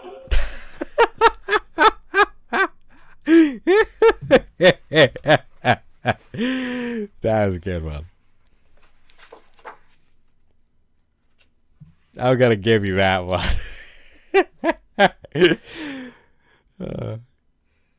And thanks to Moonlight Angel for the gift sub. We can't stay too serious. It's cabin fever dreams still. It's about to get a lot more fun in here.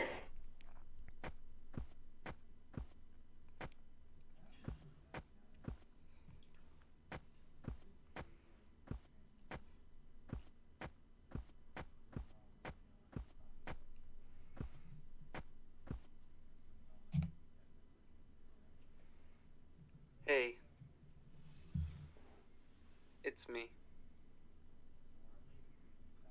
You've helped paint the bigger picture. These pictures you drew for me, you drew for you, were so foggy, so confusing, so jumbled and nonsensical. But the more I've spent time with you, the more I get it. You can stop blaming yourself. You can stop hating yourself. You can stop all of this. And understand that time is limited and you can be better, and this isn't all there is. I do love you. I really do love you. So come back, please.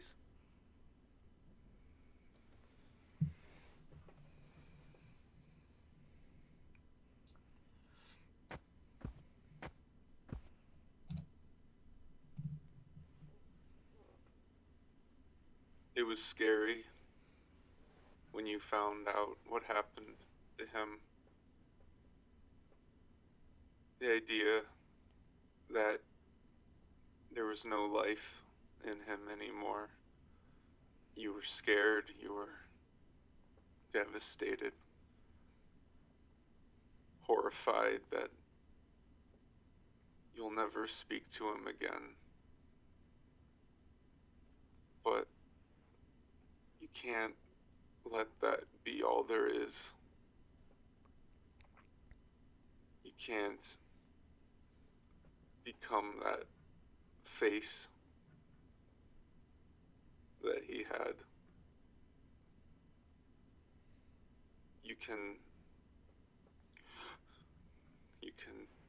be better.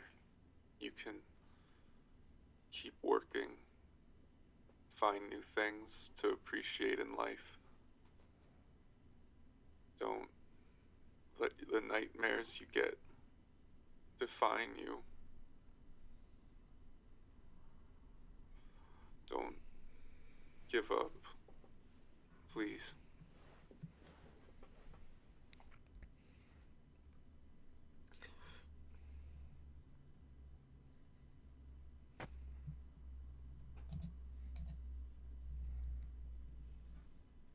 It's really hard to make things when it feels like everything's been done before. I know how it feels. That lonely, awful feeling. That everything's been done already and you can't add anything to the table. And that's why I cooked myself as hard as I did, back when I was trying to be a novelist. That's why the third one didn't happen. Because after 2, I felt the pressure was so potent that I needed to be so unique. I could not be ignored anymore. This is the trap we fall into. Because I understood that you can't be just like everybody else. And that quite often there are some people who do that for unscrupulous reasons, knowing that they will skate by. But nor can you bully yourself into such an insane place of no one has ever created this before. It's brilliant. That's not how it works. It will devastate you more than it will drive you. That you'll just be laughed at, scoffed at. It hurts.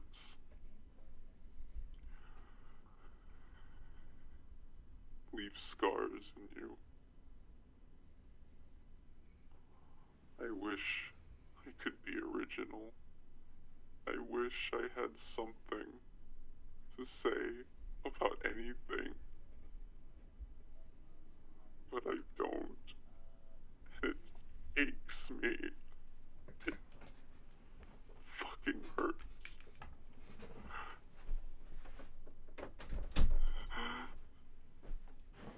I wish I could share something with people. I wish I had something to say. I wish I had a voice. I wish I had a voice.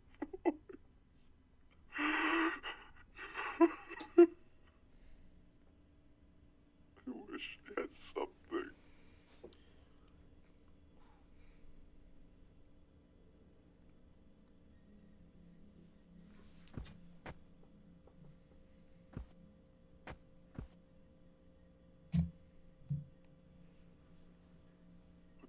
when I'm ready to take my life, I remember that there are people that do care about me, but I never understand why they do. I try to comprehend it, but I can't mentally comprehend anybody caring about me. I have nothing, so why do people care about me? Why? Why do you care about me? Why can't you just let me die? I need to find something good about myself. I need to find it.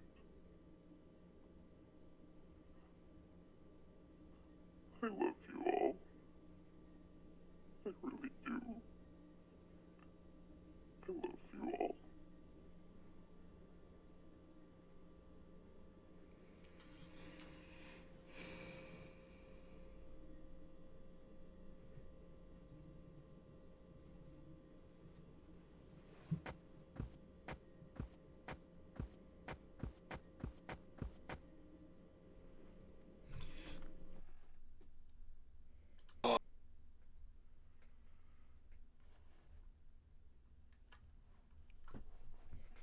A lot of people spend a very long time in that headspace, not understanding, until it finally comes through.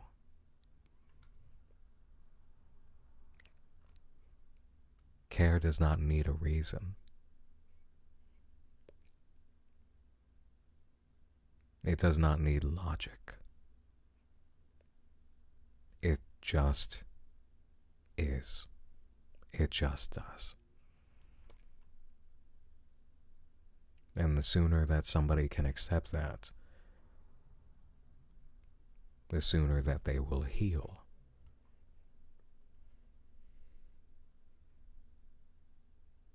Because there will be a moment, and it might catch you off guard. It will catch you off guard, where it's just a moment of they don't have a logical reason. They just do.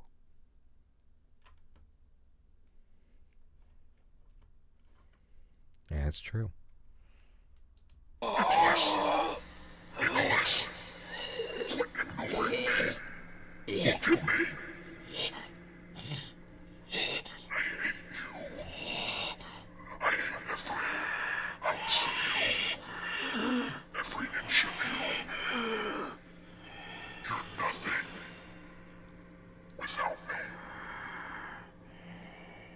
And you continue to cut me out.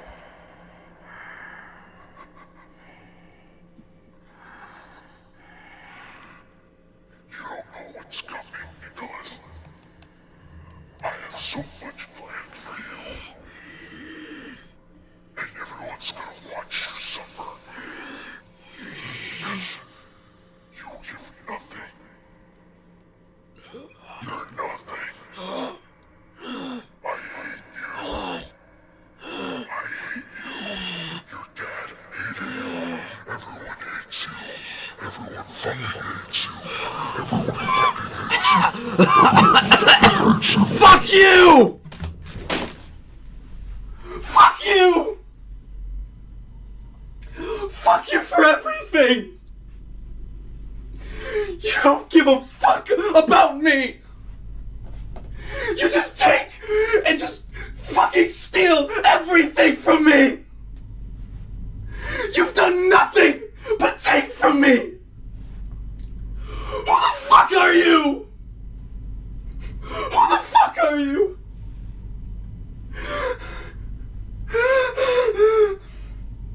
I hate you! I fucking hate you!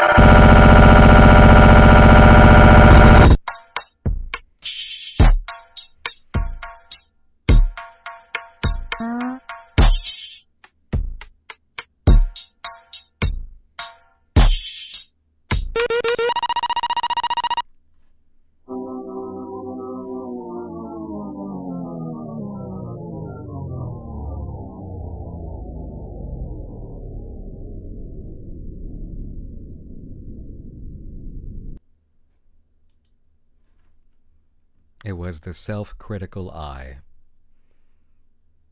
the negative force driver of all the things that we want to gain. Self-loathing and anger are poor fuel sources for everything that you want. It is a mistake in this life to think that you can ever hate yourself into growth. That is not how it works. And yet we get stuck into a position of trying it anyway.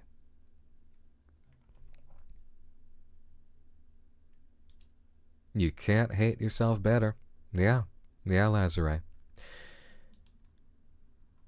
You can't hate anything into growth. Nothing grows under hate or deprivation. The only thing hate grows is itself. Negative drivers can get you a little boost sometimes. Sometimes they kickstart what you need. But it is never a consistent fuel source. When you try to make it so, it's just gonna eat right through you. It's just gonna eat you alive. Which is exactly what happened here. Especially as a creator. You can't. You can't do it. You can't hate yourself into betterment. That's not how it works. Creation is love. The creative act is love in expression. It is the drive to make something. Hate is destructive as a force.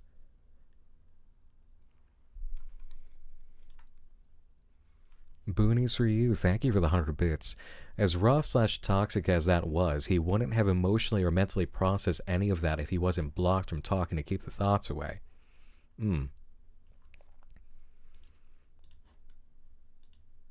Because see, now he understands. Now he gets it.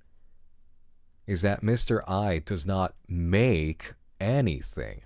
It does need him to exist, though. That overly self-critical I, that kind of pressure, can't do good for you. Anger is a real emotion and you're entitled to get mad sometimes. Yes, but mind where the anger leads you and mind what it's pointed at. My anger was a proponent to make something good. I did not point it at myself. The only times I ever have, it has led me to solve something to get better. Because as Zack Attack says, and thank you for this, anger is different from hate. Anger can do wonderful things when you line it up in exactly the right cause. It's when it turns destructive, when it aligns itself with hate. That's when it ruins people.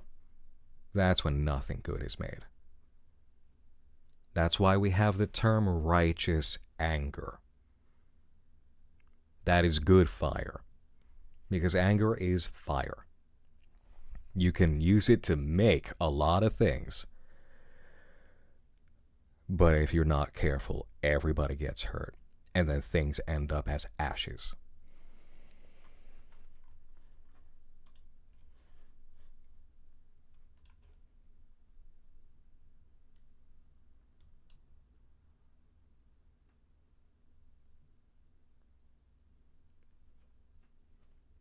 Oh.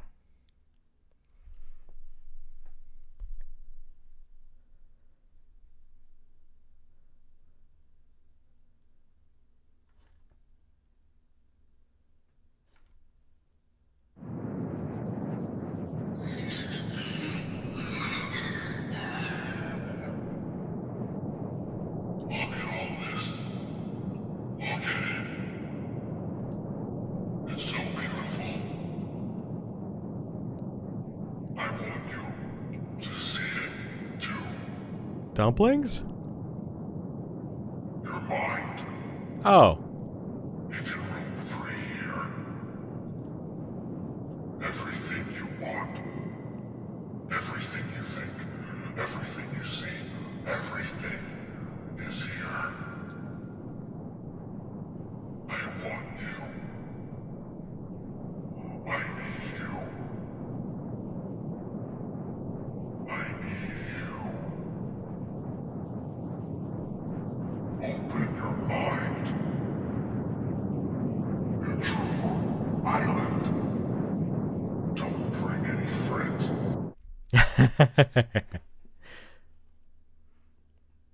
Patty Thinkerer, thank you for the 3 months.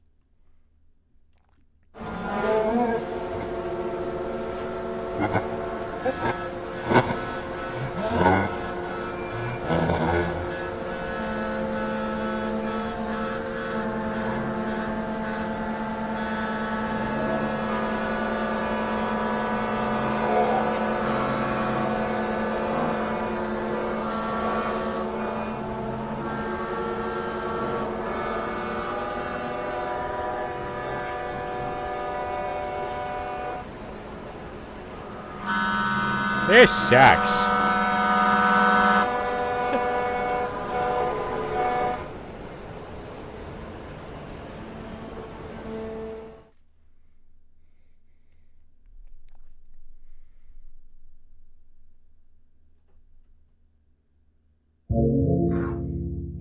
Thanks for the help, bud.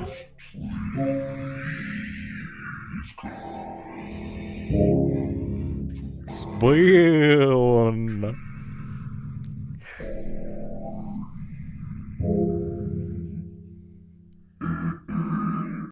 Okay. Damn good margarita.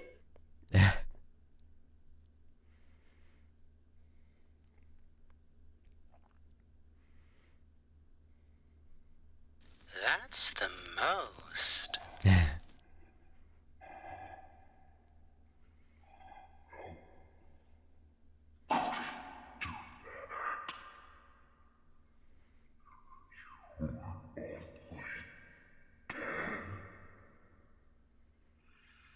You are only 10. And he gave me.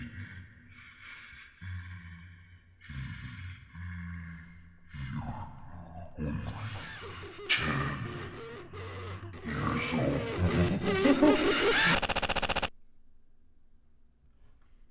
I think you guys are right. I think it's his father who ended his own life, and he was 10 years old, as it just said. You were only 10. And he saw his face.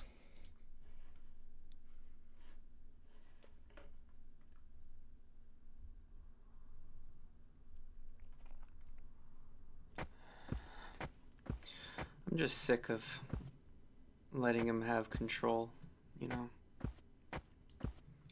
Like, I just need to do stuff on my own. End of story. What is this? Follow the leader. Okay.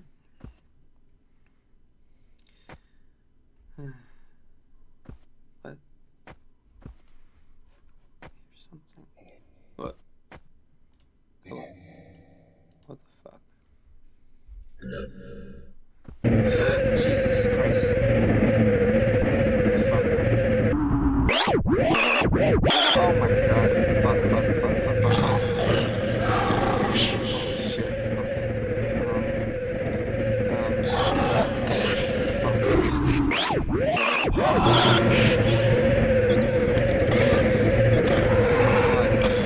Fuck. What the fuck?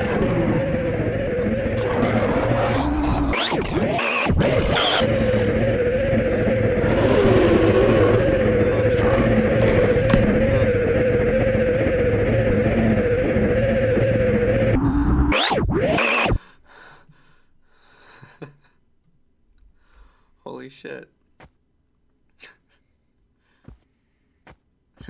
Holy shit. He's gone. What? Come on, Nicholas. Come on. Open the door. Open it. Open the door. What are you waiting for? I'm your best friend. Why are you not letting me in? Nicholas! Nicholas! Nicholas! Go away.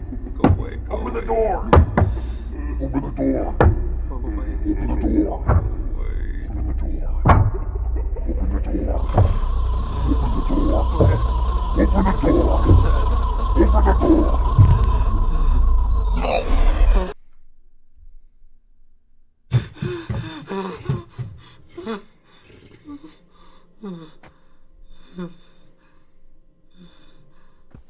Fuck!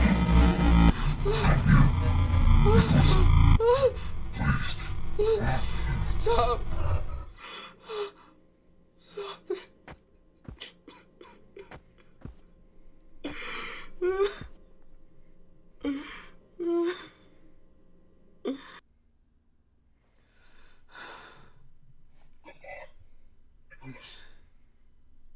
I'm sorry. I'm sorry. I know I'm hurting you. I don't want to hurt you. I just want you to have what you had before. You remember what you had. You were so alive. Everything you made was special. It was yours. It wasn't anyone else's. It was your own personal stuff.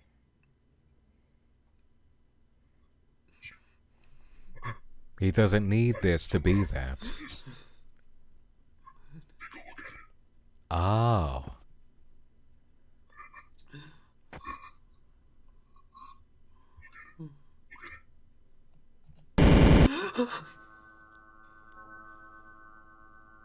What?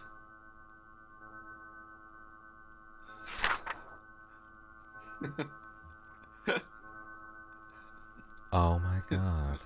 No. You can't use this against me.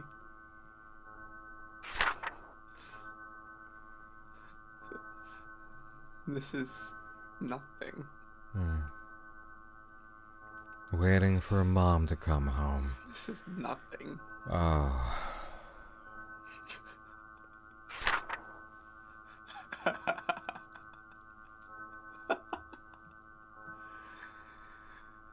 I can easily get rid of this.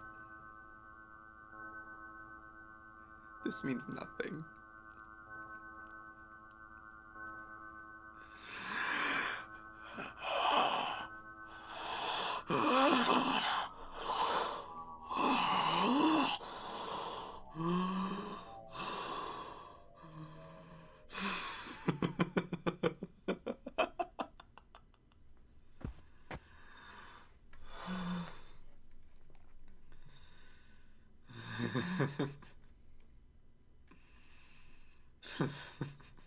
He did the work.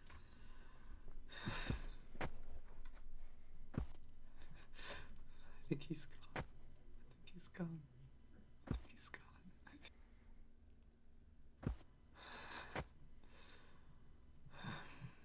I'm gone. I'm fucking gone.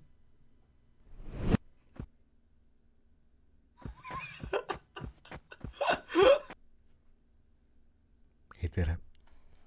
Running free. He did it. Okay. What was it? Film School Thoughts? Is that the channel? Thanks, you gotta chill. Come on, kid. Give it a break, brother.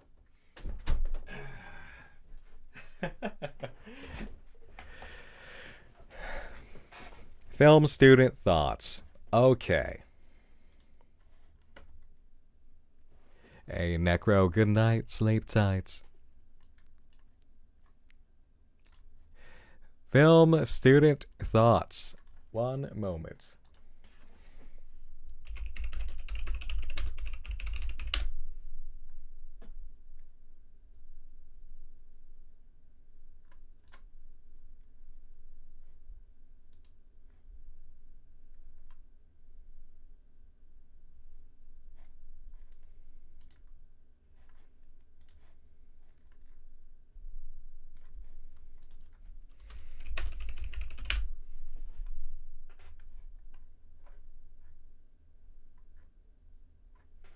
Okay.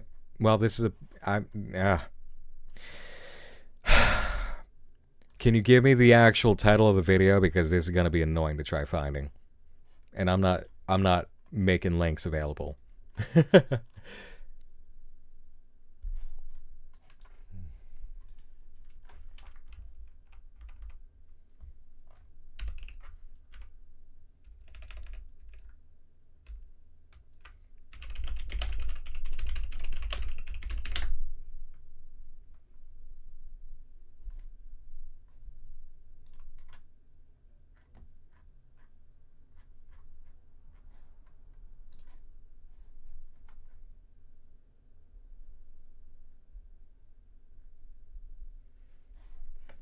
Thank you, Vandrith.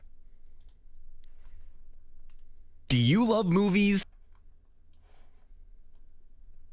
This is the one? Okay. Surprise, surprise. Do you love...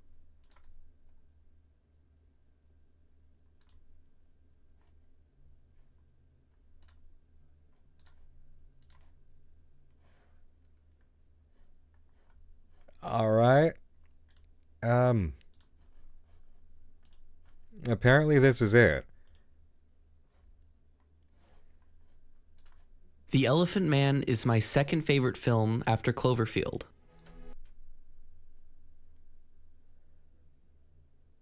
Guys, are you absolutely certain?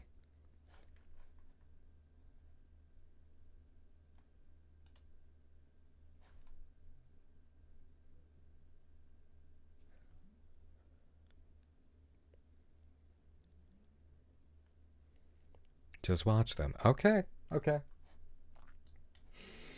I swear to God, after all this time, if I get hit with content ID shit for this.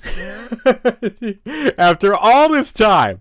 The Elephant Man is my second favorite film after Cloverfield. Never have I seen a film that has just left me so emotionally drained. This movie does such a good job at showcasing the importance of empathy and the role that plays in society and how we treat the ugly people that make us uncomfortable. John Merrick, a man who in real life was stomped on by elephants, is portrayed incredibly profoundly well by the actor John Hurt, whose name is probably a reference to how John constantly gets hurt throughout this film due to his ugliness. Don't! Now, originally I wasn't going to make a video about this film, but I felt like I had to, for one simple reason. People don't understand the movie. Now you might be asking me, what have I missed? This movie is pretty straightforward and is probably the most easy to understand of the films by David Lynch. Well, here's the difference between you and me. I'm a film student, and you're not. So I'm just more in tune with how a movie is made and what metaphors it makes. So join me, a film student, as we journey into uncovering the masterpiece that is David Lynch's Elephant Man.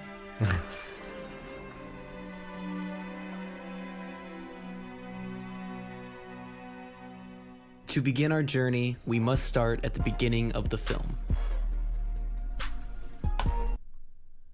What did I just say?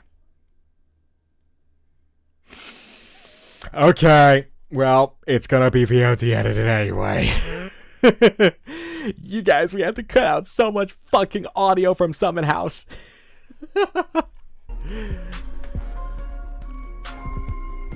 Now, if you are a film student like me, you probably won't need to watch this video.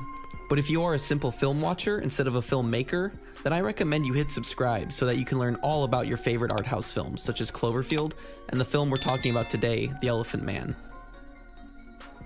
One of the best things about David Lynch's films are his characters. We always remember the iconic performances in his work, such as the one guy from Twin Peaks who spoke backwards, the bunnies in Inland Empire, and Hannibal Lecter in Silence of the Lambs. All three of these characters truly stood out and brought life to the cinema screen. I remember thinking how much I felt bad for Dr. Trees throughout The Elephant Man, and how we're meant to empathize with the amount of work he has to go through to keep John Merrick in his place. But unfortunately, John Merrick goes through a lot of bullshit throughout the film, where he gets eventually kidnapped by pirate-like men who wear hats. The first thing I'd like to talk about with The Elephant Man is the way this film plays with shadows. This film is so beautifully lit throughout, and you can really see the menacing use of lighting to really bring out the feeling of fear when the monster appears. Let me show you an example here.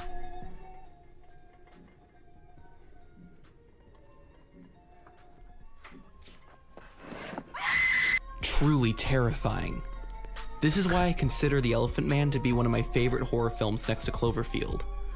Let me compare the use of shadows in the scene to how I utilize shadows in my short film that I did for film school.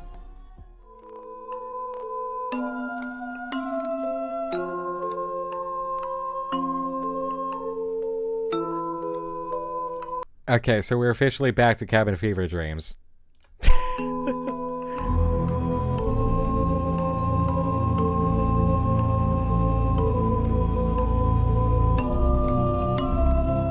Now, if that made you feel uneasy, it should have, because it was a horror film, and the shadow wasn't real. I actually composited by using an image I found online, but the cat was real, and I managed to convince him to look as if the shadow was there using my hand. To be or not to be, that is the question. This quote from William Shakespeare really speaks to me when I think about the Elephant Man, 'cause to be is to be. But John Merrick unfortunately cannot be due to the way society treats him. Mr. Treves, there's something that I've been meaning to ask you for some time now. What's that? Can you cure me? No. So that is the question. What can we do for John Merrick? There are a lot of brutal truths that can be seen throughout this cinematic masterclass of storytelling achievement. David Lynch was very smart to not give away the twist ending in which John Merrick dies in his sleep. After all, ruining an ending can ruin the whole film for everyone watching, and nobody wants to ruin a film for somebody. This is why I've chosen to include a spoiler warning for the rest of the video, in case you don't want the film ruined for you, so spoilers ahead. What is this shitpost epilogue? Around the middle of the film, John Merrick is compared to Romeo during a beautifully constructed scene in which this woman kisses him on the face to make him feel loved. Now, if you're not into the theatrical arts, you might not know how Romeo and Juliet ends. But basically, Romeo dies by suicide in a heart-wrenching sequence after realizing that his love had died. The movie ends in the same exact way, a clear parallel to Romeo and Juliet. It's literally in the text. It doesn't surprise me that David Lynch would include such brilliant details after seeing films like Twin Peaks, which is also just filled to the brim with clever details, like the guy who speaks backwards.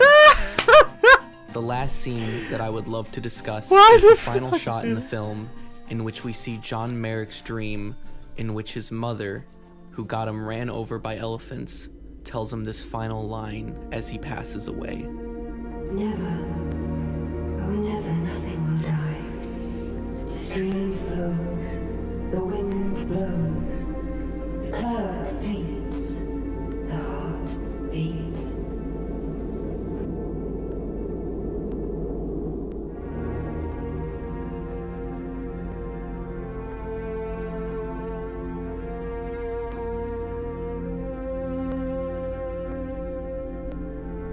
Nothing will die.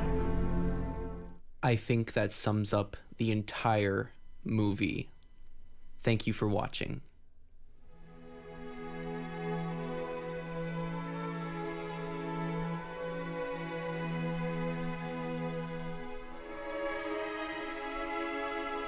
Thanks. Thank you. Yep, thank you. Spike Lee's Her is one of the most relatable films I've ever seen in my life. Oh no. What starts out as a simple story about a lonely man working at his computer very quickly turns into a story about a lonely man reflecting on his own issues through a piece of technology, which then reminds us, the audience, of our own loneliness.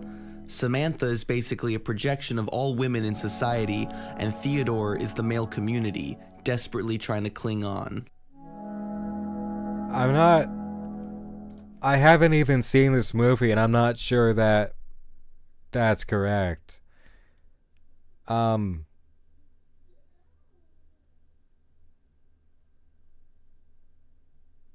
This punchline better be fantastic, guys. Thanks for the help, bud. This better be. It is 5 hours of stream, which means it's probably got to be a little over 4 hours of VOD raw that poor Moone has to slice up. This better be worth it, guys. Love is a complicated thing. Oh, that's one for Graphy. Didn't you know? Silent Hill is about the horrors of circumcision. I think it's complicated for everybody. For me, though, I feel like I'm more inclined to speak on this film due to the fact that I've suffered my entire life without the privilege of dating another person. My life is unfortunately an ever-repeating Groundhog Day type movie, except the only thing that repeats is my unfortunate lack of dating experience. While all the other girls get taken away from me each day for all eternity by much more confident people.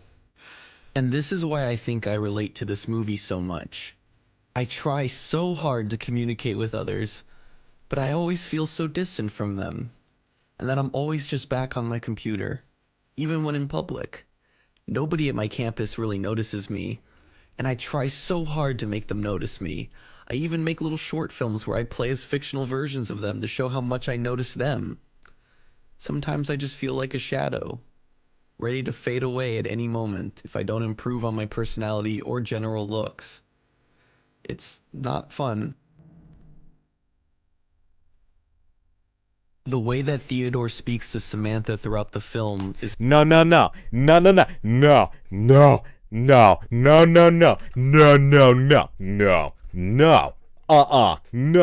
not. You're not about to. I'm gonna have a fucking panic attack from the 5D chess going on here. No. You are not about to show me a video of an analyst character examining a piece of media that is reflecting back at him to such a degree that he starts talking about his own personal fucking journey after I just did all of that with this. You're not about to do this. I'm about to have a fucking conniption. It's how I wish I could speak to women, or anyone. I look up to how charismatic he is and how smart he is, but I feel like I am neither of those things. I tell jokes and nobody laughs. See, the funny part is that absolutely none of this applies to me. It's always the opposite. It's the meta text of it. Try to analyze movies, but people say I don't know what I'm talking about. But I do know what I'm talking about. I'm a film student, and they haven't even submitted their short films yet for the class. If you don't mind, I'd like to take a quick break from the film analysis to show you some drawings that I made when I was a child. This one I called Mr. I. I drew him after feeling like people were watching me judgingly while I was walking to class one day. This one I called Mountain Face, which I didn't put my name on for some reason. I wish I could remember why. This one is Dr. Ant. I named him after my doctor who prescribes my medication. And this one is a beautiful butterfly, which reminds me of my childhood happiness. Interpreting these films feels like looking back on my old drawings. I feel like I'm close to cracking what the purpose was, but my mind won't let me reach the conclusions. And that's what Her is all about. Her continues to take everything away from me. Thanks for watching. Oh my Hello, god. everybody. Today I would like to talk about my favorite horror film of all time, Cloverfield. The reason I love Cloverfield so much is the big monster. Big monsters are really scary, and I found the monster really, really scary, and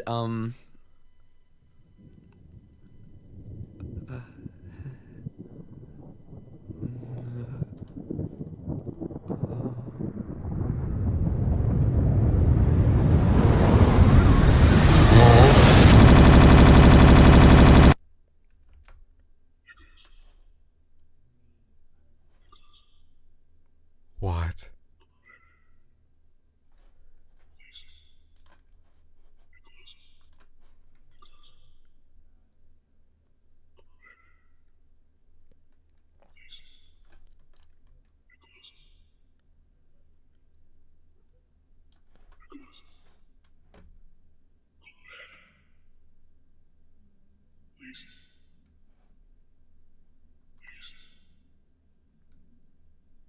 Ooh, please.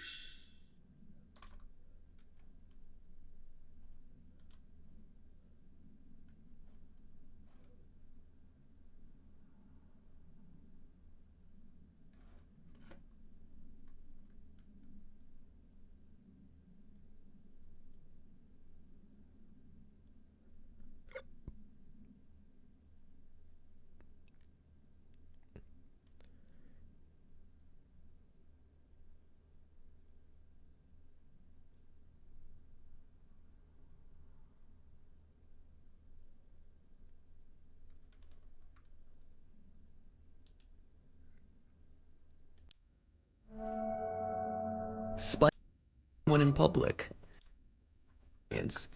While all the other girls get taken away from me each day for all eternity by much more confident people. And this is why I think I relate to this movie so much. I try so hard to communicate with others, but I always feel so distant from them, and that I'm always just back on my computer, even when in public. Nobody at my campus really notices me, and I try so hard to make them notice me. I even make little short films where I play as fictional versions of them to show how much I notice them. Sometimes I just feel like a shadow, ready to fade away at any moment if I don't improve on my personality or general looks. It's not fun. The way that Theodore speaks to Samantha throughout the film is how I wish I could speak to women, or anyone. I look up to how charismatic he is and how smart he is, but I feel like I am neither of those things. I tell jokes, and nobody laughs. I try to analyze movies, but people say I don't know what I'm talking about. But I do know what I'm talking about. I'm a film student, and they haven't even submitted their short films yet for the class. If you don't mind, I'd like to take a quick break from the film analysis to show you some drawings that I made when I was a child. This one I called Mr. I. I drew him after feeling like people were watching me judgingly while I was walking to class one day. This one I called Mountain Face, which I didn't put my name on for some reason. I wish I could remember why. This one is Dr. Ant. I named him after my doctor who prescribes my medication. And this one is a beautiful butterfly, which reminds me of my childhood happiness. Interpreting these films feels like looking back on my old drawings. I feel like I'm close to cracking what the purpose was, but my mind won't let me reach the conclusions. And that's what Her is all about. Her continues to take everything away from me. Thanks for watching. Hello everybody! Today I would like to talk about my favorite horror film of all time, Cloverfield. The reason I love Cloverfield so much is the big monster. Big monsters are really scary, and I found the monster really, really scary, and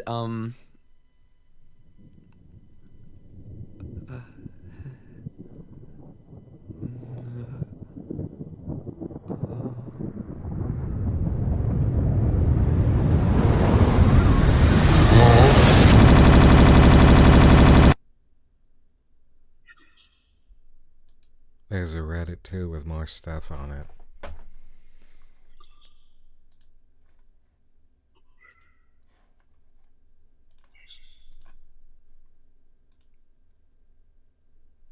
Description reads, how long has it been? It's time to wake up, please.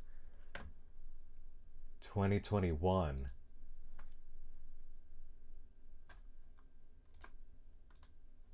And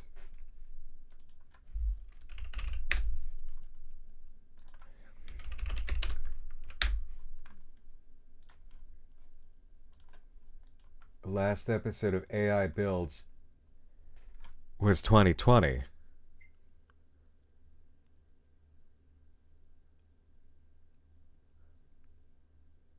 He relapsed. He relapsed.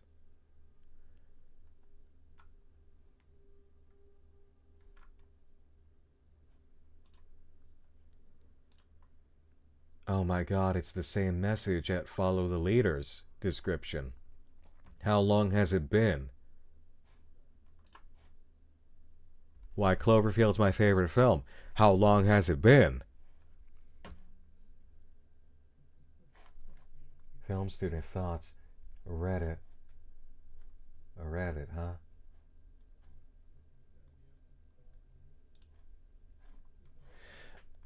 I don't really think we've got major time to go through that. So I guess Nicholas's story wasn't that fictional.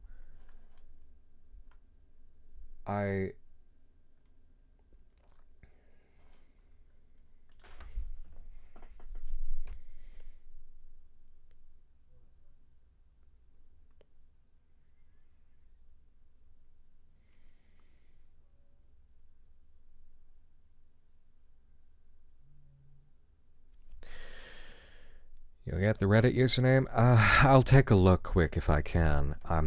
It's not that I'm disinterested, I was ready for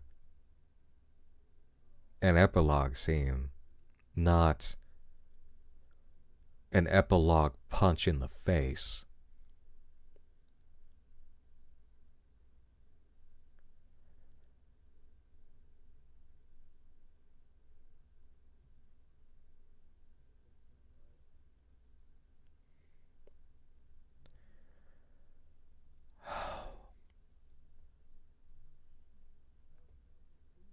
I just did a VOD edit on Summon House. It's on Nightmind Live. It's uploaded. Don't worry. NP Mansfield. Short look has some extras. Thank you. User NP Mansfield. Alright. Let me see what I can do with that quick.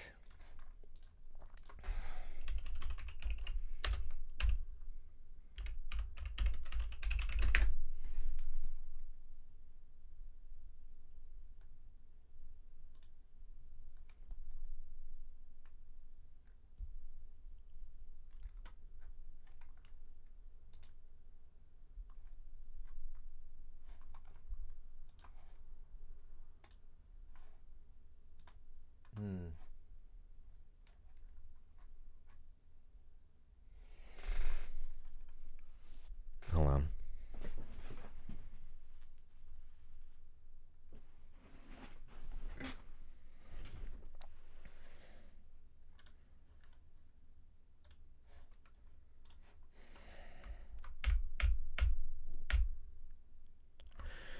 Okay.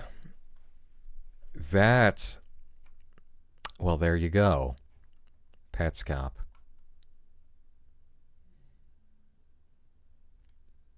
There's this cat in the game that says weird stuff. So this is placing the trailhead for Animal Investigator. Right here. This is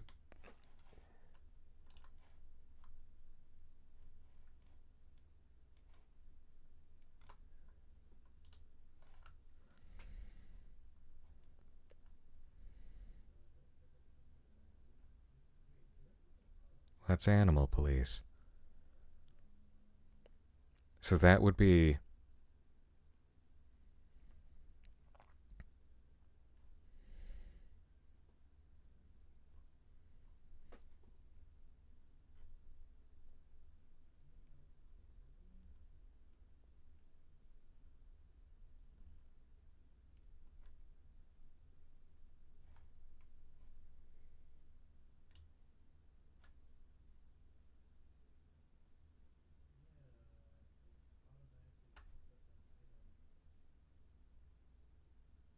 that confirms.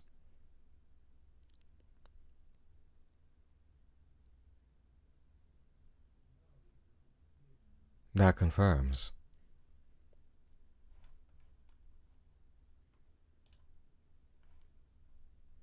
Okay.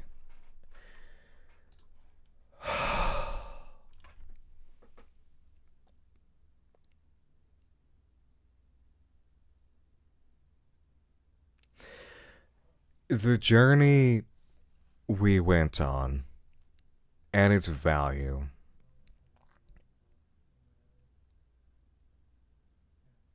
is no less potent and powerful for the way that this just turned around. I just,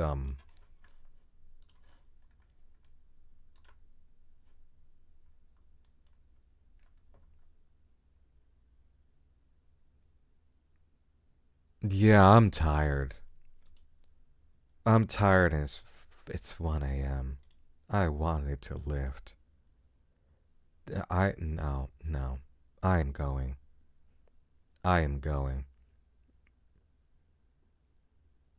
It's not disappointment at all. I'm disappointed in the character. Because this has been a terrible relapse.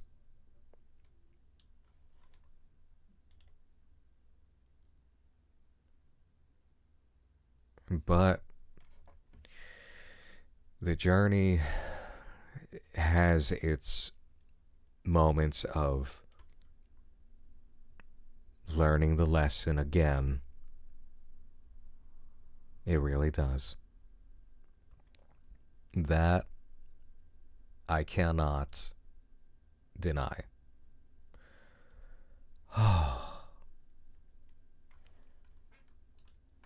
I'll tell you this though. That was a hell of a ride. That was fucking awesome. Thank you for this. And all the good that it brought us all.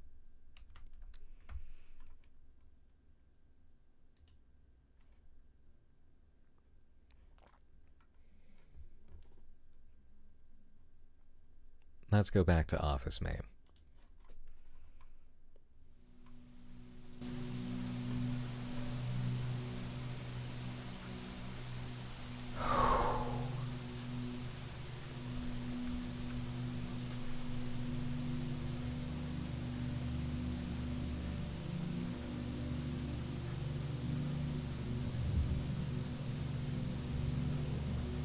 The fuck do I even say? What the hell do I even say? Happy cabin fever dreams, I guess. Okay. I think I need to go swell some pecs.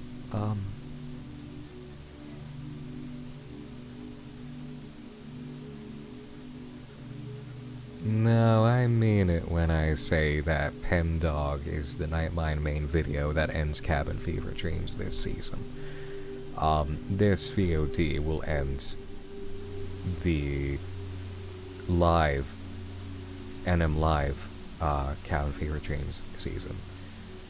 I don't know what else we'll do while I'm in this form, but okay.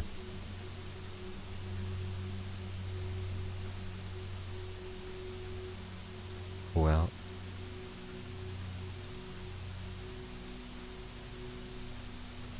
yeah.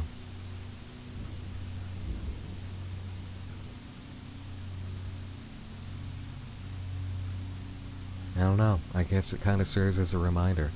Would I ever do a main channel vid for this? I might.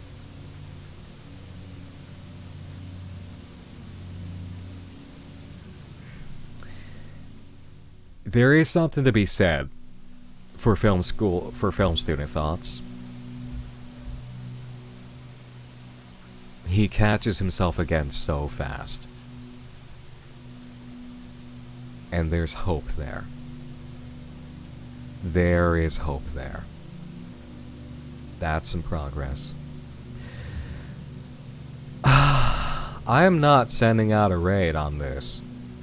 I think we all need to just go do what we need to do.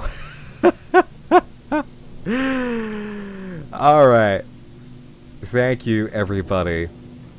You have an excellent rest of the night and a beautiful day tomorrow. Happy June. Happy Pride. See you soon. And much love. Good night. Sleep tight.